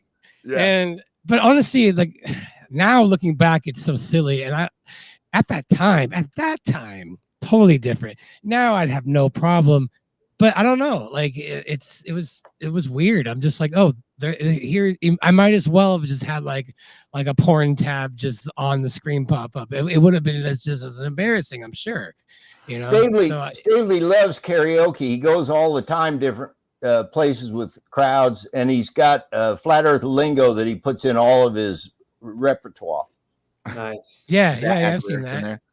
Yeah, well, Lowry, I had a support network because the guy that told me about Flat Earth, I went to high school with. We used to ride BMX bikes and stuff like that. So call his name. He's a barbecue sauce. Yeah. On the app. Yeah. Barbecue sauce. And he's a regenerative farmer, and I mean, he's a smart guy. And you know, I was posting out some stuff just about like the heavens declare the glory of God and like some space imagery. I sent it out on Instagram, and he said, he was the only person, he said, that's not accurate. Like that can't be scientifically provable. And we've been brainwashed to believe that. And I thought he was trolling me. I thought he was completely kidding. Yep, that's right. But as soon as I started looking into it, he sent me a few good links of people like to get started on. I told my best friend that also went to high school with us, and we all like, he and I were laughing like, what does he even mean? What does this even mean? But before long, my best friend came back and he's like, dude, we need to look into this farther. He like was waking up faster than me. It only took him 3 weeks. And he's like, dude, I'm a flat earther. And I was like, dude, you're crazy. It took me 4 months to break like the globe spell. Like I would do the research and I'd frantically be watching like hours of videos and looking and trying to figure stuff out. And I would have in my mind locked in, yeah, we are stable. This is crazy. And when I went to sleep, I'd wake up the next day and my brain would be like, no, I'm on that ball. I'm on the ball Earth. Like it's just crazy. Yeah. But at the 4-month mark, when it snapped and I was free, you can't go back. I mean, what's that guy doing with it now? That fast guy. What's he doing with it now? Oh, he's completely solidified in it, and he's promoting it, talking to people, publicly talking to people. I mean, he's not scared either. Yeah. Cool. Yeah. I mean, that's the good stuff. And again, I think there's a lot more people out there than we think. But you know what? We all secretly, we're gonna miss like 10 years from now when this was just the cool club. Where it's just a few of us who were like, remember back in the day when it was just us talking about this play? But also on another note though, I will be pissed in 10 years if it's still just like this though. I will miss it. It's gonna be so different. We have to let it go eventually. We're gonna be like that flat Earth was so yesterday. We're gonna talk about something. You know, it's just gonna be like it's that common hipster form. It's like yeah, I have it on vinyl. You know, it's just like right. There's all these things about it, but like the very first start was scary. 2 years scary. It gets better. Think about it. Think about what it's like now, today, us talking about it versus 2015. Like I can still go into my same local bar downstairs. They know I was the one also telling them this is the bullshit, the thing that happened in 2020 March. Mm-hmm. But now it's almost like they forgot about me telling them that. They forgot about that whole thing. They know that I'm the flat earther of the neighborhood, right? That they're fine with it now. Whereas I was like, it was like, what do you call that? It was like oil and water. I was like, whenever I came into that place, 2015, 2016, when I came out 2017, everyone sat 4 bar stools away from me as opposed to like sitting right down next to me and talking to me. And I was like, look, dude, nothing changed about me. Nothing. I am still the dude that cracks jokes every now and then, plays rock shows and all this stuff. But something changed in their head, the way they were looking at me. That's the hardest part. And okay, there's another joke there. That's flat Earth leprosy. He got flat Earth leprosy. Yeah, that's exactly right. You can see it in their eyes. You can see the way they look at you. You can see the way they treat you. Their language and the language you're having with them is different. It's guarded from their end because they have something in their head that says, I'm talking to somebody that I don't agree with. And I really hadn't changed. Flat Earth ain't got no cooties. Yeah, I know. It's like there are no flat Earth cooties. There, it's just like. But I was designated as that for a while, and now.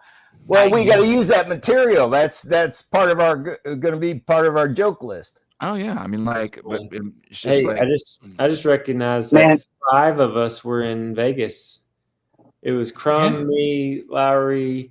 I forgot your woman's name, and Nicole. We were all in Vegas. That's right. We were in Vegas. Just crushing. Veterans. Hey, man, I never gave a shit what people thought about me. I got family members, I got coworkers that will, behind my back to others, will be like, make comments because I'm someone who believes the earth is flat or this or that. I have never given a shit because I'm crushing at life. And the people who say that, including certain family members, do not have their shit together. Right. And I have my shit together. You don't. So you don't have the time to find the truth because you can't even figure yourself out. Bravo. And, that's how I don't give a shit right there. Austin, it's so funny you were just talking, and I guess I've been spending too much time on Flat Earth Fridays and Stationary Saturdays because, like, I was about to do the fists up and like the clappy hands because, like, on that app, you can do the 100%. Yeah. Hey, Crumb, you're going to have Weiss on soon, right? Yeah. He's gonna be on Wednesday. Pretty exciting. I'm going to give you some material. Do you know the story about my first referral code? I have not. Tell me the story. Jaron loves this story, and he teases Weiss about it all the time. I had the app when the referral code feature came on, and I spent a long time trying to figure out what, something kind of clever. And I ain't too swift, so it took me a long time. And I finally figured out that I have so much trouble trying to remember that it's DITRH instead of dearth. And I finally realized there's some other people having that problem too. So I put the referral code was the misspelling of DITRH. Oh, is that why I you're had getting 11 so many referrals when I got a bug in my my app, and he had to straighten it out for me, and he took it away. Wow. He got real mad about me using the misspelling of DITRH. Yeah. Well, the I naturally reads it as that, even though that's not how it dearth. reads. I know. We all kind of did. Well, it's an English word, dearth. And I had a coach in high school named Dearth. And I struggled real hard to try to remember to say it right, and I couldn't say it right. Now, Weiss was, he was laughing about it and everything, but he's still mad. Mm-hmm. Oh, yeah. Well, I probably messed up a lot of, like, I don't even know. There's not even a definition of dearth. It means lack or famine, shortage. starvation, need, shortage, scant, destitution, misharvest, shortcomings, inadequacy, dirt farmer. Okay, I could see like where he might be a little, perturbed of. And Witsit makes fun of the real name of the app with Weiss all the time too. Yeah. Oh, Zodiac. Yeah. Clock and Hey, do we get to screen share? Because I could show you flat Earth. Sure. I mean, it should be an option. Do it. You see one? Yeah, let me see. Cancel. I understand. Actually, I would love to know if that works. Like, I've got a share button on here too. I'm gonna do You entire do? screen. Share some stuff. And then here we go. Let me know when you can see it. I might need to. Hey, Crumb, what software are you using real quick? What streaming software? I'm doing Streamlabs now. I got Ultra Streamlabs, and I'm not doing the desktop one, which is the main. They also they give you like an option for this one called Talk Studio, which is basically like StreamYard, a lot cheaper. And the Streamlabs Ultra, $20 a month. There's a ton of shit that comes with. So can you send me the link? What was it called? Talk what? Streamlabs.com Ultra, like the Ultra subscription, $20 a month. All right. It's literally everything with streaming. It's got everything you need. It covers every basis. It's pretty cool. I've been learning it all week. It even has an option to like help you with shorts and with all that stuff, even with AI. Like it's good. It's just a lot of shit. So all right, thanks. Yeah, I'm gonna show this here. What we got?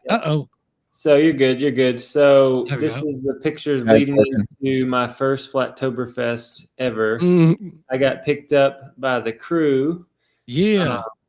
Daryl from Flat Earth Farm. Oh yeah, Daryl. Yeah. And then Andrew B. First time to meet him in person. That was epic. Legends. Yeah. Those guys. Great images. Yeah. Sam's Town. Can you hear it? Heading to dinner. That's it. And Dave Wise. I just couldn't believe it, man. I was just like enjoying meeting all the legends. Here we are playing craps. You got Dave. I wonder who took that shot. Which one? What shot? The one we're looking at now. I was trying to guess who took that shot. I did. Well, now I know. Yeah. So, so I took all these pictures. Oh, I took some solar. Sorry, this is an overlap of the solar eclipse that we recently. Wow. The previous one that we had. It's beautiful. This is kind of interesting. You see this image right here? Yeah. What's going on Lens there? flare. No, that's not a lens flare. I caught one of the images that's getting projected down onto the ground. Actually, each one of these like 6 spots is, how it projects the image down to the ground. Yeah. I'll have to show you. But there's more.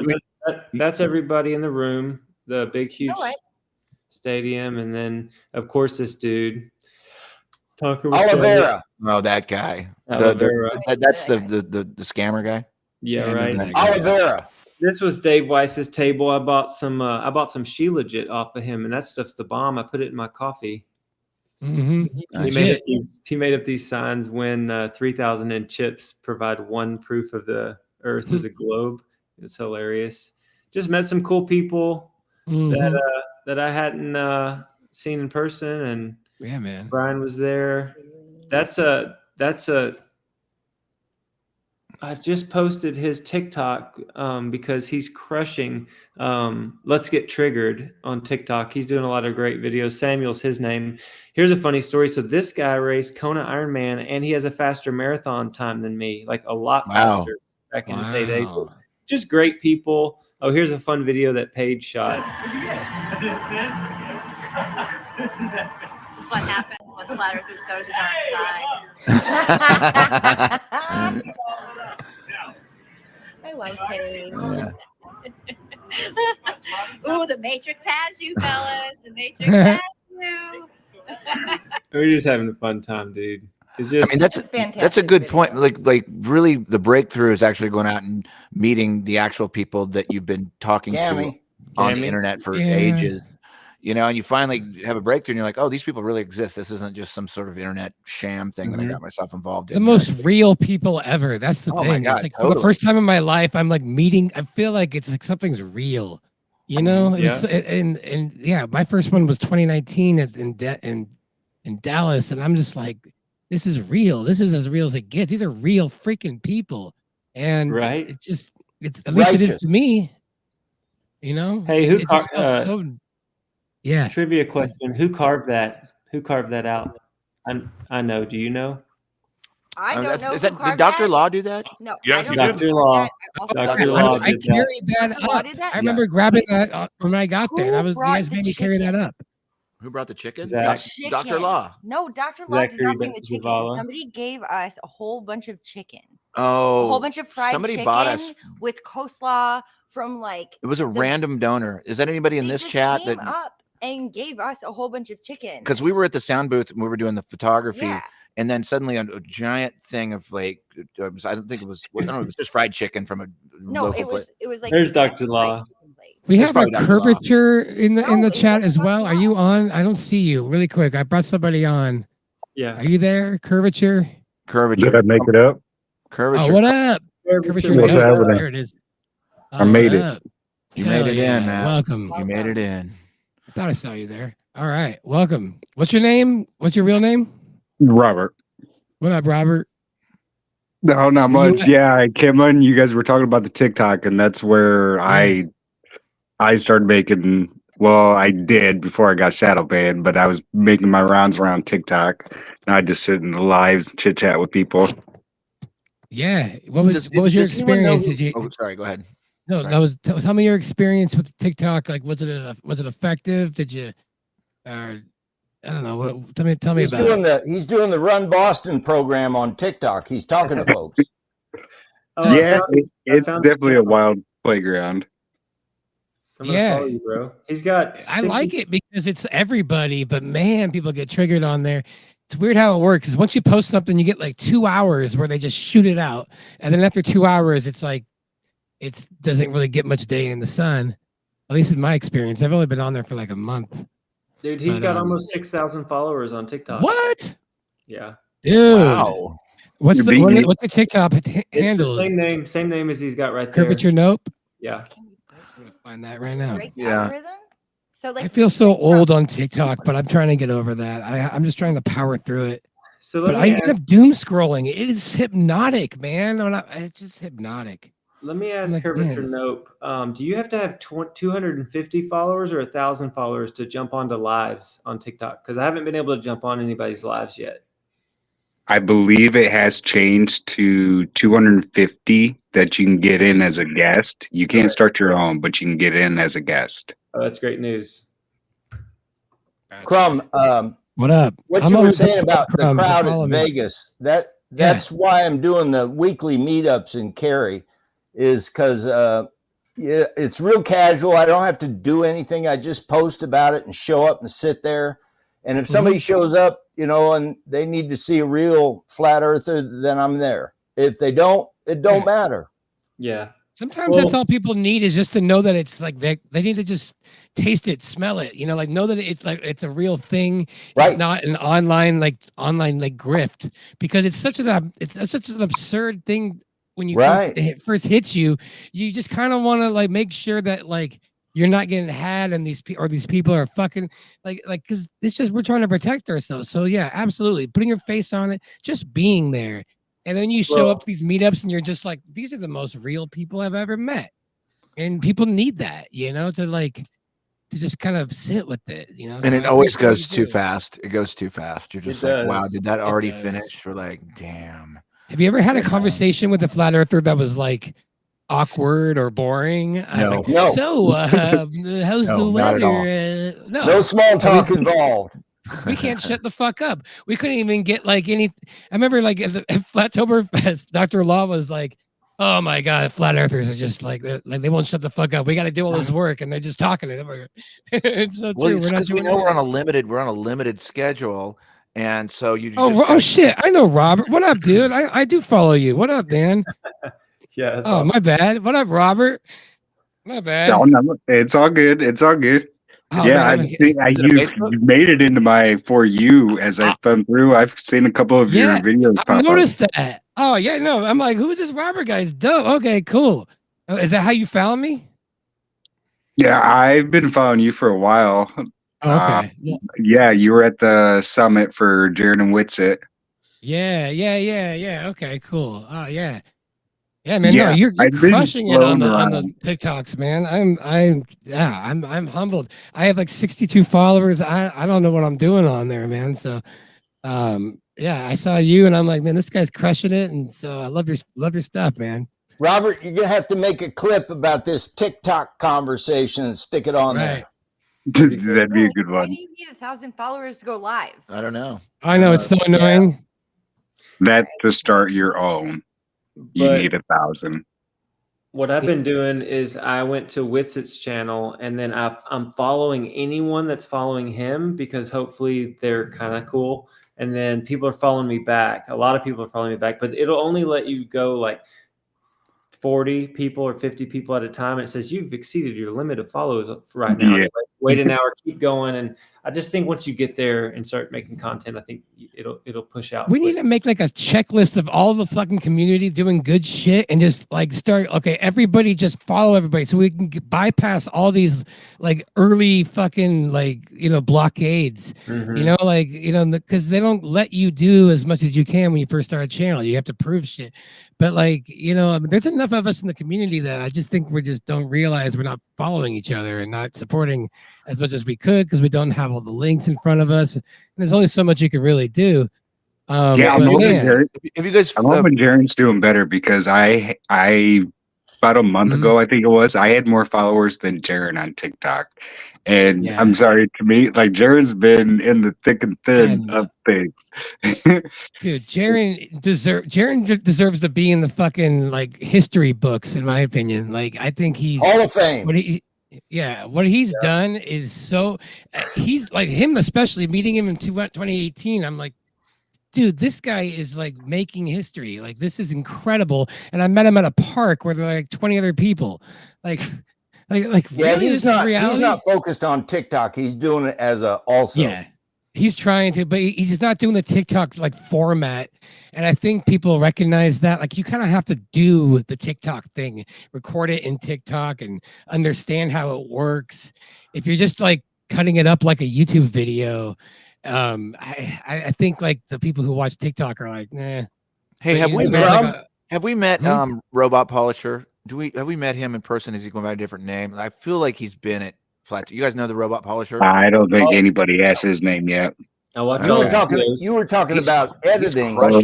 He is a monster when it comes to that. And he's putting out material every day, and he's doing like actually like at least 10-minute segments. And Yeah, he's doing good stuff.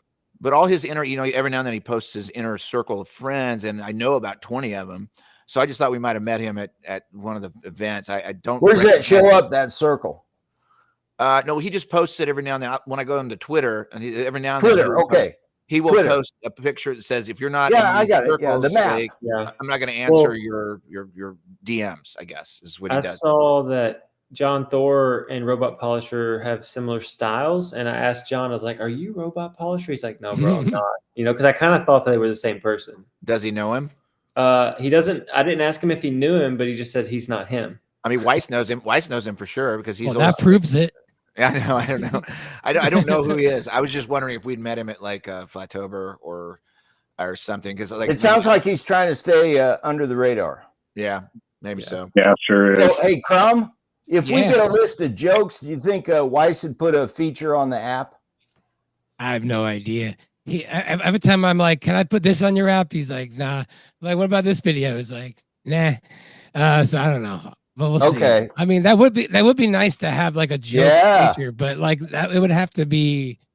I mean, it'd have to be good and have to like be updated. Well, and stay let's see fresh. what we can accomplish. All right. Yeah, I mean, so far, I'm not gonna lie. Like some of the jokes that were given, we're gonna need to do some work. We're gonna need to. You don't have to do it. You just work it.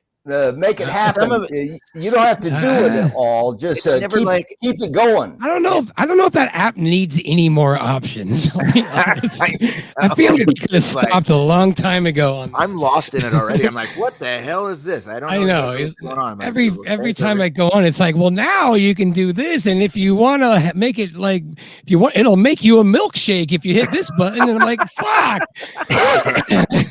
It's so funny you say that too, because Dave, I was helping man his table and stuff when he was gone, but he came back. He's like, "Hey, you want to see this new little feature on the app?" I was like, "Another one?"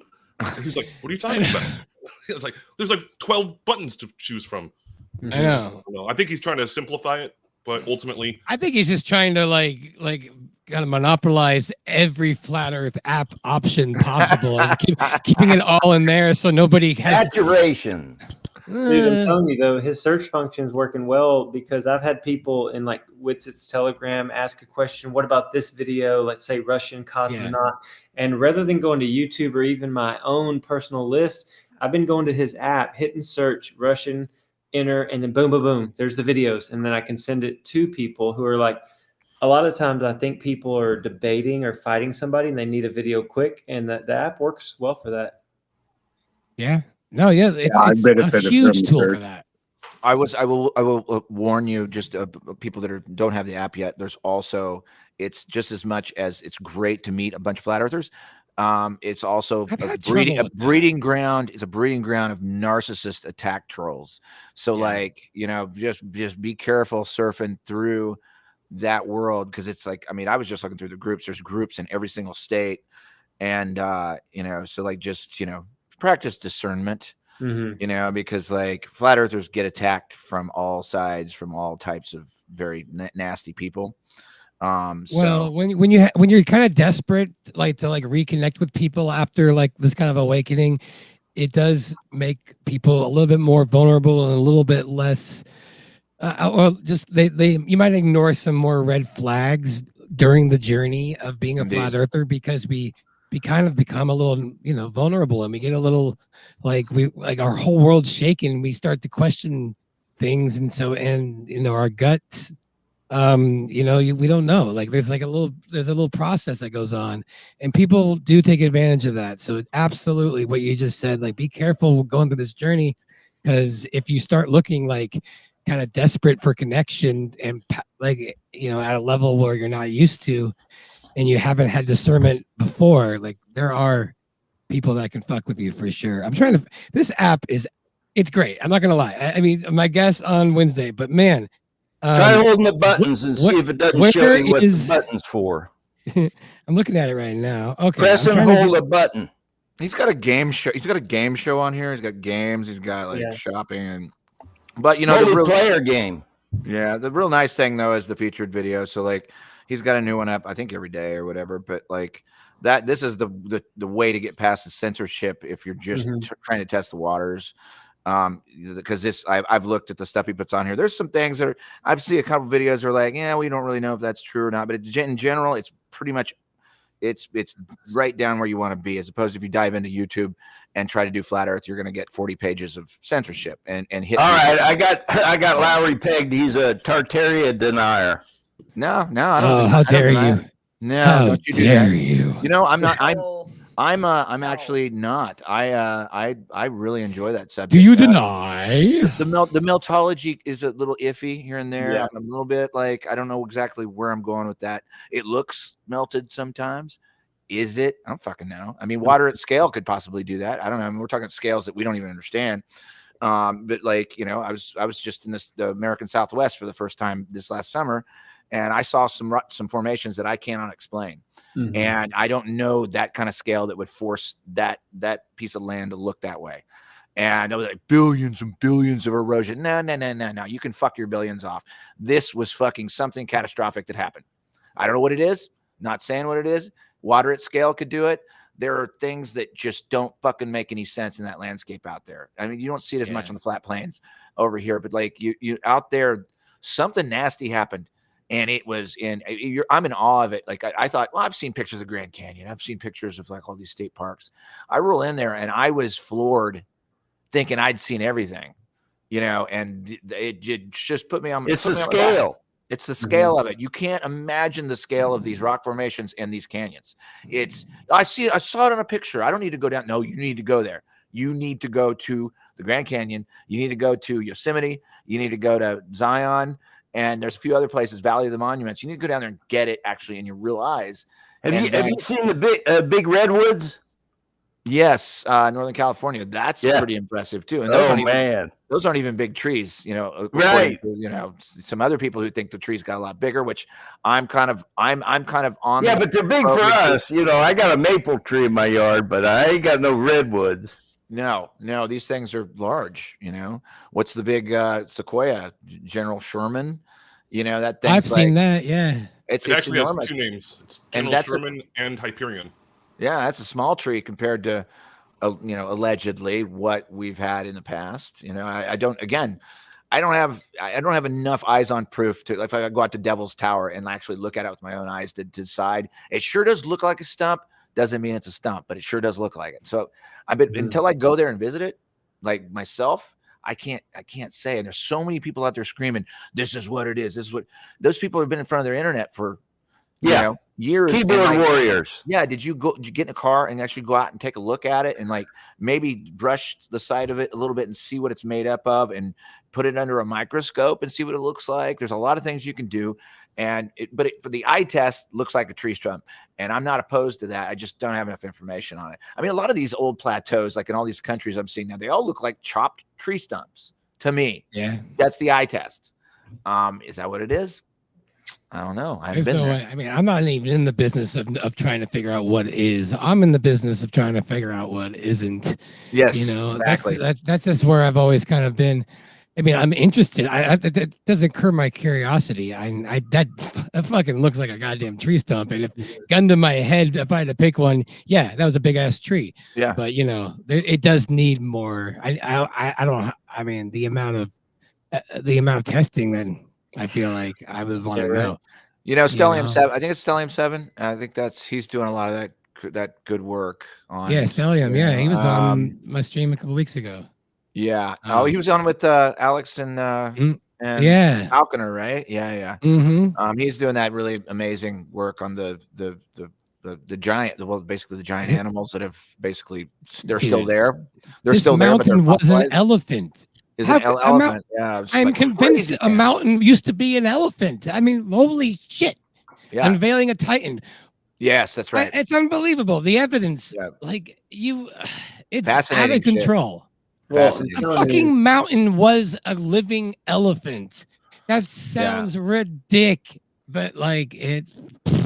The wild thing about the reality that we live in, the answer is either yes, it is, or no, it's not. And there's no embarrassment to be curious about if it is or if it isn't. Sure. Same thing with, I mean, like to the flat earth side, again, just because a lot of people are real curious about that right now.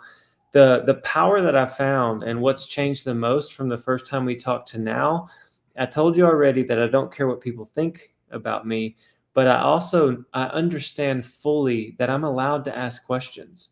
I'm allowed to ponder. Indeed. I'm allowed to think about it. I'm allowed to meditate on it and like look at it. So everyone's programmed to just believe what the experts said or believe what the consensus said.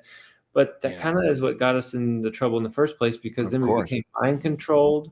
We became just like sheeple. And so I'm just saying this for everybody on the panel, but really the people listening and somebody that may watch this later, you're absolutely allowed and encouraged by me to be a human and be inquisitive, because that's what's going to break you free from the spell. Is whenever you just look, because see, before Flat Earth came, to me, the sun and the moon and like the trees and nature were fading a little bit. Like I love playing outside. I love nature. But when True Earth arrived in my life, it was kind of like I started looking at everything really close. Like I still do this every day. I'm just like, what's going on up there? What are the clouds doing? And I'm seeing things that I've never seen before, because previously, when I was a little kid, they said, oh, we know the answers to all that stuff. We know the size of the planets. We know where they're at, their temperatures. It's really boring. It's quite boring. It's all materialistic. I have no interest at all. But Like, now it's like, bro, humans don't know how far the stars are or what they are. No. All right, Bear, look, you're right. Everything you said is correct. But what these normies are going through is that the coach put them on the field, and they know if they go out of bounds, they're going to screw up the play. And they don't want to get yelled at in the locker room. And that's where they're stuck at. And we got to be mindful of that all the time, that these new people or curious people, they need a lot of cushion.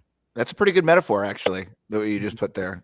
Can you makes remember sense. that one? You just write that one down. It's a really good metaphor, because that's No, I got it in my head. It's there. All right, keep it locked in there. That's really good. Last thing, I won't filibuster. Crumb and Lowry, I bet you guys will concur with this, that truth and seeking the truth has a feeling to it and a frequency and a resonance. When you're 1 million%, yeah. 1,000,000%, yes. It's called intuition, and it runs through all of us, and it's an energy, and it's a good thing. And, well, it's pulling us together. We're not scared. We're not fearful. We're not controlled. We're not locked up anymore. We're free to think. We're free to live. We're free to breathe.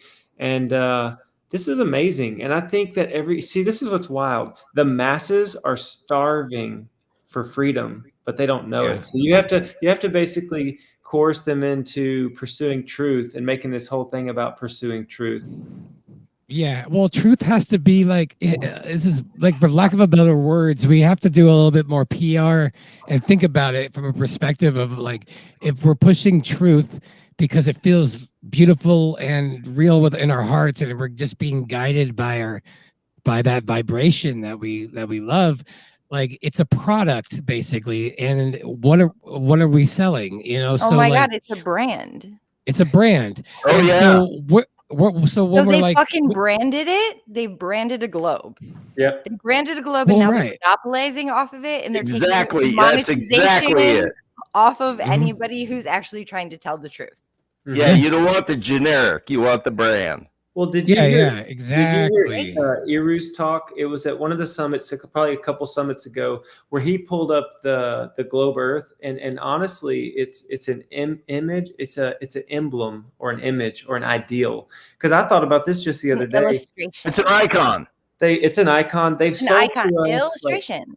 They've sold to us Mother Earth, Mother Nature, and they've told us what Mother Earth is, and it's this ball slinging around the sun. It's like, dude, that's so lame, and it's so satanic. The Earth is actually, you can't measure the heights or the depths of it. I mean, that's one of the things. Every time man hasn't been able to get to the stars, they pretend they can, or they can't take one picture of this whole place. They pretend they can. It's crazy. So then maybe then you guys should all accept the fact that you guys all got balls for telling the truth.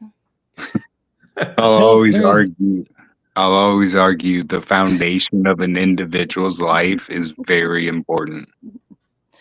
Yeah. I who's going to deny that, Robert? Absolutely.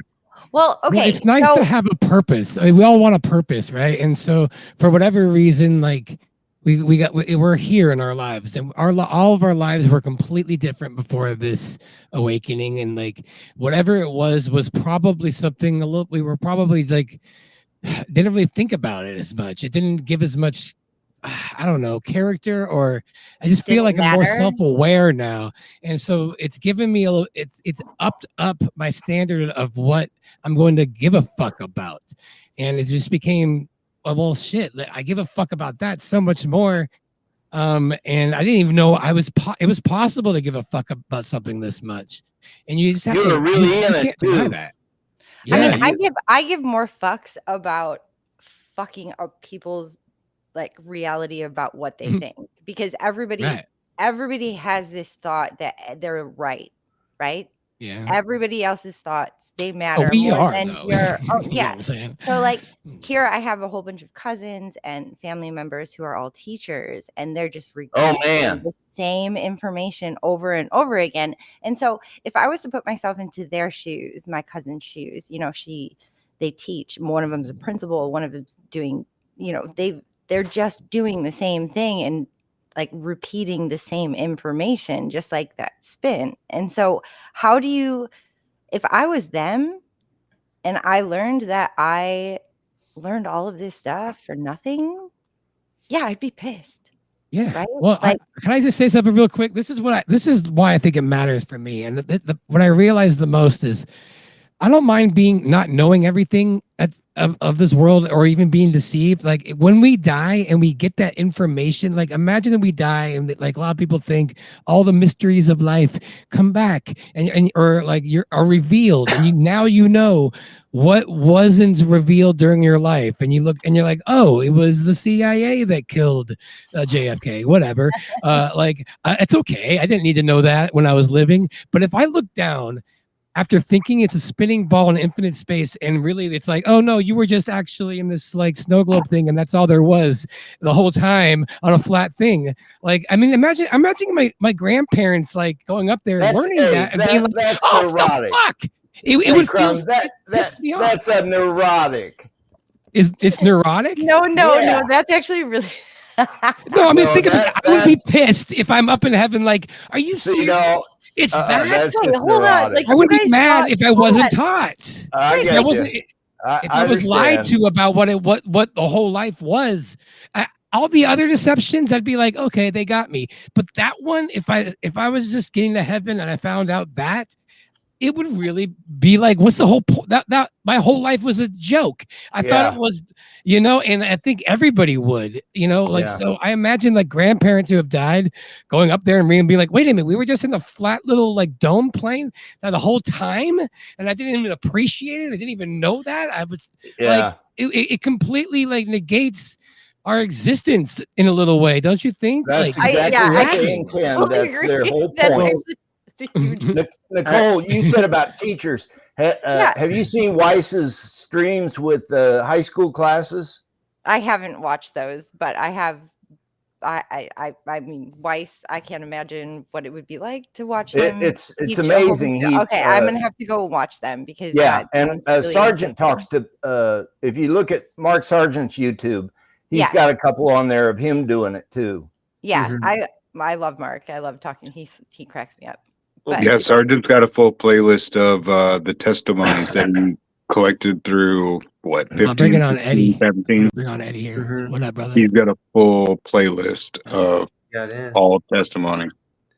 I just want to say one quick thing, an idea to think about. So we've been programmed or taught that when you die, you go up there. But I think that there's like a waiting period. Some people say you go into Sheol, which like there's a side that's going to get judged and there's a side that's going to get eternal life. So basically the day of the Lord is when he comes down into the sky and he'll call those dead in Christ up into the sky first, and then those alive up into the sky first.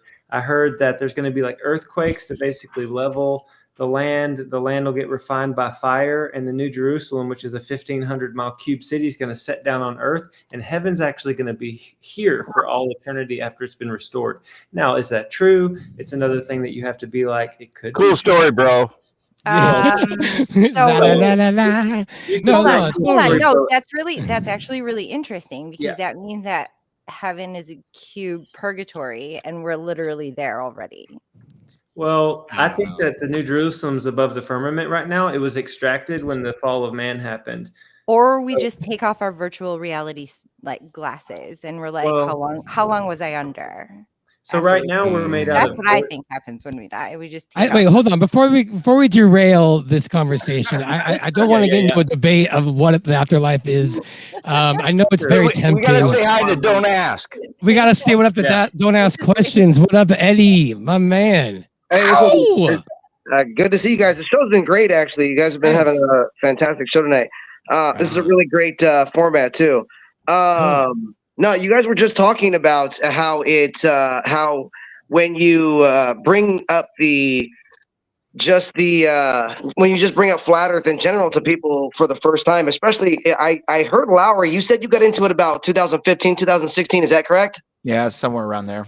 Right around that same time is exactly the time I found it too. And I was actually just working one day, and I saw this 24/7 live stream that ODD had back in the day. Yep. Yeah, he got me too. He's old school. He's old school. Remember that? So so that was what, and it just kind of popped up on on YouTube suggestions. You know, like so what happened to you, Eddie? Okay, so check it out. So I popped on ODD's stream, and I wasn't paying attention to the content so much as I was paying attention to the comment section. And the comment section, I was very confused because all of the geocentrists and the flat earthers, they all were arguing with science and math and physics and thermonuclear, like thermodynamics and shit like that. Like they were actually coming with proofs. And all the globers were saying kill yourself, drink bleach. I can't believe you guys, procreate and all that shit. It was all the ad hominem shit. And I was getting pissed off. I was like, because I loved astronomy as a kid, and I loved, the globe and space and everything. So I was like, come on, somebody say something, somebody prove these flat earth idiots wrong, and I made it my mission to go do that. But all of you guys know here, the moment you start looking into it yourself, that's what does it. You have to go down the rabbit hole yourself. And I think one of you guys said earlier that you almost have to be in a room by yourself. You can't we're all accidental space nerds. Because I can't watch. I can watch space movies now and I can extend my just if it's entertaining, I can watch it. Yeah. But with that for fantasy. 2 years, when I froze up that one moment, I remember the moment it happened, I was like, damn, I just lost Star Wars. I just lost Star Trek. I just lost everything that I ever loved in my whole life. Because I was a space nerd, man. I was into all that stuff, dude. I was like, man, space. Kansas is going bye-bye. That's what happens. It's just you're just like, holy shit, what happens now? And everybody has that oh shit moment. The oh shit moment happens to everybody. And if we can impart that to everyone else, it's like, look, once you get past that oh shit moment, it gets better, and the life actually gets a lot simpler. And simpler, it's not probably the right word, but there's some sort of weight that gets lifted. Yeah, and I can't describe it unless you truly go through it. Like Crum, you were saying that one time you're like, okay, I'm flat now. No, you're like, no, you're. No, anybody that says that, I'm like, no, you don't get to just do that, motherfucker. Go crazy for 6 months and then come back to me. I'm not gonna buy it. Yeah, no, exactly. Eddie, finish what you were saying, Eddie. Hey, Crum. Eddie, finish up what you were saying real quick. Oh yeah. So hold on, Eddie. I gotta pop this in. Crum, Eddie gave us a new topic for the jokes. We could write 100 jokes how to trigger a globie. Okay. Oh yeah, you might be a globe head if we gotta see if Foxworthy will. That's a very easy thing to do. They're easily triggered. All you have to do is say flat Earth, and they fucking go absolutely insane. But yeah, so actually, and then what Lowry's girlfriend or wife was saying about how Nicole about how people just get triggered in it. Like if they would even allow that that idea to be entertained, that it just crumbles their whole reality and their whole narrative. I happened to be dating a middle school science teacher at the time, and I started asking her questions, and that ended our relationship real fast. How did that go? I want to hear that story. So it's very simple, actually. I was sitting with her one day, and I brought it up, and she laughed, and then she said, "Wait, you're serious?" And I said, "Yeah, I'm asking you I want you to help me understand like some of what is going on here." And I had some questions for her. And that's priceless. That's priceless. And she told me that it was insulting to her. She wouldn't answer any of the questions I had. She had no answers for any of the questions I had. And she said it was insulting to her core that I would even ask instead of answering any of the questions. In fact, I asked her to come down to the beach with me to do a test. I wanted to just get a camera with a telescopic lens and then find a oil rig that should be too far offshore to see and see if I could zoom in on it. You know, and she wanted nothing to do with it. And that's priceless. What is that fallacy, Crumb? What is that fallacy, Crumb? When you're like, that's beneath me, or it's like, I will not. I'm insulted that you when you ask me. That's got to be one of those. Being a douchebag that's the fallacy. There's an old thing in flat Earth. We did the crash course. I'll have to rewind before, and I'll put the link to the video that I had on earlier in the description as soon as I can. Incredulity. Yeah, probably. But the craziest part about that whole thing is that, like, I learned, like, okay, so I'm sure all of you guys have had the experience of like when you start to like figure this out, like again, Lowry, earlier you were saying like I'm gonna either I lose all my friends or you know what I mean, or I don't say anything. There's no second choice. Right, exactly. So I just started talking to my friends about it and asking them the same questions, and it was triggering the shit out of them too. Yeah. Like they were just getting all pissed off at me and like didn't want to have the conversation in general. And it was very strange though, because like after a while of doing my research and let me like kind of like remind you guys that back in 2015, 2016, there was not a community like there is now. No, it was scary as fuck back then. It was scary. You're like, oh, isolation. My God. Exactly. Yeah. Now, after having really gone over it and been able to kind of immerse myself a little bit with other people who are in the flat earth community and have open discussions, I've like kind of developed my own ways to like get through to people, you know, like when I talk to people about flat earth, I don't initially say jack shit to them. What I do is I'll tell them I'm a flat earther. And then really, they might start to ask a little questions, but I will ask them first about their own model. I ask just really quick before we have this conversation. I just want to understand, just want to see if there's a base understanding here. And then I ask them, how many miles is the Earth in circumference according to your model? How far away is the sun? How far away is the moon? You know, things along those lines, just so because what it does then, before you enter the conversation, it already puts in their mind that I really actually don't know much about the model that I'm arguing. You know what I'm saying? And then that's the hard part to realize because everybody doesn't know it, and that was hard for me to realize. Is that I had this false sense of authority, and I was walking around thinking I knew all this stuff, and then when I really got down to it, I'm like, these are things that we should all know, and like I don't know. Yeah, and how do those conversations turn out? And approaching it with love too. It's not approaching it with like it's approaching it with like you know what I'm saying. It's not approaching it with in like, oh, I told you so, gotcha. You don't know jack shit about your. It's just kind of setting a baseline and a tone of like, okay, we're kind of entering into this unknown territory here. You know. Yeah, how do they go after that when you do that? Well, how's it? Very well. In fact, I've got. I've seen Eddie do it. He doesn't trick. He navigates pretty well. I've seen him do it. Yeah, I've gotten through. I would say on a percentage, it would probably be around like 70% of the people that I've told this have really latched onto it. I've gotten multiple of my friends and bandmates. I've talked to ex-girlfriends of mine but for every single person, it's always something different. So you got to kind of in those conversations, I find that I don't like to like grasp onto one or two things too much, whereas I try and kind of just give them a little bit of here and there, like the curvature equation thing, and and then water on a ball in Antarctica, and I try and flat Earth flight plans, and I try and kind of throw a little bit, but because I found that each person tends to grasp onto their own thing. Like I had an ex that was kind of laughing about it until she looked into Antarctica, and then she called me 2 weeks later and she goes, "You can't go to Antarctica. What the fuck?"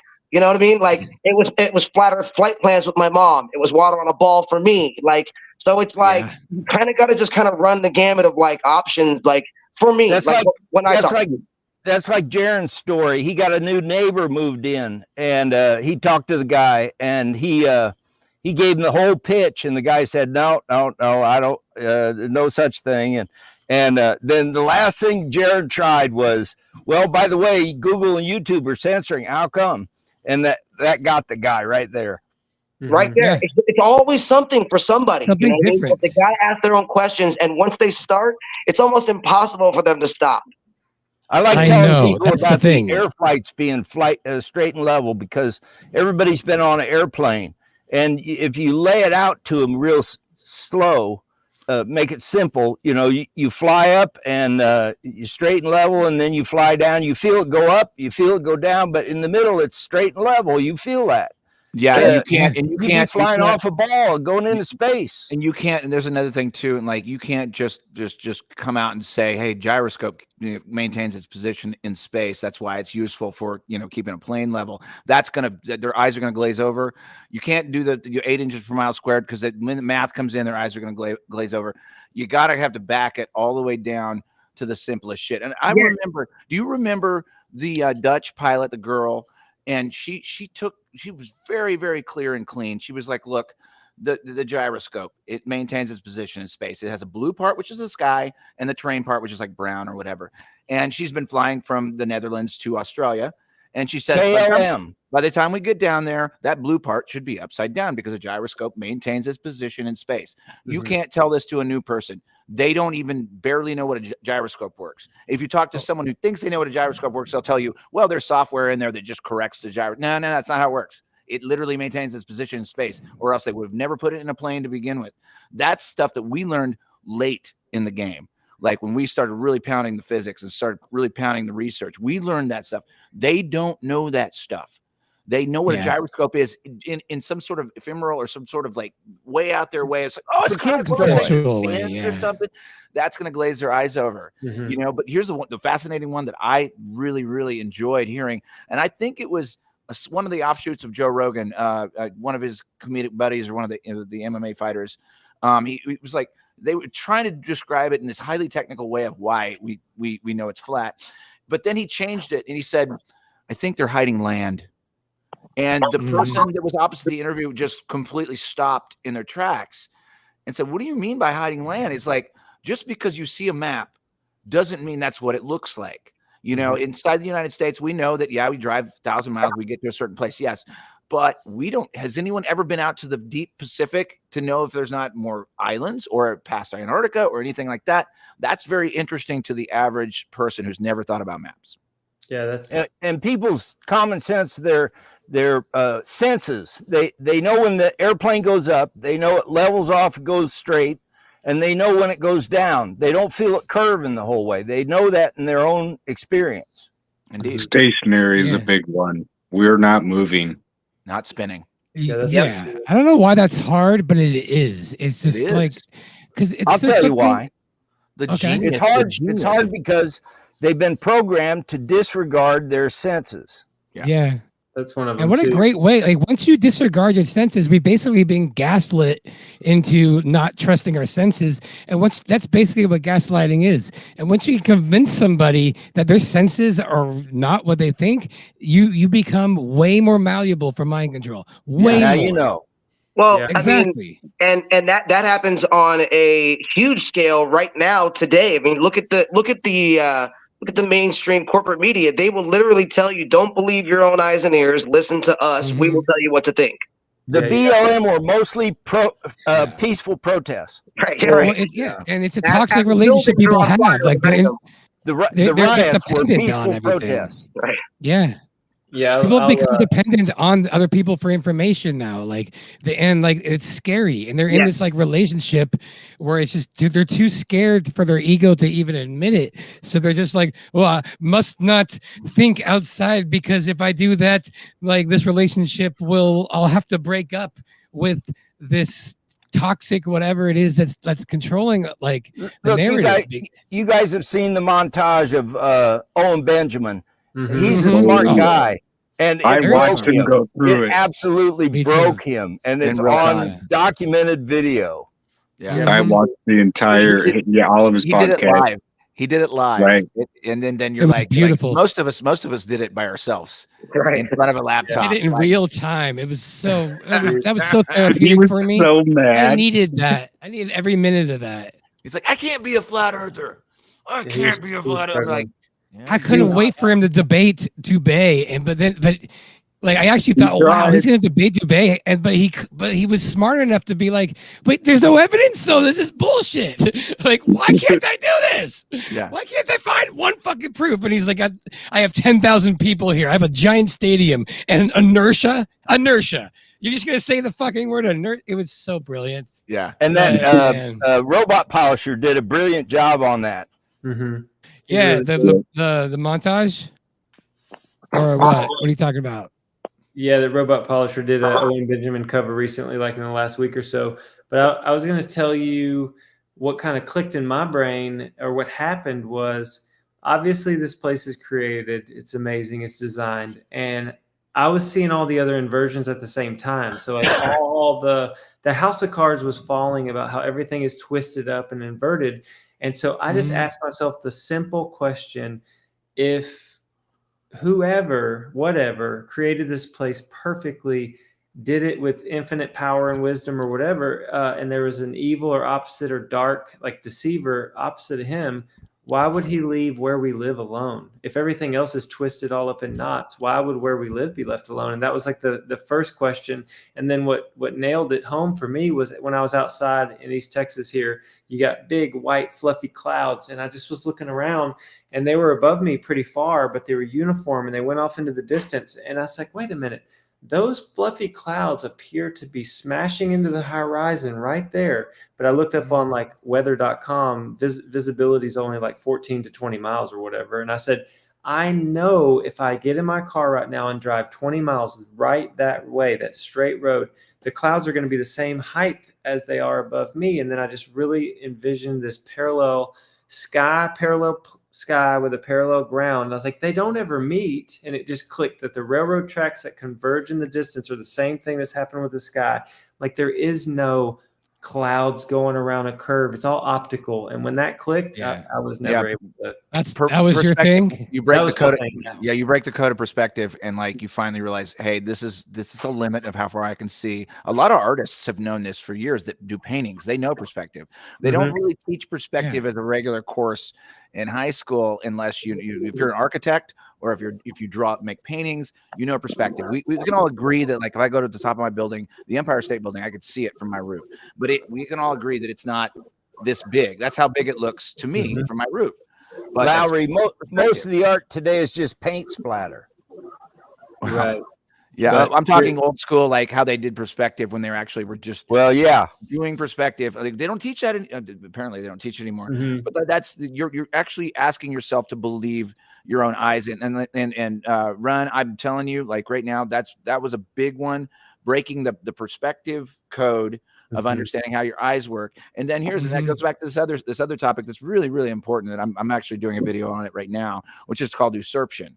And this is a word that took me a long time to figure out. Like it's simple in its word, but like basically, usurpation is to take or to take away. Let's say if the math teacher in high school, you're sitting having math, the math teacher goes off and he goes to the bathroom.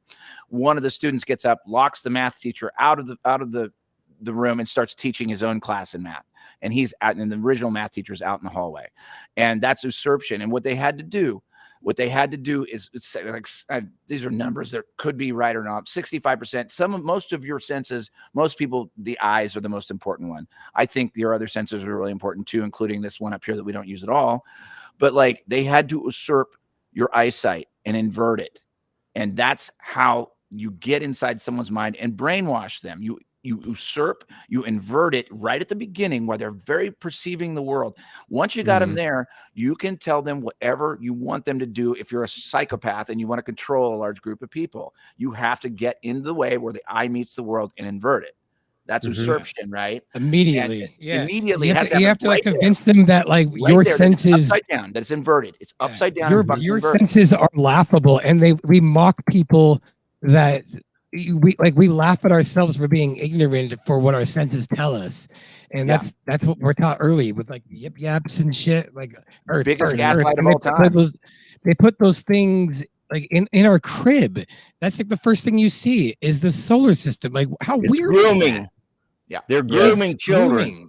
And that's where they usurped it. That's where they usurped and inverted it. They had it started right. I still remember my kindergarten lesson in my science fucking project was making Play-Doh balls and doing a solar system. And guess what? I got a blue ribbon. And that reinforced me. And I was fucking 6 years old, you know, and then I had a globe in every fucking room in my house because my parents didn't know any better and their parents didn't know any better. You know, you teach that over the course of a 70-year script, then it just becomes truth. I can't even believe we got this far out of it. It took all of us talking to each other to walk our way out of this madness. You know, Dude, I'm going to show you. I'm going to play something real quick. I had to watch because right on this topic, man, this is so ridiculous. I'm trying to find it over here on the left here, but show on screen. Yeah, I gotta say thank you for playing the NASA Man Can. Oh yeah, that was dope. Oh yeah, they did good.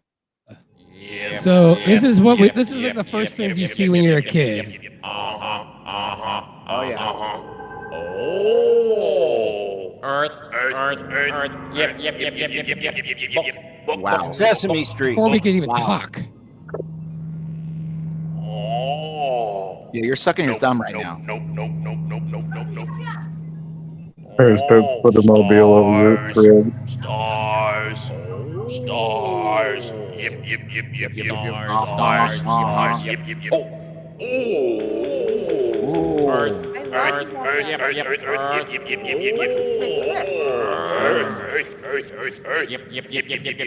Yep. When they make this kind of stuff, they do deep psychological research. Like Barney the purple dinosaur was not just somebody's imaginary creation. No, they do psychological research at the CIA and Tavistock for that stuff. Yeah. And what kind of character is this? Who would think of this unless you were trying to indoctrinate? Like they've done a focus group on this. Pigs and Faye. Earth. It's like it's like. And I saw this episode. I remember it to this day. I remember watching this. He goes nope. Pigs. Oink. Pigs. The whole point of Sesame Street is to now it's connected to neurons. Neurons the pigs, neurons Earth. They're pushing this so much in our cribs on. Like, why do we need to see that fucking CGI composite when we're that young? Why? They do it to adults. They put it on the iPhone. Yeah, there you go. There's your reward. Like, so when they do tell us that this is what we're on, it's already subconsciously embedded in us, so it allows the lie to just kind of manifest. Even if it feels weird, we're like, okay, Earth. That's Earth. That's us. That's home. Yep. Yeah. Home. And there's so much shit like this. You know, it's just it's really disturbing when you start looking into like the early programming that I'm sure we were all, you know, that we all had access to. But they have to tell you too, Crumb. And also, like, I always make half of my rants have involved the movie Spaceballs. But that movie is literally a fuck you from them saying we lied to you, and we're also going to make a comedy about how we lied to you, and you're still going to believe. They had a vacuum cleaner, the vacuum of space, sucking off the atmosphere of Spaceballs and Spaceballs. If you go back and watch that movie, it is a middle finger to all of. It's so good. You know, you're right. It's funny. It is. It's great comedy, but it's also a big middle finger to, like, if you are still stuck in this under the veil, then fuck you. Watch our Spaceballs, and my Schwartz is bigger than yours. It's just that much of a humiliation as big ritual. as mine. Yeah, and it's like it is. It is kind of making fun of how ridiculous a lot of the claims are. I mean, like a vacuum of space, and it's like a maid. It's so fucking. It's genius, though. I mean, maybe. It did help me love space. Yeah, it was a great way. The devil is clever. He's funny. He's a funny motherfucker, the devil. But it's like that's just what that is. It's like you have the antagonist and you have the protagonist, right? Well, the antagonist is really smart. He's really funny, and he's going to flip you off in any chance he can until you get it. Apparently, that's been my take on like the observation of it. And it's like if you keep buying into it, especially if you understanding the narcissist, which this is a fresh learning experience that I've had this year. Narcissists do not think the same way as we do. They thrive on the fuel of just deceiving, of telling you that you're this or that. They don't have the same, I guess, ticker that like our community has, right? I mean, you call them demons, you can give them any name you want. These people don't give a shit about you, and if they can invert you and get you spinning, then they can control you because your subconscious is already spinning, so they can tell you whatever they want, and you're gonna go do it. There's my rant. Yeah, you're just fuel for them. There's no empathy at all, and that's kind of how, if you look at how like we're treated and like how we're completely just everything's inverted right from birth. And we're told that sticks and shadows, like I just can't believe that's it. That's all there was. And then that's it. And even Neil deGrasse Tyson says, well, that also works like this. That's why there's a third well. Yet nobody ever anywhere try to find it online. Just I don't remember Neil deGrasse the third well. Tyson. Did he coin that in live in that interview? Because I don't remember a third well. I just remember nobody does. Well. When Carl Sagan talks about it, it's two. Every paper of everywhere, everyone talks about those two cities, and then he's like, well, it does work on a flat Earth as well with a local sun, but then there's this third one, and because math, science, physics, that goes over your head, we know. It's like, wait, it was a very subtle additive. It was a very subtle additive to an already understood programming technique, and he just added it nonchalantly as an actor, which he's just an actor that can recite. He can recite the religion. People think it's a ball. The only reason is that terrible gaslighting, childish fucking proof. And even there, they just went on that. And I had no idea that the Ptolemaic model was a ball that was stationary. Did you know that? The geocentric model was a ball? Like they claim. I gotta mixing it up. They just keep mixing up the falsities all over and over again until you're so confused you can't even keep track of what. That's the whole idea. So the spin up of the lies is such that you always have controlled opposition, you always have the truth, but truth in narrow bullets, and then they spin it up and confuse you, and then you just can't think for yourself, right? Well, guess what? I mean, we've got tons of measurements now. It's not even remotely close. It's not even we have close. the tools. The common folk can do this. We can combat the nonsense. We didn't before. We could all talk about it, but it's too easy to discredit us. But when you have technology and you have the way to like communicate and grow a community using this technology and making us grow, making the voice strong enough to combat the lies, it's a beautiful thing. And it is. We use the hive mind. We use the internet hive mind to literally all talk to each other and say, this is fucked up. What do you think about this? This is fucked up. What do you think about this? And we kept going and going. And it just actually, we used our collective minds together, because I would never have thought to think the earth was flat ever. It wasn't even remotely close to my mind. You know, I spent like 2 years looking at objects on Mars with that Richard Hoagland fucking grifter. I cried reading The Martian like 2 years before I looked into flat Earth. I was like, oh, that's so great. He figured out how to make a potato out of shit. That's incredible. Yeah, and Neil deGrasse Tyson's like, actually, that book was written very factual. Yeah, what's up, Eric? I gotta say goodnight to everybody. Oh, right on, man. Thanks for joining. Hell yeah, man. Thanks for joining. Cheers, man. Appreciate it. Thanks, See you folks. back next time. Appreciate you. Yeah. All right. See you next time. See ya. Yeah, right on, man. Have a good night. Thanks, Happy Nicole. Easter. Oh. You know, something I think too. Really quick, are you there? Andrew? Is he around? I just want to make sure that he's... Oh, yeah, I'm here. What up, man? Just make sure you're still there. If you wanted to chime in at all, I've ranted enough. I've ranted enough. I'm gonna give Nicole the headphones. I've ranted plenty. I'm gonna keep listening. I know, and I have too. I just want to I just want to give Andrew a voice. You know, I'm stepping in Yeah, for it's all him. good. I If he has was something to say. just in the background doing some stuff, but yeah, I'm All probably right, gonna head out because I need to go to the store to get some dinner and shit. I agree. It's this stream here is getting close to 4 hours, so I'm not gonna lie. It's about it's probably be that time. Might be calling it shortly, but so why don't we do a round of just final words? If anybody wants to say something. I wish I was a little bit taller. I wish I was. I wish I was a baller. There you go. Nope. We gotta do a fly version of that. Right?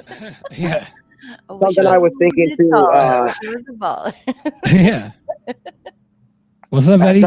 Something you guys were saying just a little bit ago about the greater minds know, so we don't need to understand type thing, or you know, how would you know? Because science and physics and right, you know, they never have the actual answers, but they just want to say science, physics, math, you know. But you know, something that like but something that I like I've kept in mind too is that like that's always something that when I'm communicating with people who aren't flat earthers, who are maybe curious or are entertaining the conversation, is I always like to remind them that like, no, you are completely capable of understanding this with just a little bit of effort. You know what I mean? Like, and that's just something that I try and like remind people when I'm talking to them is that like, this is not beyond your understanding at all. Like we're all easily intelligent enough to get this.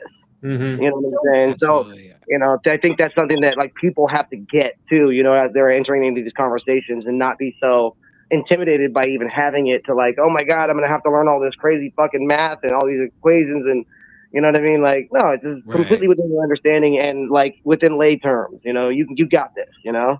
Yeah. So why is human default to deny it?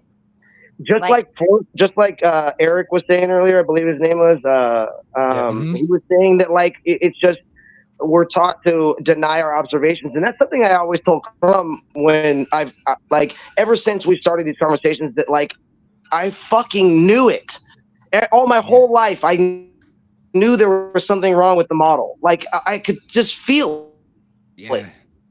You know what I mean? You could never feel like, and nothing made sense. I'm like spinning at 1,000 miles an hour. I was like, then why aren't we flying off this motherfucker? Like, you know what I'm saying? Like, it just, none of it made sense. Like, just piece by piece, it just kind of was like, that doesn't match my observations. But I guess greater minds than I know better, you know? So exactly. Yeah. We're like, well, I'm just a humble, I don't know. And yeah. Right. I know it sucks, and it makes us feel like, you know, insignificant, and it really denies our potential if we're told that like, this is the world, it's too hard for you to understand, here's a lollipop, and here's some like, you know, entertainment, go watch some Disney, and here's some cheese balls, you stupid idiot useless eater.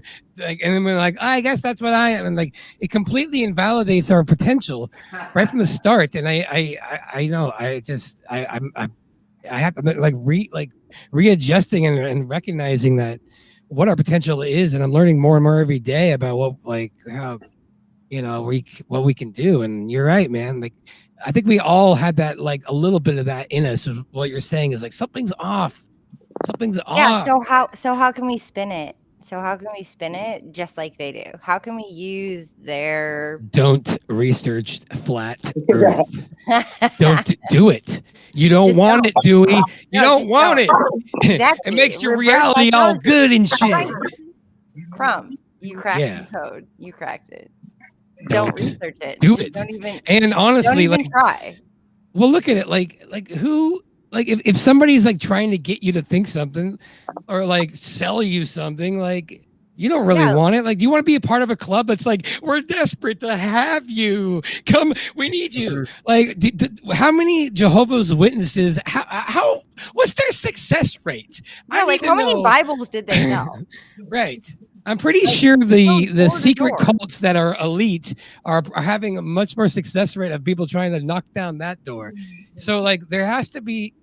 I mean, I don't want to say being exclusive about it, but like there is like a desperate, like lingering flat Earth. I think just because at the beginning, because it's so new, because we all want people to see what we're seeing. I don't think we need to see it like that way anymore. And honestly, it's just not for everybody right now, and that's okay. Yeah, but if they fucked up our truth so much, how are we supposed to even realize what the truth is? We don't need to know what the truth is. All we need to know is what it isn't. It's not our job to figure out what it is. Exactly. Like this isn't like a new belief. This is a subtraction of a belief. This is like, I believe in Santa Claus. Oh shit, it's a lie. I'll just sit with that not being there. I don't need to replace Santa Claus with something. I don't. It's okay. Santa, whatever like void is left from Santa Claus is okay. Whatever void is left of knowing of what this is fine. There's no beliefs. Once you start saying something like, this is the way shit is, and that's the way shit is, you don't know shit. I do. I'm a musician in my 40s. I know everything. Like that, you're gonna sound like a crazy person. And like you are, and like that's not really what you're saying. You're helping them understand that that they've been brainwashed into a belief that's not serving them, and what they choose to fill that void with, that's not your concern. That's up to them. That's their own journey anyway. Like maybe it's nice to have suggestions because from our experience, we're going to want to be like, this is what I think, and this is what's helping me. But it can come off a little aggressive if we don't really recognize it like that. It can come off like, yeah. I was just saying, that's one thing I've actually liked and appreciated about the community as a whole, is that I've never ran into a flat earther or, a geocentrist that has that has that arrogant vibe of like, it is this or it is this, because I really like the idea is just based upon the fact that we can prove that it's not what they're telling us. You know what I'm saying? We're not. Do your own research is huge. Yeah, exactly. We're not arrogant. It's so enough. Encouraged. Don't take my word for it. Like, exactly. That's encouraged. Yeah, exactly. And most people aren't arrogant enough to say, well, because it isn't this, it must be this instead. Mm-hmm. You know what I'm saying? So, and I've appreciated that. So arrogance has a lot to do with it, but what if people don't even realize that their intuition plays a role in it? Because arrogance and intuition most people don't. Right. So arrogance and intuition can kind of get into sort of convoluted, when you know something and you know it. You know that that's what happened, right? Mm-hmm. And then maybe you come off as arrogant, as like know it all or whatever. Well, I totally get that can definitely be construed that way, but I think more on a content level. I think my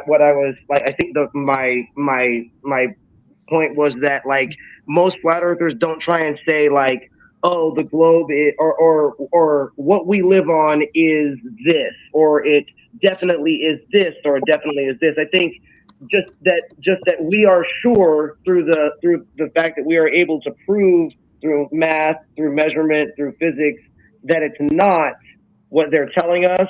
But I just like the fact that most flat earthers aren't trying to aren't trying to press a specific idea of agenda. Exactly.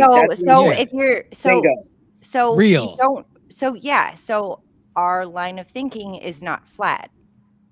Well, I mean, the way that we think about things is not 2D. Yeah, exactly. I don't know what's under the earth. I mean, I don't know what's outside Antarctica, if the firmament starts there or if it starts further out, or I don't know. All I know is it's not what they're telling us. You know what I'm saying? Exactly. No, it's not. Exactly, because they're not telling us the truth. They're not telling us what it actually is, because they don't actually know. Right. Because nobody actually knows. And so if you don't think about it for yourself, then why wouldn't you be anything but flat? You would they're already flat because they're not thinking about it. Do you guys go ahead, Crumb? Oh, that's I didn't mean to put this up right there, cut you guys off. No, Run Boston Bear sent me this video here, and I was just trying to set it up. I didn't mean that was to earlier whenever we were talking about perspective. Oh, as we moved on? It's okay. Yeah. We were just talking about 2D thinking. So well, no, I mean you're right. This community, like there's no room for bullshit. Like, and at this point, we know that we're here because that's the last thing. Like, this community will chew you up if there's like a hint of it, which is kind of beautiful, but it's not for everybody, especially if people, kind of thrive on that or aren't comfortable being 100%, and so. Like, I can't be real. If I got like a sponsorship and I'm like, buy gold, like I would be like, this is so gay. Like, you guys won't like that, and neither would I. So there's something there's an authenticity about this community because what's the where's the motivation besides it just feels pure, and that's where we're at, and so I couldn't agree more. Yeah, there is no motivation, and that's why what you were talking about earlier, like, it's like there's no obligation for us to educate the masses or for us to like get through to every single person we meet. It's just like, I mean, that's when, like, personally, when I talk to people, I know who kind of feel out who's going to be receptive or not. You know what I'm saying? But it's up to everyone to kind of go through this journey themselves and kind of figure it out themselves. That's absolutely true. I think like you don't bear the fruit. You don't bear the fruit of it unless you do really truly go through it yourself. And we're trying to like drag people kicking and screaming into the future. We got to readjust the way that we're talking about it, and because it is a thing and it's going to happen and it's coming, and it's the wave hasn't broken yet, but when it starts to break, I mean, there's going to be a lot of fury. And from all sectors, from religious to science to medicine to everything else, there's going to be fury. And so like, we need to shift that anger, that initial anger is like, why don't you see it? I can see it. Why don't you see it? It's really simple. A lot of people can't do it, and I was trained in the sciences. I have a degree in biology. I spent years doing that, so I understand the fundamental, thing of measuring stuff. Yeah. Right. The average person that never even went through that forgot all of their high school, whatever science they even teach in high school. They forgot that shit a long time ago. I just managed to keep it because I was a musician, and you use measurement in music. So it kept that brain muscle alive for me for a lot of years. This whole flat earth thing took me by storm. Like, I was just like, what in the actual fuck? But there are us in the community, and there's a lot more people than we even think that are on board. They're not saying anything. We just happen to be the blokes that came out and started talking about it first. Someone has to. Someone has to. Someone had to. Who's it going to be? The people that expect, like the science people. Like, we would think it would be them, but that would be the last. Think, right? You would think, but they're actually how could that work? Because they get more indoctrinated into their own particular programming field until they forgot what the scientific method even is. It's science. Science is a word. Scientism is a reflection of a word that's described upon you through screens saying, trust the science. But it's just the scientific method. Cut it off after that, which is just observation, repeating, experimenting, having a hypothesis, figuring out if you're getting the same results over and over again. That's the scientific method. And apparently there was a small group of us that didn't forget that, and we tried it. And guess what we found? We remembered that water seeks its own level. We remembered a lot of things that we thought we had forgotten. And, now we have to turn that around and speak in layman's terms to everybody else. Yeah. Yeah. Battle. Crumb, how you showed that video of, Sesame Street. The hardest thing is the PSYOP started when we were not even able to critically think at all. It was just programming from the start. They injected that the truth is we live on a spinning ball. And so now these people that are adults that have 9-to-5s or whatever kind of stress they got going on in their lives, they hear about this flat earth thing, and they might find a PSYOP or they might find some crap on YouTube. So their knee-jerk reaction is that we have to be deceived, we have to be fools, we have to be wrong, because until they can get the truth that they think they have out of the way, they can't put the actual truth in. But what's gonna win is, and I've seen this a lot, in this community, we allow other people to have other ideas about all sorts of things, and we can still love, we can be gentle, we can be open, we can be honest. So like the flat earth community as a whole is family. and we're reconnecting, and Indeed. everybody is starving for connection. So if we just keep being us, keep being honest, and keep being genuine, they're looking for genuine people. And that's the role I'm going to play. Is like, hey man, I'm a stay-at-home dad. I got 3 kids. I got a great wife. I've been married 11 years. We don't argue. We don't fight. I have my faith. You don't have to think like me, but the earth's definitely not spinning or moving. And if Copy you want to that. talk about it, I'm here for you. Yep. And then just rock No, and that's roll. true. I mean, like flat Earth is so new that there are a lot of openings, and like anybody who wants to find their area, you know, like I think at first it was proofs because that would be the first insurgents, but it's a whole thing. There's so much involved with what's going on here, and so I love that you're talking like that, man. Yeah. Because the community needs like a lot, and we're gonna grow, and we're gonna need to like. I don't know. I just personally, I see so much growth here, and like because of this paradigm, this shift of what we're seeing, like it does change everything. So there's just so much that can go And into I would it. say- I mean, look how many fucking channels are like Minecraft. Yeah. Little spins. Like It's this crazy, is the right? biggest lie ever about the entirety of the existence. Yeah. And Like I would there's plenty of. We need like a lot more different angles and approaches to it, and so, it's so early, it's ridiculous. So Indeed, and like I love that. If you frame it up just like the way you said it, it's like I believe it to be, aside from your spiritual journey beyond, I believe it to be the biggest topic, right? I personally believe that. You know, Well, what does it matter to me? I got to go to work tomorrow. right? There's that, right? Yeah, but you're like, Or it's the biggest you're- topic ever. You know, you realize you are in slavery. You know, we all have to work. We're in the B system right now. All of us have to engage in the B system at some level to get through and get money and buy stuff and everything else. But once you truly break through the flat Earth, the fruits that you bear are so fantastic, and I wish I could impart that to everyone. But and then after that's your spiritual journey. That's your journey alone.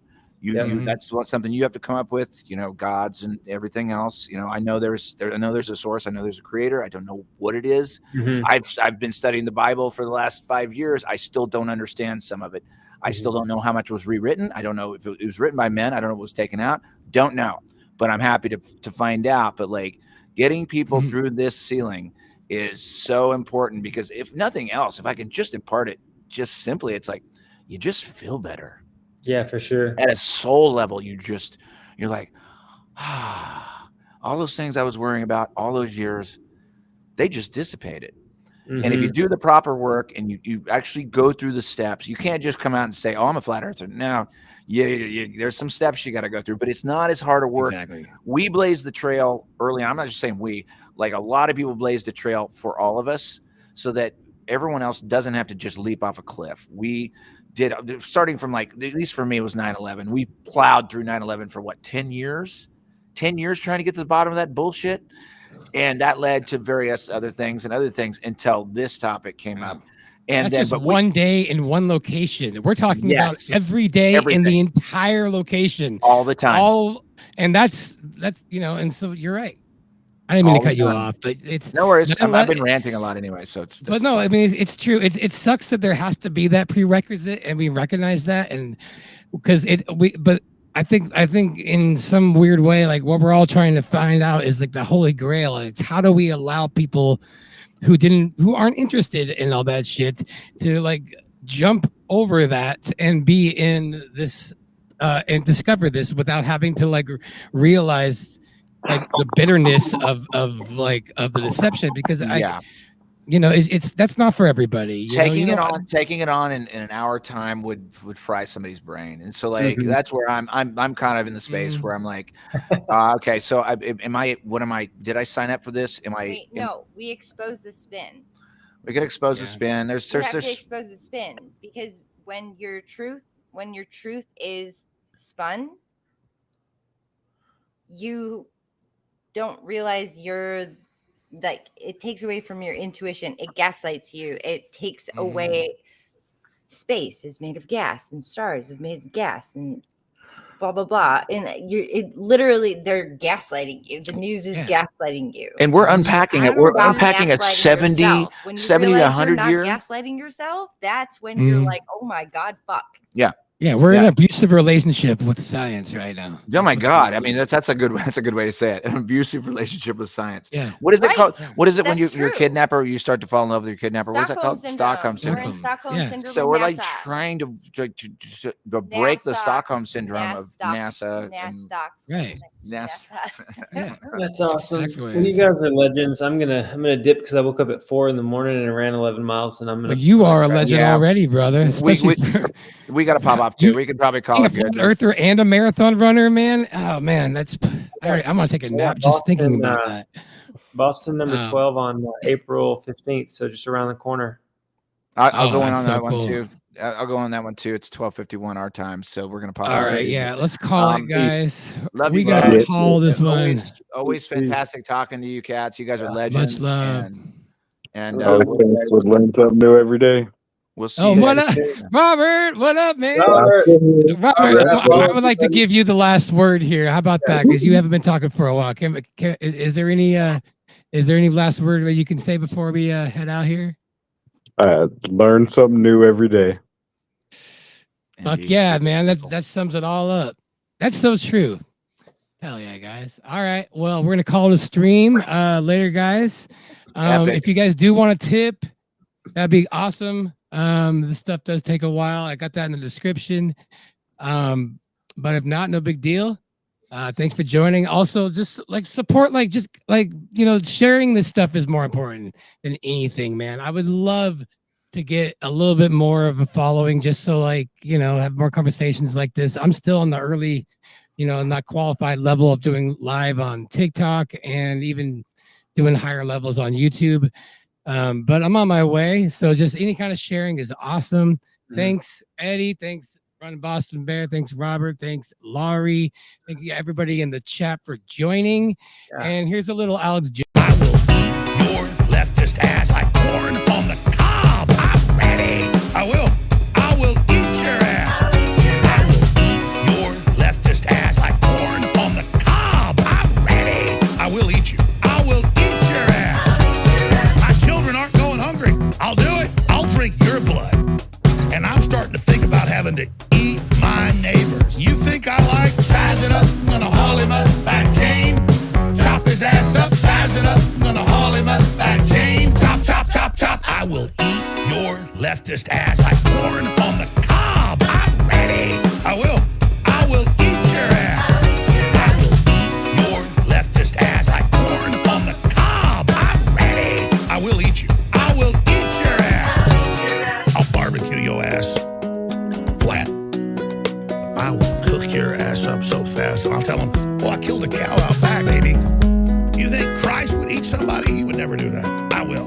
I'm ready to hang them up, gut them and skin them and chop them up. You know what? I'm ready. I will eat your leftist ass like corn on the cob. I'm ready. I will eat your ass. I will eat your leftist ass like corn on the cob. I'm ready. I will eat you. I will eat your ass. I will eat your leftist ass like corn on the cob. I'm ready. I will eat your ass.